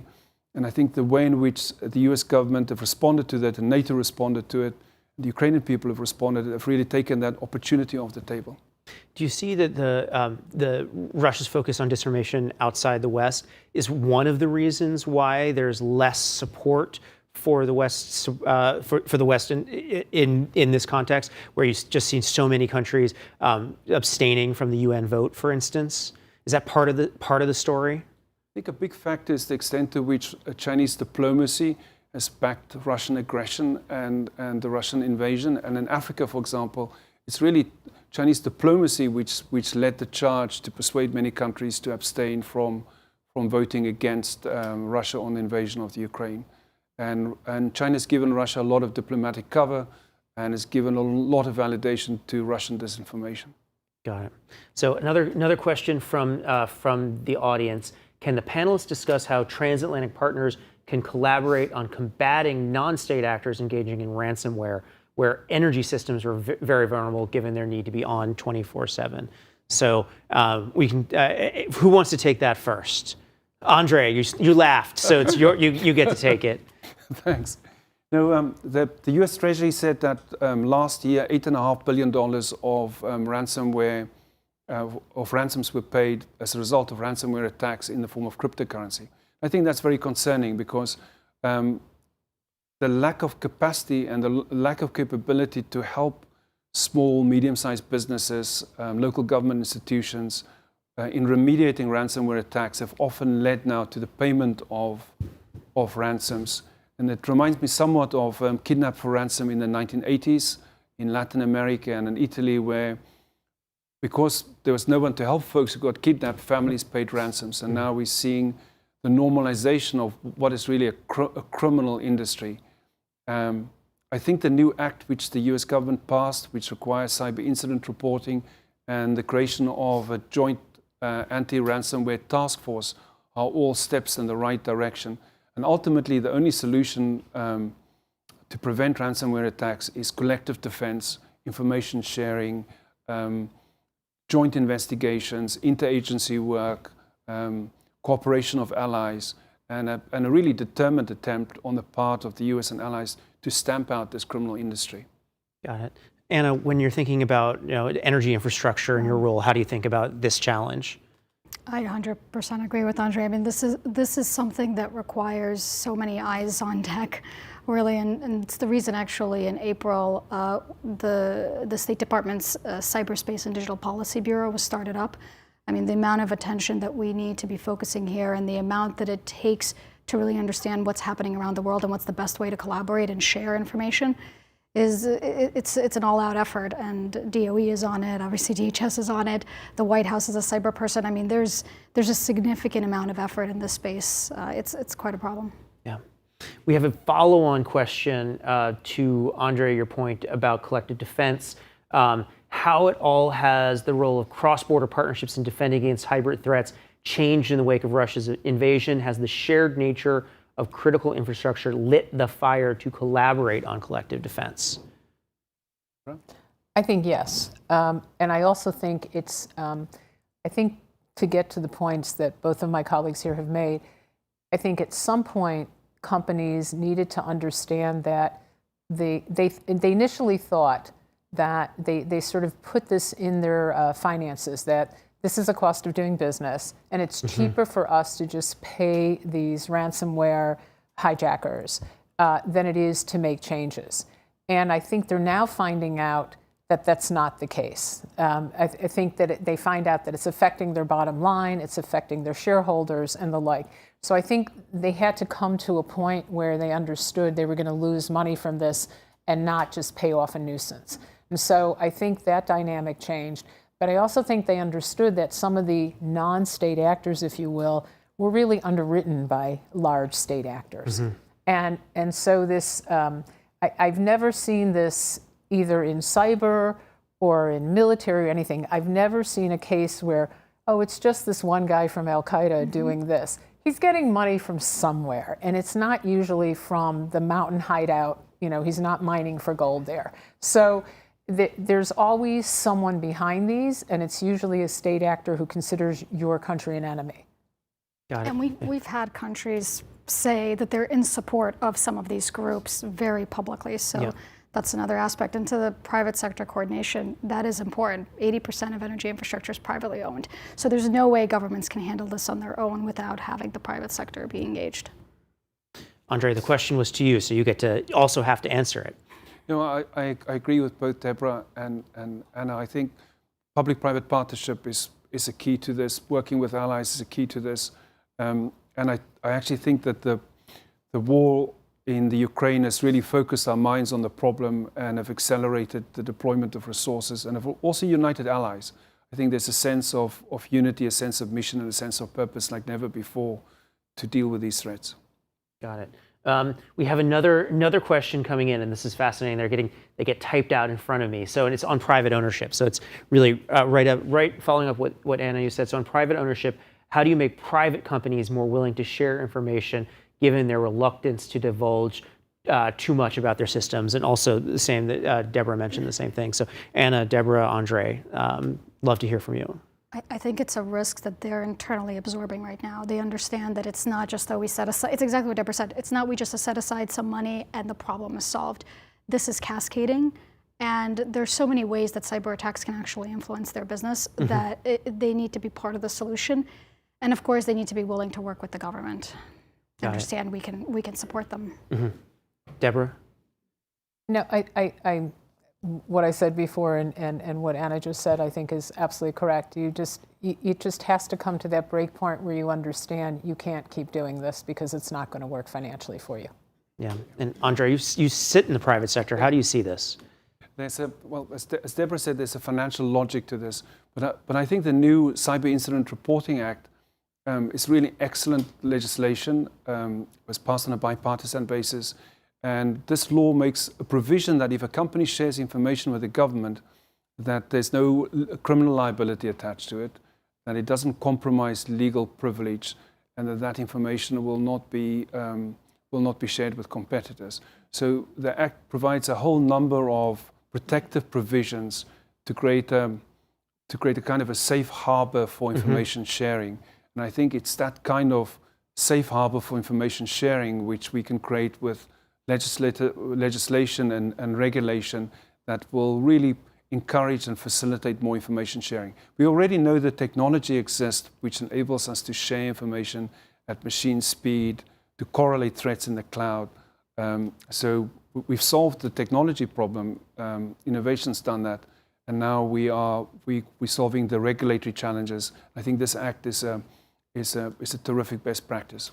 Got it. So we have 2 minutes left. So I want to give everybody a chance to say 45 seconds or so of sort of concluding remarks on what we should be worried about and how we should address hybrid threats in relationship to both managing energy security and energy transition, particularly with a focus on Central and Eastern Europe. So we'll start with Deborah and come down the line. So very quickly, I'll just say that I think the war in Ukraine and a number of other events that happened over the past 5 years are leading people to conclude that this was not buying off onto this horrific theory that some had spread that it's 3 guys in a basement someplace in Seversk in Russia doing these cyber attacks. That I think when you start calling countries your strategic competitors as opposed to your enemies, you lose sight of what they're really trying to do. And I always like to say the enemy gets a vote, and they've decided you're their enemy, and they're going to attack you. And they might use those 3 guys in the basement, but they're not just sitting there. Someone's paying for their beer and getting them to do this. So I think there's been a market realization that this is not just some one-off actors someplace who are trying to make some money here, that they are being very well supplied and funded by countries that consider you their enemies. Got it. Andre. Yes, I agree with Deborah. I think we must take the hostile intent of our enemies under consideration. And the best measure of hostile intent is what your enemies actually do on the ground in theater. I think in this particular instance, Russia's invasion of the Ukraine is not just an attack on the Ukraine, it's really an attack on the West, on our values, on NATO. And all the more reason for us to step up our game when it comes to protecting critical infrastructure. Thank you. And Anna. I'd say one of the biggest challenges is that there's a lot that we can't see. Once it's outside the hardware realm and it moves into cyber, we can't always see who's attacking, who they're connected to, and the level of different individuals and companies and state actors that could be involved. And that is the reason for the comments that were made before. Information sharing is more important than ever because the amount that needs to be tracked, how hard it is to actually track all of this is at a different scale than when we were just looking at damage to infrastructure that we're able to see. Yep. Anna, thank you so much. Thank you all for joining us today. We talked about cyber, we talked about disinformation, we talked about supply chains, we talked about infrastructure and the challenges of hybrid threats. Your comment about information sharing is just increasingly important because we can't know everything. Thank you so much for that. This wraps up this panel for today. Thank you again for joining us. We have our final panel of the conference in 15 minutes at 4:45 p.m. Eastern. So everybody here in the audience, get a cup of coffee and come back in 15 minutes. And for those online, please join us again shortly. Thank you all so much. Thank you.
Thank you all for joining us again for the final session of the day called Looking Ahead, Reconciling Security and Climate Priorities.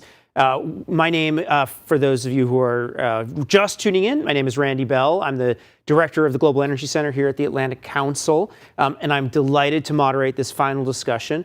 We're really excited to be discussing policies and investment strategies that are driving the transition to clean energy and also simultaneously helping to restore energy security in Europe throughout this decarbonization process. We have a terrific panel here with us to discuss these issues, including virtually, we have with us Neil Brown, Managing Director at KKR Global Institute and KKR Infrastructure, David Livingston, Senior Advisor to U.S. Special Presidential Envoy for Climate John Kerry at the U.S. State Department, Alex Whittington, Director of International Affairs at Cheniere Energy, Derek Wong, the Senior Director of Government and Public Affairs at Accelerate Energy, and Dora Zambori, Hungary's Ambassador at Large for Energy and Climate. So before we get started, reminder, this panel is public and on the record. It's being streamed to a global audience. You can follow along on Twitter at AC Global Energy using the hashtag #EnergyInEurope. For our in-person audience members, you can submit questions for our panels through the Q&A function on the webpage, which is accessible through the QR codes on the screens. And then if you're joining virtually, you can ask questions through the links attached to our streaming platforms.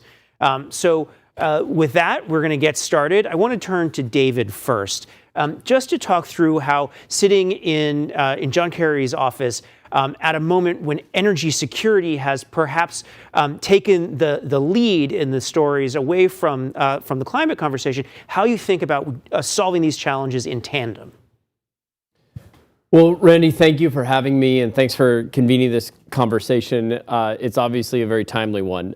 I think it's fair to say that though the current situation that we find ourselves in, that the world finds itself in, is further amplifying the interface between climate action, the energy transition, and energy security, we have always viewed those as fundamentally intertwined and interlinked.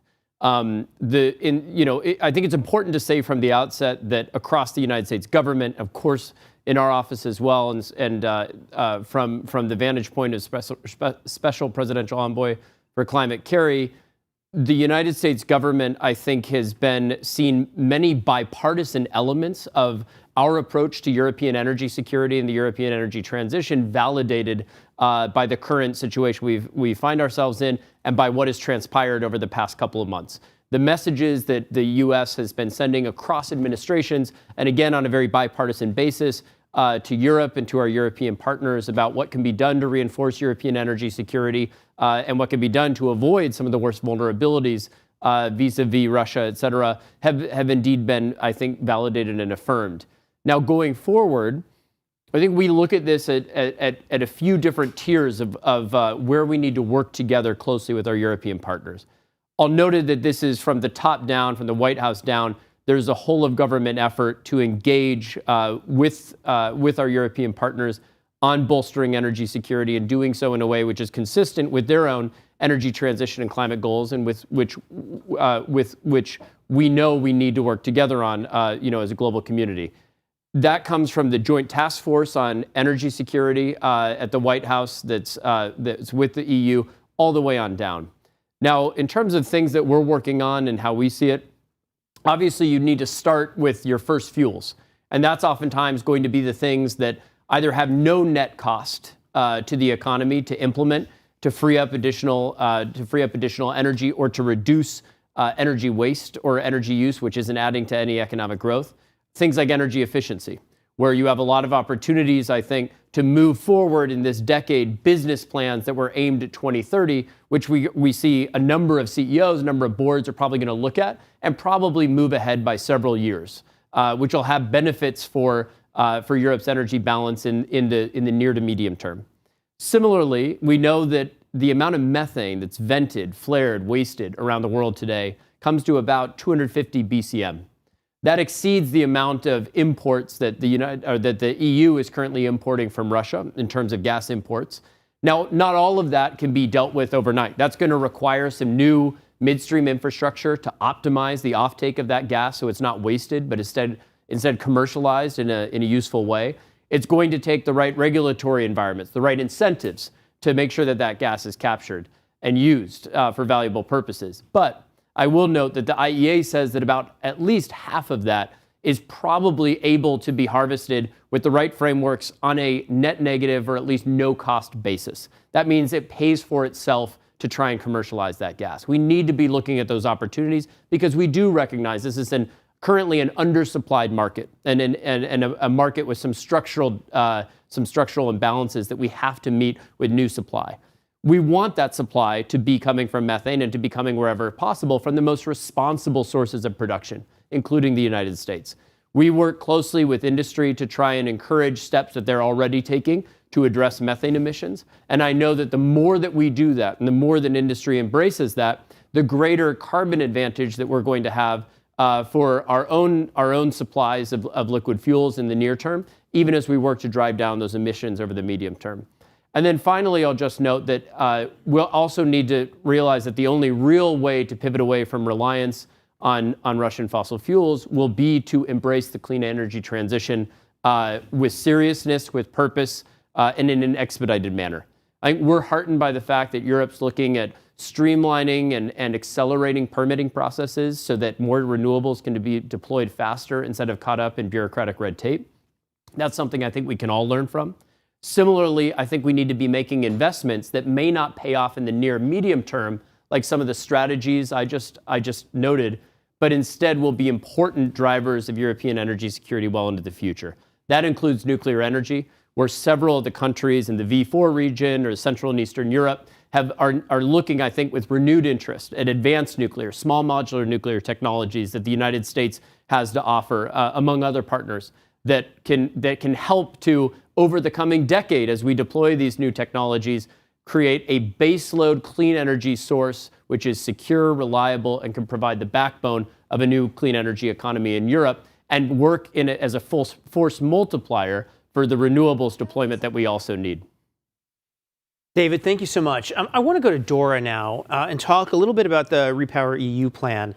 With the need, it identifies the need to accelerate the transition to renewable energy sources in the long term, but also to de-Russify Europe's current dependence on fossil fuels. How feasible is the stated target of 2027 for independence from Russia? And what are the largest obstacles? Thank you so much, Randy, for having me and for Atlantic Council co-organizing this event with the Visegrad for presidency. And well, I have to underline the fact that we are facing a triple challenge. So first, we have the task to phase out Russian hydrocarbons. Second, to meet our climate goals. And the third one is we have the environment when energy prices are soaring. So you have to make a difference between tackling this crisis on a short term and on a long term. And when it comes to energy transition, Hungary has always been saying that nuclear has to be part of the equation. And we also regard natural gas as a bridging fuel. And David mentioned that baseload is very important. And at the moment, like with renewables, we see still like a very small amount of energy coming from renewables in Europe. When it comes to Hungary, we committed to maintain our nuclear capacity. It's an international project. We are making it with Russian technology, but GE, Framatome, and Siemens also part of the project. As for natural gas, I think energy security is this is the field when energy security is the most important and imminent, where we have to take this challenge. Because the world still runs on hydrocarbons, and natural gas is the place where it's very hard to replace the existing pipeline capacities. If we just want to see numbers, so the annual consumption of Hungary is about 10 BCM, 3.7 BCM goes to the residential sector, 2.8 to industry. So you can see like it's more than half of our annual consumption, which impacts people directly. United States and European Union announced like 15 BCM for this year, but accidents can hinder this amount. Look at just what happened in Texas. It can impact like the ability of the United States to export gas or reroute gas to European Union. And EU Repower used the data of 155 BCM import, which needs to be replaced. And it's based on 2021, when like we were in just the midst of the pandemic. And 15 BCM compared to 155, it just like number is very telling. It's a task which cannot be solved overnight. Got it. Thank you. Follow-up question, touching on something David mentioned about energy efficiency. How much is Hungary doing and neighboring countries on energy efficiency right now? It just seems like there's an opportunity. It is the low-hanging fruit because it really addresses energy security and climate simultaneously, very, very quickly, potentially. How much are you thinking about that? Hungary is very committed, and it's included our national energy policy plan. And Hungary is doing like building renovations and all this stuff just to make energy efficient. But what we need to do, we need to use technologies which are already available, commercially available, and which yet to be available on the market. But then again, it raises questions of cybersecurity when you have to just influence and like have to digitalize like everything that you're doing. Well, if you're interested in cybersecurity, you can go watch on YouTube our previous panel where we talked a lot about cybersecurity and in the context of what's going on in Ukraine right now. But I want to now go to Neil virtually and ask the perspective from the investment sector. How have you seen investors' interest in energy change since February 24th? Has there been a shift from interest in ESG-focused investing to more hydrocarbons, or are we still staying the course on ESG? Yeah, thanks, Randy, and appreciate. I was just getting some echo. Can you hear me okay? Yep, we hear you. Okay, perfect. Thanks for having me, and also to the Atlantic Council and B4 for having me. I mean, I think that within the investment community, you're seeing a surge of interest to help to be part of the solution. It's actually why I'm not there with you today, which I'm sorry. But had spent the day in Brussels with the Commission and with both U.S. LNG providers and potential buyers in Europe trying to come up with real solutions. But the reality is that the ESG pressures and interest, focus on climate is still very much alive within the investment community. I think the investment community understands that even as we push for near-term solutions for energy security, that we also have to do it in a way that's as environmentally friendly as possible. I think we have to remember that one of the flaws of the last decade plus of energy policy within the EU and in some ways in the US as well is that the climate agenda forgot something very important. The energy security and efficiency, or energy security and reliability, as well as energy affordability, is the foundation upon which the energy transition will be built. And we have to, instead of reverting to some of the tribalism that we see between the keep it in the ground crowd and the drill baby drill crowd, we have to be pragmatic and realistic with an attitude of yes and. We need all of the above. Europe needs it urgently to get off Russian gas. And I think you'll find that the investment community is very keen to be part of the solution. Got it, Neil, thank you. Follow-up question to that. Do you see some of these ESG impulses as at least one of the drivers for the slow ramp up of U.S. production post-COVID? Is that preventing increased U.S. production of oil and gas? It's certainly a consideration, but like everything, it's a complex answer to the question. I think we have to keep in mind that the commodities business, the oil and gas business, has been very tough for the last decade. A lot of companies lost a lot of money. A number went out of business during the last price drop. And although we are seeing record high prices, we also are seeing tremendous volatility. And if you look at the supply balance, look at the actual amount of spare capacity available in the world, look at the big questions over how much of Russian oil will go offline or not. Look at the big questions first on the demand side. first China opening up and now closing back down in certain parts of Beijing and Shanghai. There's a lot of uncertainty out there, and investors don't like uncertainty. But let's be honest, there has been mixed messages from the governments in both the EU and the US. And so I think that some kind of reckoning, of coming together with a realistic vision of what it will take to solve these energy security challenges is really necessary to give that long-term confidence in the markets for private investors. Neil, thank you. David, Dora, I think that you've just gotten tasked by Neil, so I hope you have a summit on the way out the door and solve this challenge. I want to come back to the methane point, David, that you made earlier, because at least in the short to medium term, Europe is going to be relying a lot more on U.S. LNG, potentially LNG from other parts of the world as well, but the U.S. is playing a really important role right now, and there was a question about the future of U.S. LNG in Europe what was that, a year ago, 18 months ago, where it was deemed, a cargo was deemed too greenhouse gas intensive. Cheniere has done a lot of work on this and it turned out, had sold LNG that was sort of much lower in its methane content to Europe shortly thereafter, after that deal sort of blew up. So Alex, I'd love to talk to you about your approach, Cheniere's approach to managing emissions across the value chain to make sure that LNG is playing an important role, both meeting energy security, but also lowering emissions, particularly if you're thinking compared to Russian pipe gas, which of course has really tremendous methane issues. Yeah, thanks, Randy. And that's a very good point. When we deal with our long-term customers and our short-term customers in Europe, they appreciate the work that we've done on climate and sustainability. On energy security or climate, it doesn't have to be one or the other. We absolutely think that it can be both and needs to be both when we look at long-term demand for LNG, not just in Europe, but around the world.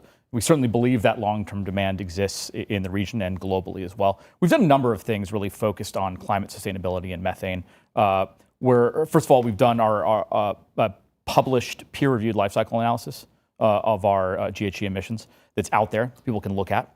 We've also worked with upstream producers, midstream operators, emissions detection technology providers, and independent academic institutions to really look at what the methane situation is across the value chain in the United States. We think understanding the issue better will allow us to work to mitigate the problems. We think that we play a very unique and interesting role between producers in the United States and consumers of LNG around the world, U.S. LNG around the world. We're going to take advantage of that role to work to ensure that U.S. LNG is the cleanest and most sustainable it can be. We also have our cargo emissions tags program, where we provide GHG data for every cargo that we supply to our customers. Those tags are rolling out now, and that's an industry first. We think it'll be helpful for our customers in Europe and around the world to better understand what their emissions profiles look like and to better account for that carbon. We think there's more collaboration and cooperation that we can do, not just with producers in the United States and midstream operators and with the US government, but also looking to Europe in terms of how do we work with governments on both sides of the Atlantic to promote regulatory harmonization on methane. And we think that's going to be critical going forward, that both governments and both sides look at the issue in a similar way and have verifiable, transparent processes to look at that data.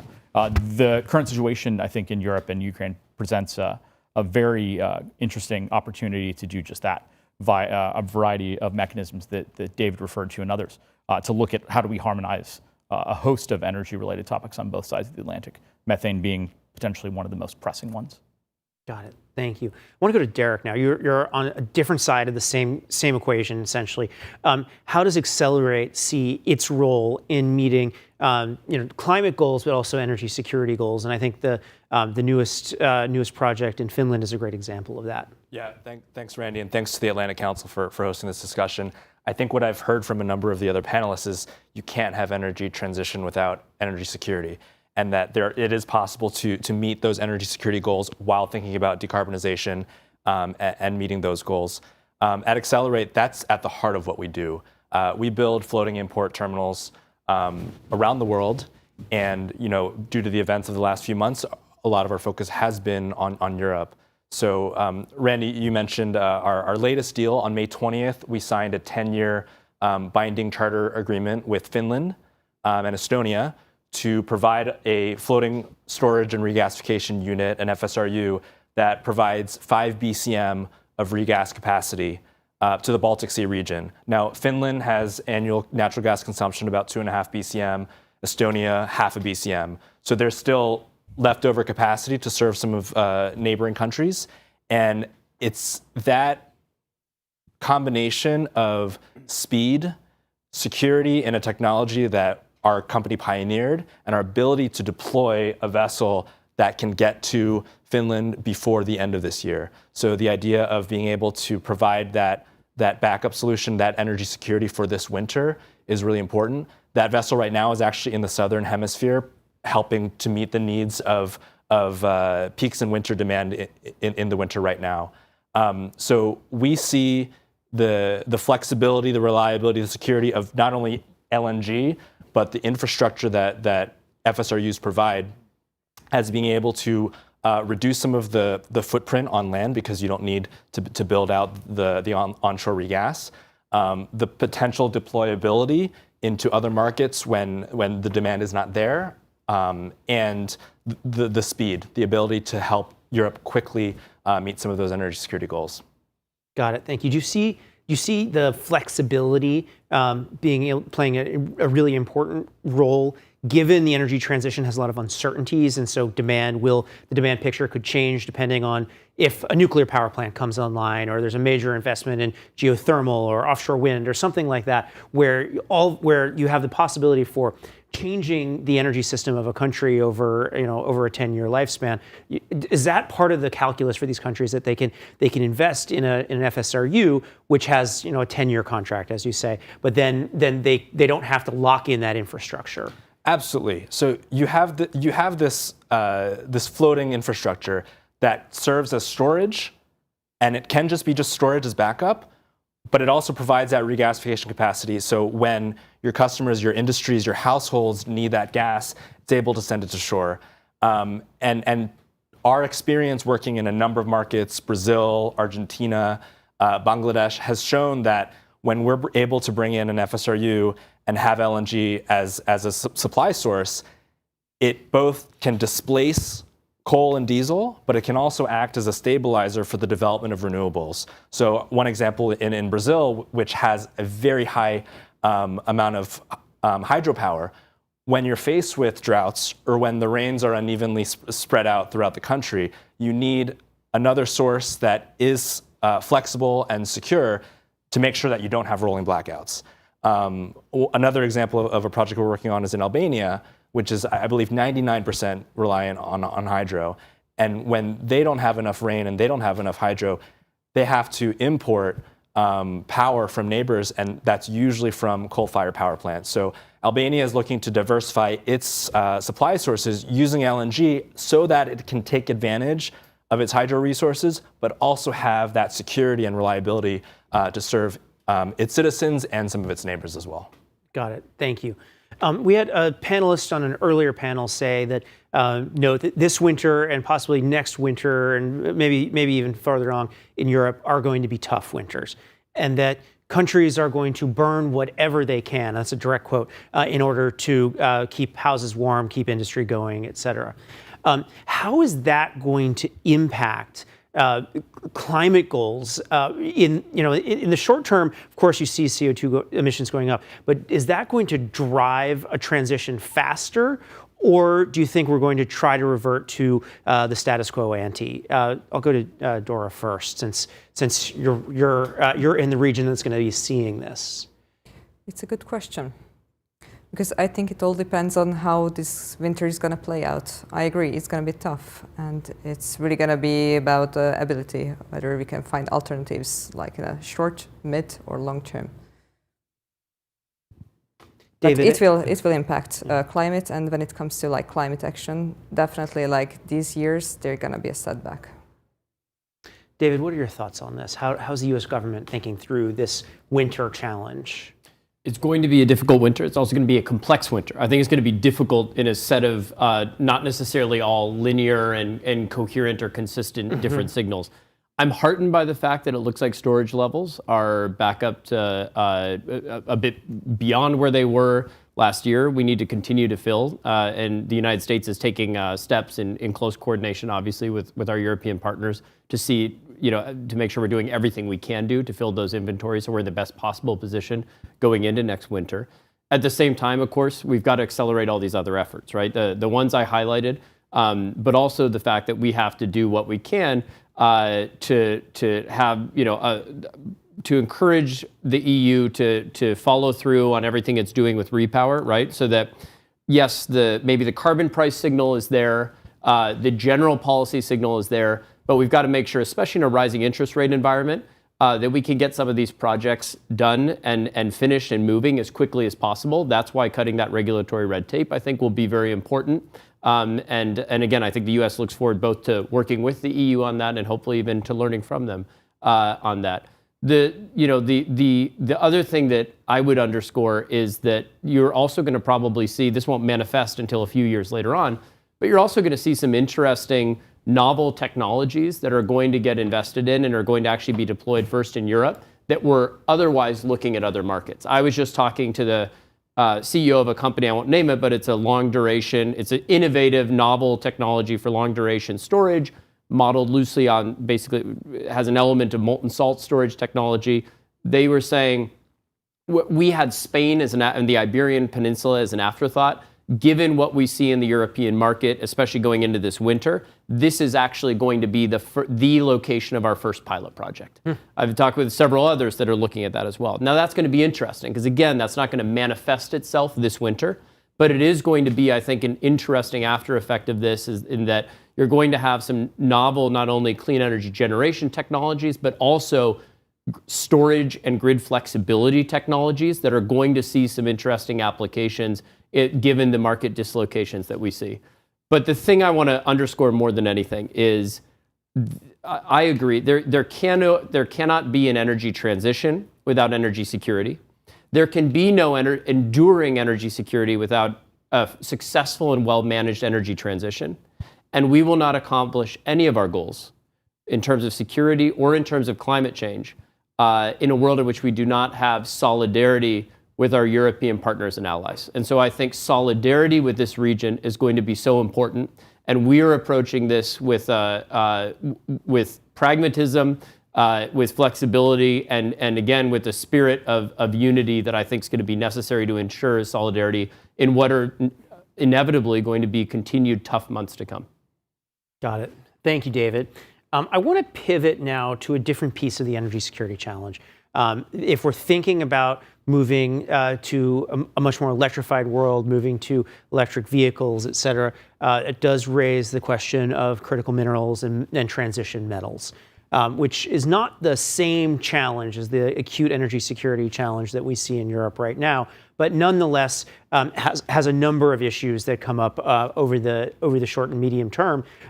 The least of which is that Russia is a supplier of some of those metals and minerals. Let me go to Neil first, just to see how are you seeing this question of investment in transition minerals and metals from an energy security perspective as well? Are investors willing to make the investments that we need to ensure that the West and its allies will have access to these metals and minerals going forward, or are we just going to be stuck with the supply chains that we have right now?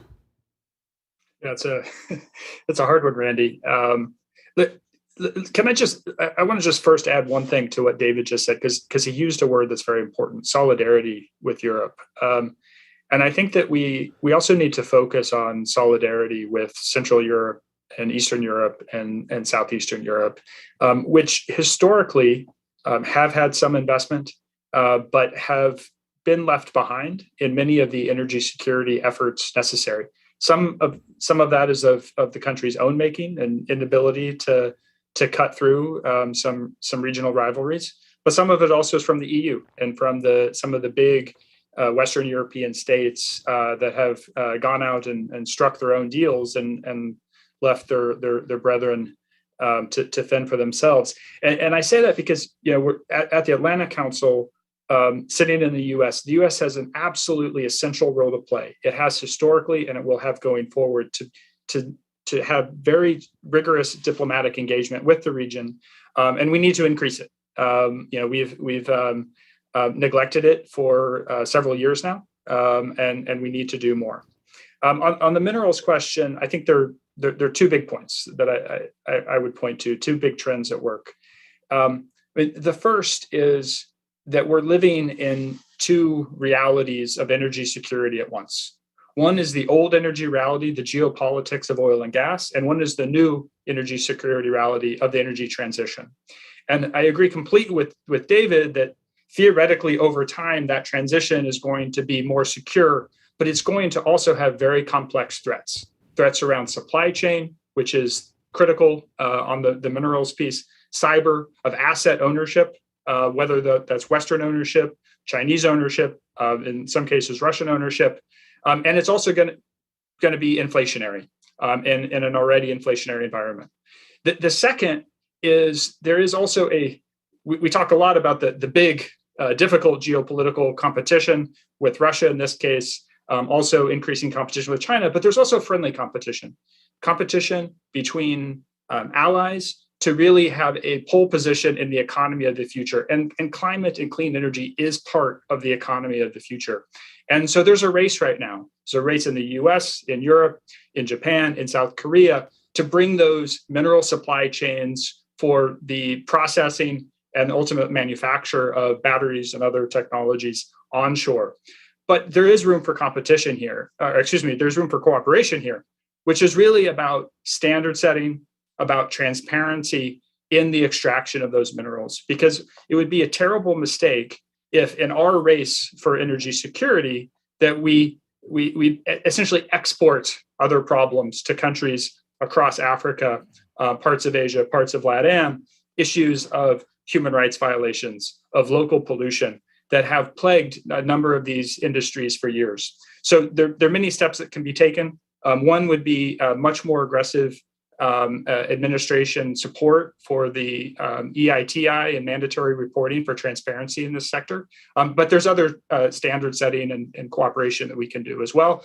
And that will give investors confidence to come in, because at the moment, you're not seeing the surge of private investment that you need in the mineral space. Got it. Thank you, Neil. We're starting to get a bunch of questions from the audience, and so we have a little over 10 minutes left. And so I'm going to go to some of these as so a little bit of a grab bag. But I want to go to one for Dora on just transition. And it comes from a colleague here at the Atlantic Council. The CE region is trying to reconcile a just transition from coal with energy security priorities. How can the energy transition create more and better paying jobs in the region while also increasing security? So I think a really good question on just transition, which is very challenging, just another piece of this puzzle that we've got to solve all at once. Well, if you see the region, coal is still a significant resource that we use. And well, when it comes to Hungary, it's not as significant as it is in Poland. But Poland has other plans, for example, to build up its nuclear capacity. So, well, it requires training and a lot of investment just to make all this, like the current jobs maintainable, or like something new, create something new in the future. But I think this is something that we need to tackle together, like in a package. And the European Green Deal and REPowerEU is just doing that. And I think like here we need to really understand the problems and face the challenges and address them on the spot. Got it. Thank you. A real challenge to address, as if we didn't have enough things to worry about. A question for I think for everybody, and I think it's a really good one. Given the fluctuations of American climate policy, and I think we can expand that to be really American energy policy, with changes in administration, changes in Congress, which we expect to see with the election in November, and come January that'll change. What can the industry do? What can our European partners do? What can the financial sector do to increase the reliability of the U.S. on the world stage when it comes to climate leadership and energy security leadership, and particularly as a reliable partner for Europe. And I want to give everybody a chance to answer that, because I think it's a really fair question, and everybody's going to have a slightly different perspective where they come from. So why don't we go down the line, starting with Neil virtually, and then we'll head this way. So Neil, you first. Sure. I mean, I think that credibility in measurement, of reporting, of transparency, of goals. I think we have to be honest with ourselves and with the public, and governments need to be honest that we don't have solutions for the entire climate problem today. If you just take something like carbon capture, lots of potential, but very expensive. And the fact is the customers don't want to pay for it today. And that's why we have some tax incentives to encourage it along and to bring down the cost curve. I think from the financial sector, I think what we have to do is really embrace methodologies that will allow us to report, that will be credible. And the key is that we'll show progress over time, because the goal shouldn't be net zero today, because the only path to net zero today is to divest polluting assets. The goal should be to show real progress by responsible investors over years and decades. Neil, thanks. So almost really taking leadership from the industry to make sure that whatever politics change, that the industry has a path. And coming from the investment community, I like that. Okay, Dora. So I think, as I mentioned at the very beginning, we have to address the short-term challenge and the long-term challenge at the same time. And right now, what we have financial institutions not supporting oil and gas projects anymore because it's not sustainable. But we have an imminent challenge that we have to tackle. If we could combine and give a go-ahead for these oil and gas infrastructure projects just to complete the missing links, what Europe is missing, that would be one thing where we could make a significant step, and probably, like in the long run, like these projects could also transport hydrogen, which is the future.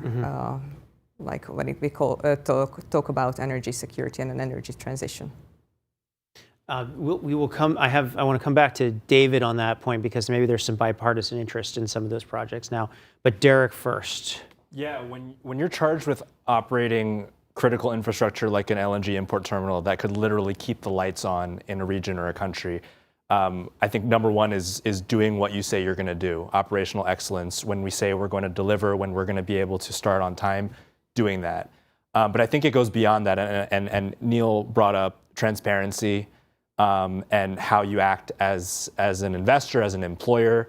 When we go into a market, when a lot of times we are opening a country to LNG imports, we see it as a responsibility to be a local employer, to train up local talent, both on the marine side for seafarers, but also onshore our staff, so that we are operating local companies that obviously follow some guidance and strategy from headquarters, but we really are local investors and employers. And I think that helps us both gain and maintain the trust of the governments who have decided to entrust this critical infrastructure to us.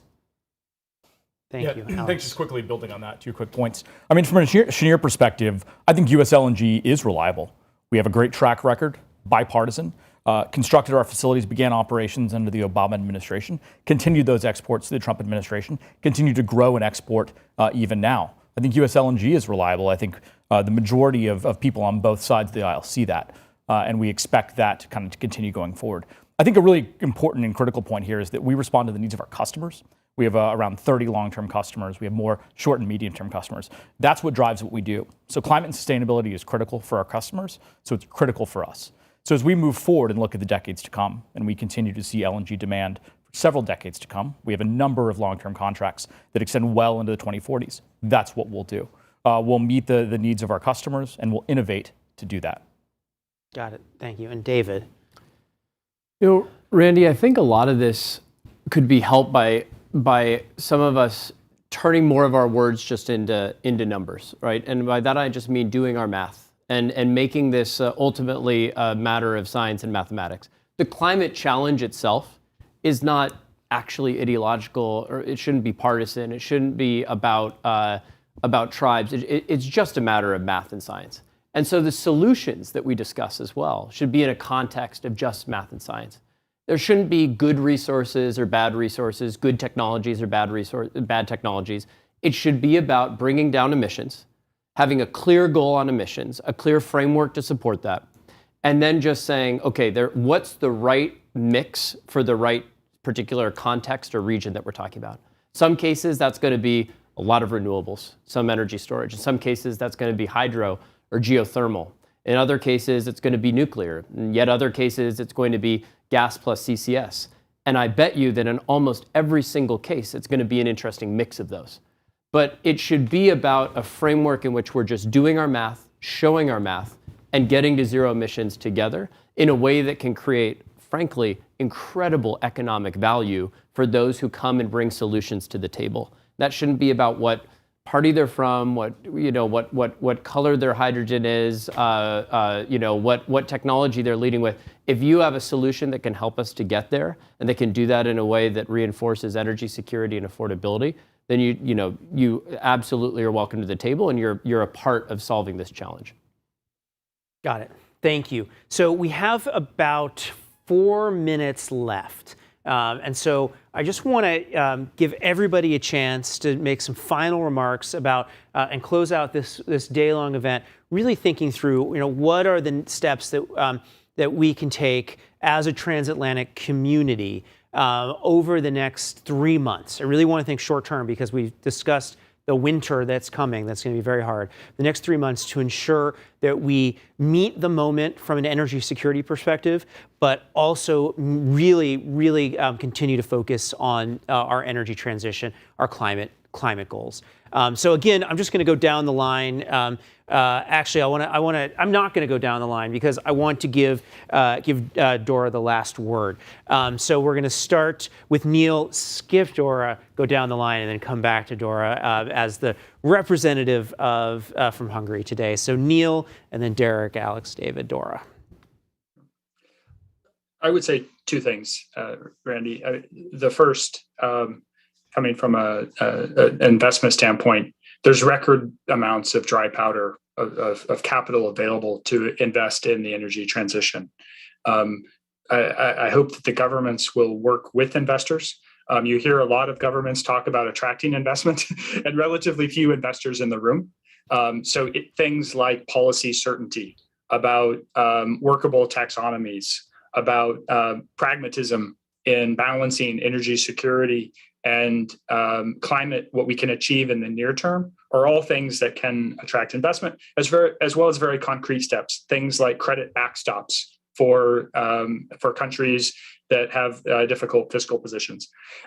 The second thing is to make sure we seize this opportunity to do the hard things that everybody on this panel has been talking about and people have been talking about throughout the day.